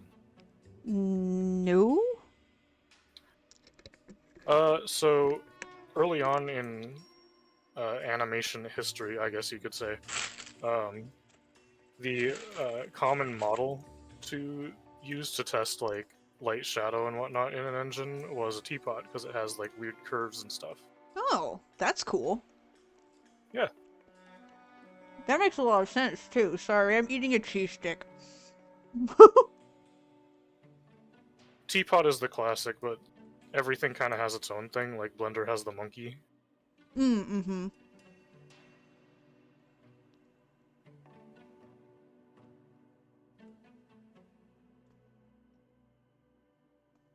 Gazlo's right arm is a little fucked up around the armpit, but it's whatever.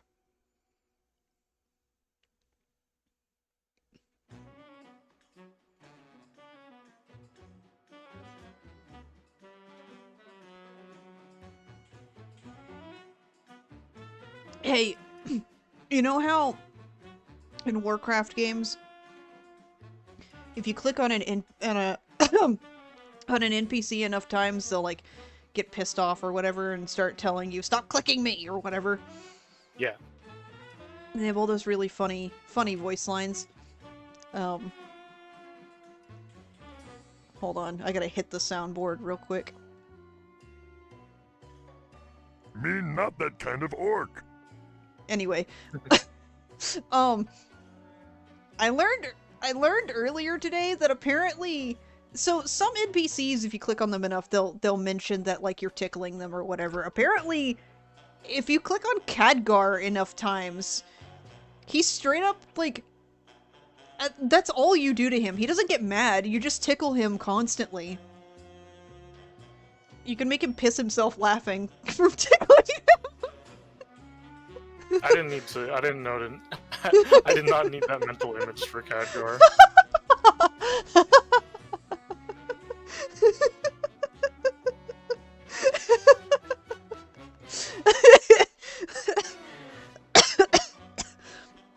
I'm choking on my cheese stick. I want cheese stick. Cheese stick's very good. I'm gonna sound a little weird.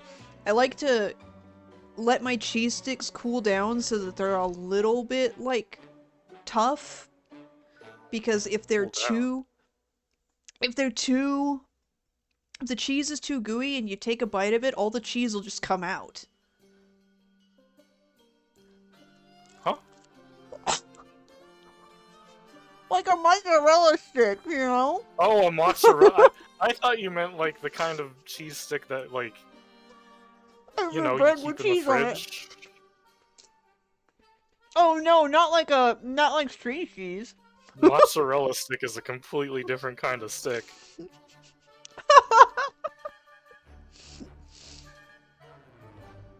I just call them cheese sticks.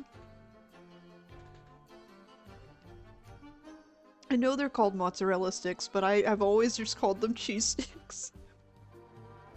And then I just say string cheese for the ones that you're talking about, even if they don't come apart in little strings.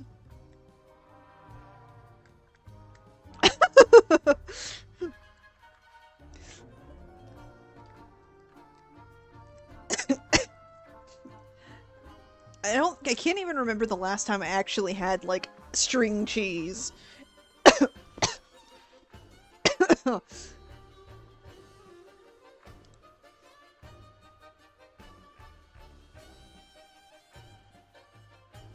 Oh man. Are you okay? I'm choking on cheese stick from laughing.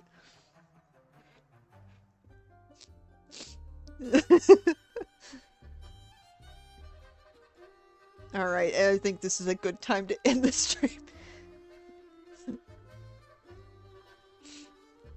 I don't know if I will stream tomorrow night. I kind of want to. I really want to, but I might, if I do, it'll be an art stream. Because I haven't drawn in a while. I spent most of this stream drawing.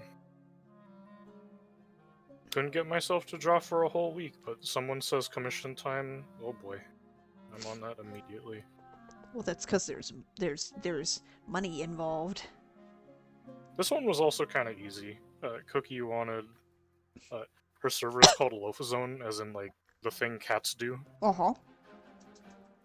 So she wanted, since the old person that drew them never actually finished, she wanted a new server icon done with variants for a bunch of holidays and the seasons. Mm-hmm. And it was actually an easier project than what most people commission me for.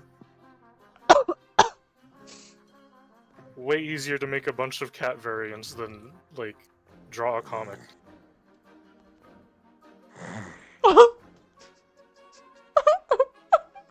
Is that?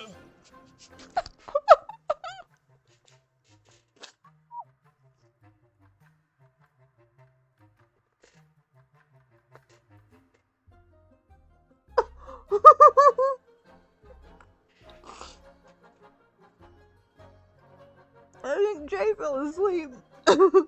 Yeah. Scared the shit out of me. I thought there was like a creature growling. It did sound a little creaturey. Scared Oh my me. gosh. And I was trying really hard not to laugh while I had a mouthful of mozzarella stick. Trying not to choke.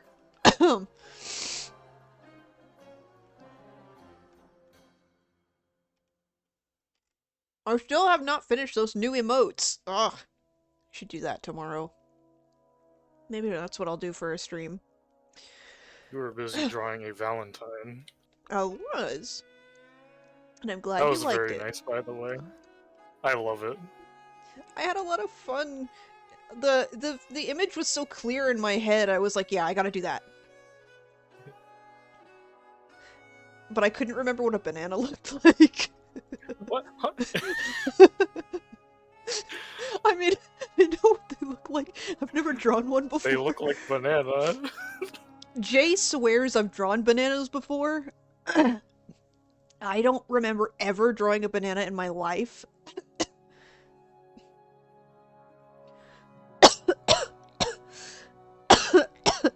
I'm still choking on cheese stick. Holy shit. Well, I think you did a perfect job.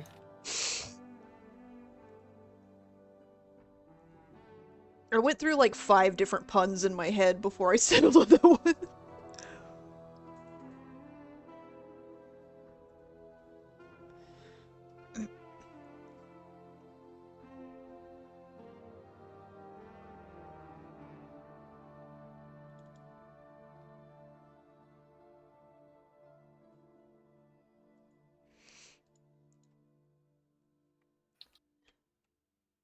If there's one thing I love, it's puns. I love making puns. Any opportunity I get to make a pun. You make good puns. Teehee. They make me laugh, and they make me do the important thing that puns are supposed to do, where I cringe really hard, but also laugh afterward. Good.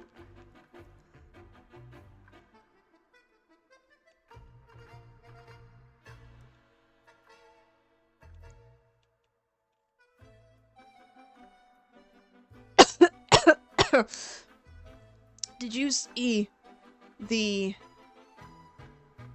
I think I retweeted it? The new key art for Undermine. Holy shit. Maybe if it was on Twitter, I kind of stopped going there. And That's if fair. it was on Blue Sky, they still don't have that thing. They don't have like a notification thing. I don't think that got... Well, no, it did get posted on Twitter, but it wasn't... I mean, in Oh my Blue Sky. gosh, dude. The cheese stick scratched my throat. It did get posted on Blue Sky, but I don't think I reposted it there. Here, I have the 4K version. Because they posted it with a link to download the 4K version of it. Ooh.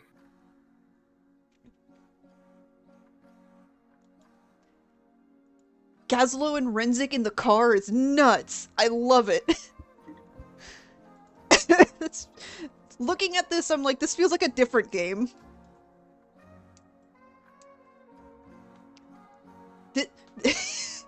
This is why they got. Being slow about it. This is why they got the guy who did Psychonauts music to do music for the car.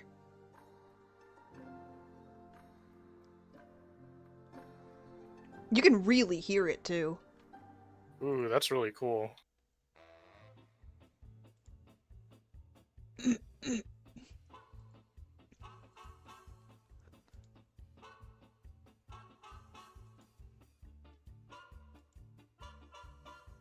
I love this.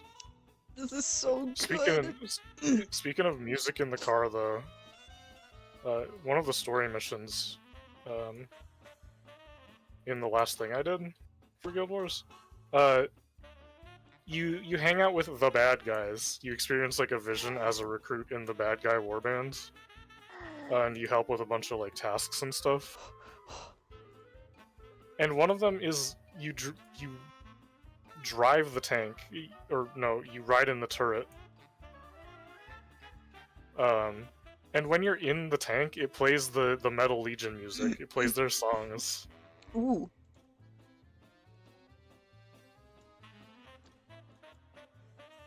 Why can I not click on... I'm trying to open up the...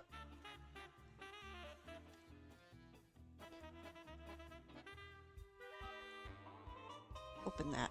Yeah! There we go. Put that on stream. That's some good art.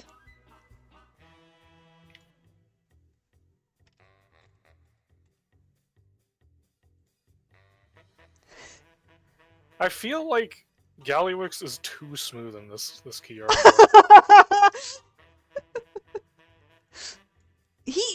Yeah, I can agree with that. He is too smooth.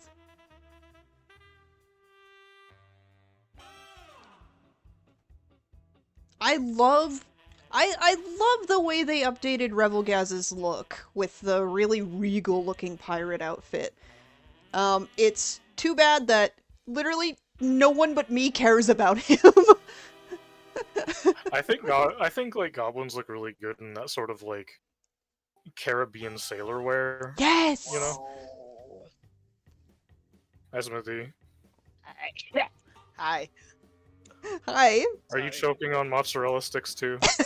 No, I just have phlegm in my throat. I took a drink. I should be fine. I don't know why I didn't think to do that sooner. Where did I put my wrench?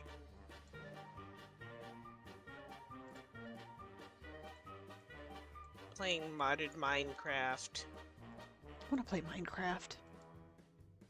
Need to reinstall And it. it's a mod pack a friend of mine got from... No. Stop that. Okay, it's a...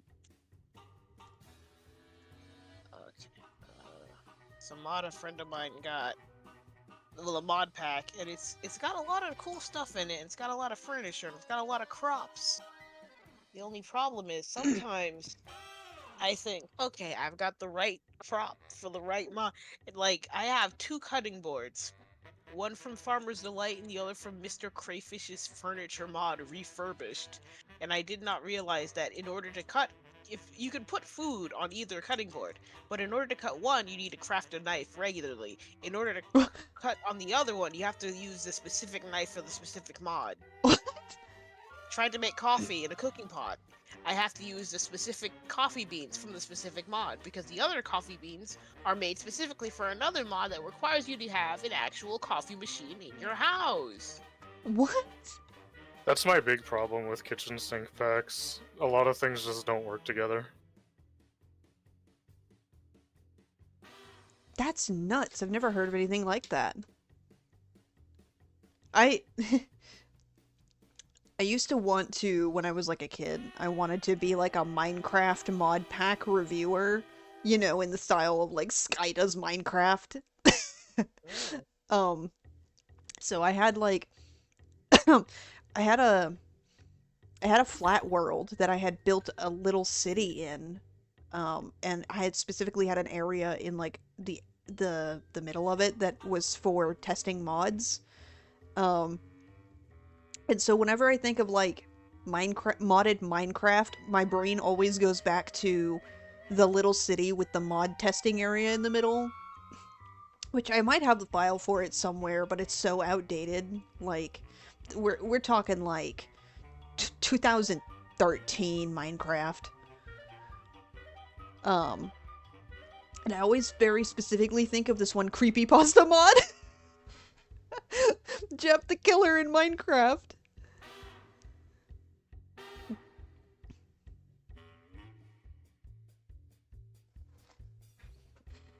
It's Jeff the Killer.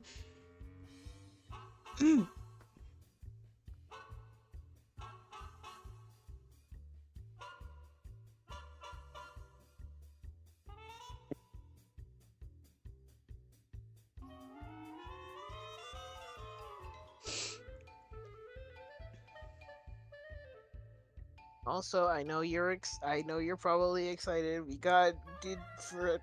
We finally after all these years, Digimon Story Time Stranger.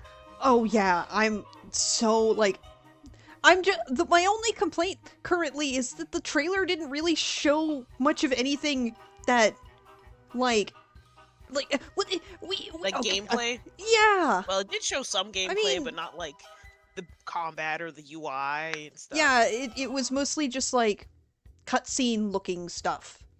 But it also, a lot of the Digimon that were shown in it are Digimon that we're already familiar with from previous games.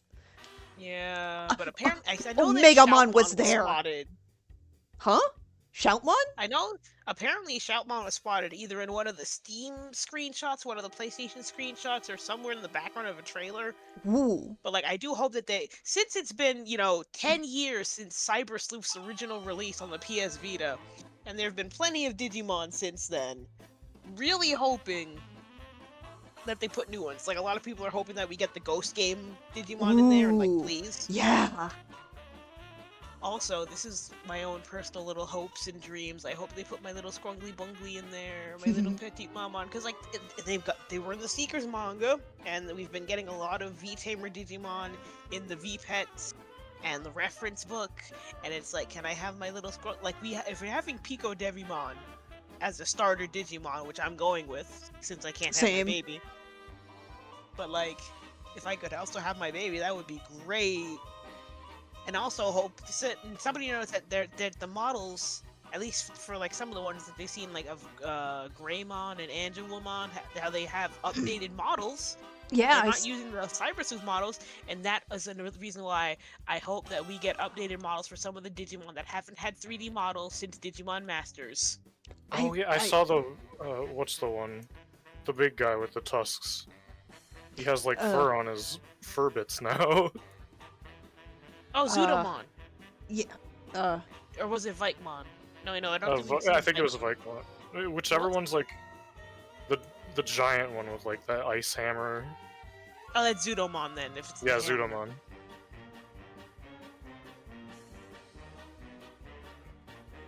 I like I wish we could have seen more Digimon that haven't been previously included in these games.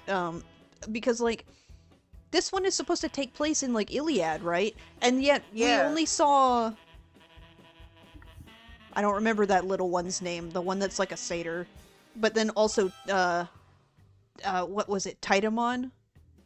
Yeah. We saw them, but none of the others. And I'm like, where's Venusmon? Where's Bacchusmon? Oh, where is Bacchusmon? Well, they did mention alcoholism, a character being referred to as an alcoholic on the Steam page. So. I saw something about that. I need to see Hello? my snake. Is that They haven't snoring? finished making Yeah. them yet. Jay's asleep. Okay, Hold I got on. scared for a second. So I was like, is that snoring or wheezing? Everyone plug your ears. I'm about to drop metal pipes. I'm kidding. I could, but I won't. Unless. Jay's always saying things like, I don't want to fall asleep on stream. And guess Hello? what happens? Jay, hello? Jay! Jay, can you hear Jay, me? Jay, check this out. You gotta file your taxes. Get up. You're missing out this tax day.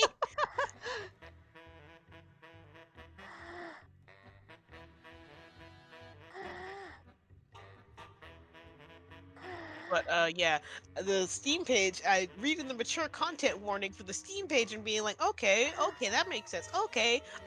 Oh, Oh man. at that one part and be like, oh.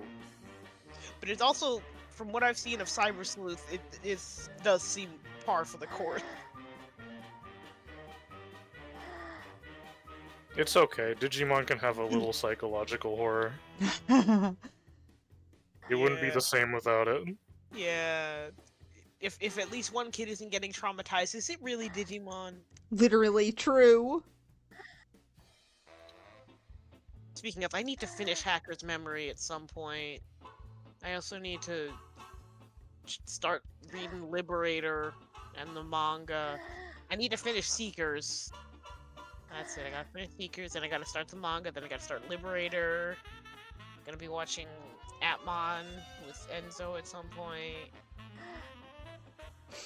I need to loop back around to like being like super into Digimon because like Yeah, I need to try, and it's like I've just been distracted with Mario because I need to finish Brothership. I keep wanting to Warcraft rewatch Ghost hours for Game. you. The Warcraft hours. Oh, y'all watch the fuck out. I'll be in a month's time. I'll be changing my model again to be a Goblimon. Yeah. I'm kind of joking, but I have thought about it. Or at least designing it. I think that'd be fun. If not, the pinkest Ogremon you've ever seen. Oh, that reminds me. Do you think they might put X-Antibody Digimon in here? Maybe. In a Time Stranger? Because I think that'd be nice. Could you imagine a 3D model of Ogremon X-Antibody? I mean, maybe, but I think they would probably limit it. True. Because, Oh yeah, because like, some of them things be complicated. well, not even just that, but like depending on how many Digimon they intend to put in the game to begin with, if all of them had the X antibody form, that would double the amount, and it would be a huge load for the game. We're not wanting our 100 gigabyte Digimon game. Just put Examon in there and call it. Yeah. I want 100 gigabyte Digimon game. I mean, it could be cool. Put them all in there. Put every single one in Yeah, there. yeah, Pokemon yeah. have chickened out and don't put all the Pokemon anymore. It's Digimon's time to shine.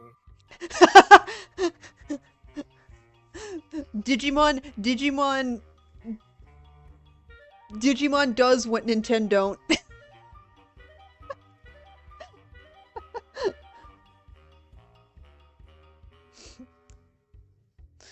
Oh man, that would be. I feel like if they were going to put every single Digimon in a game, I would want them to make a better MMO for it. I would love that. I think that would be the way to do it.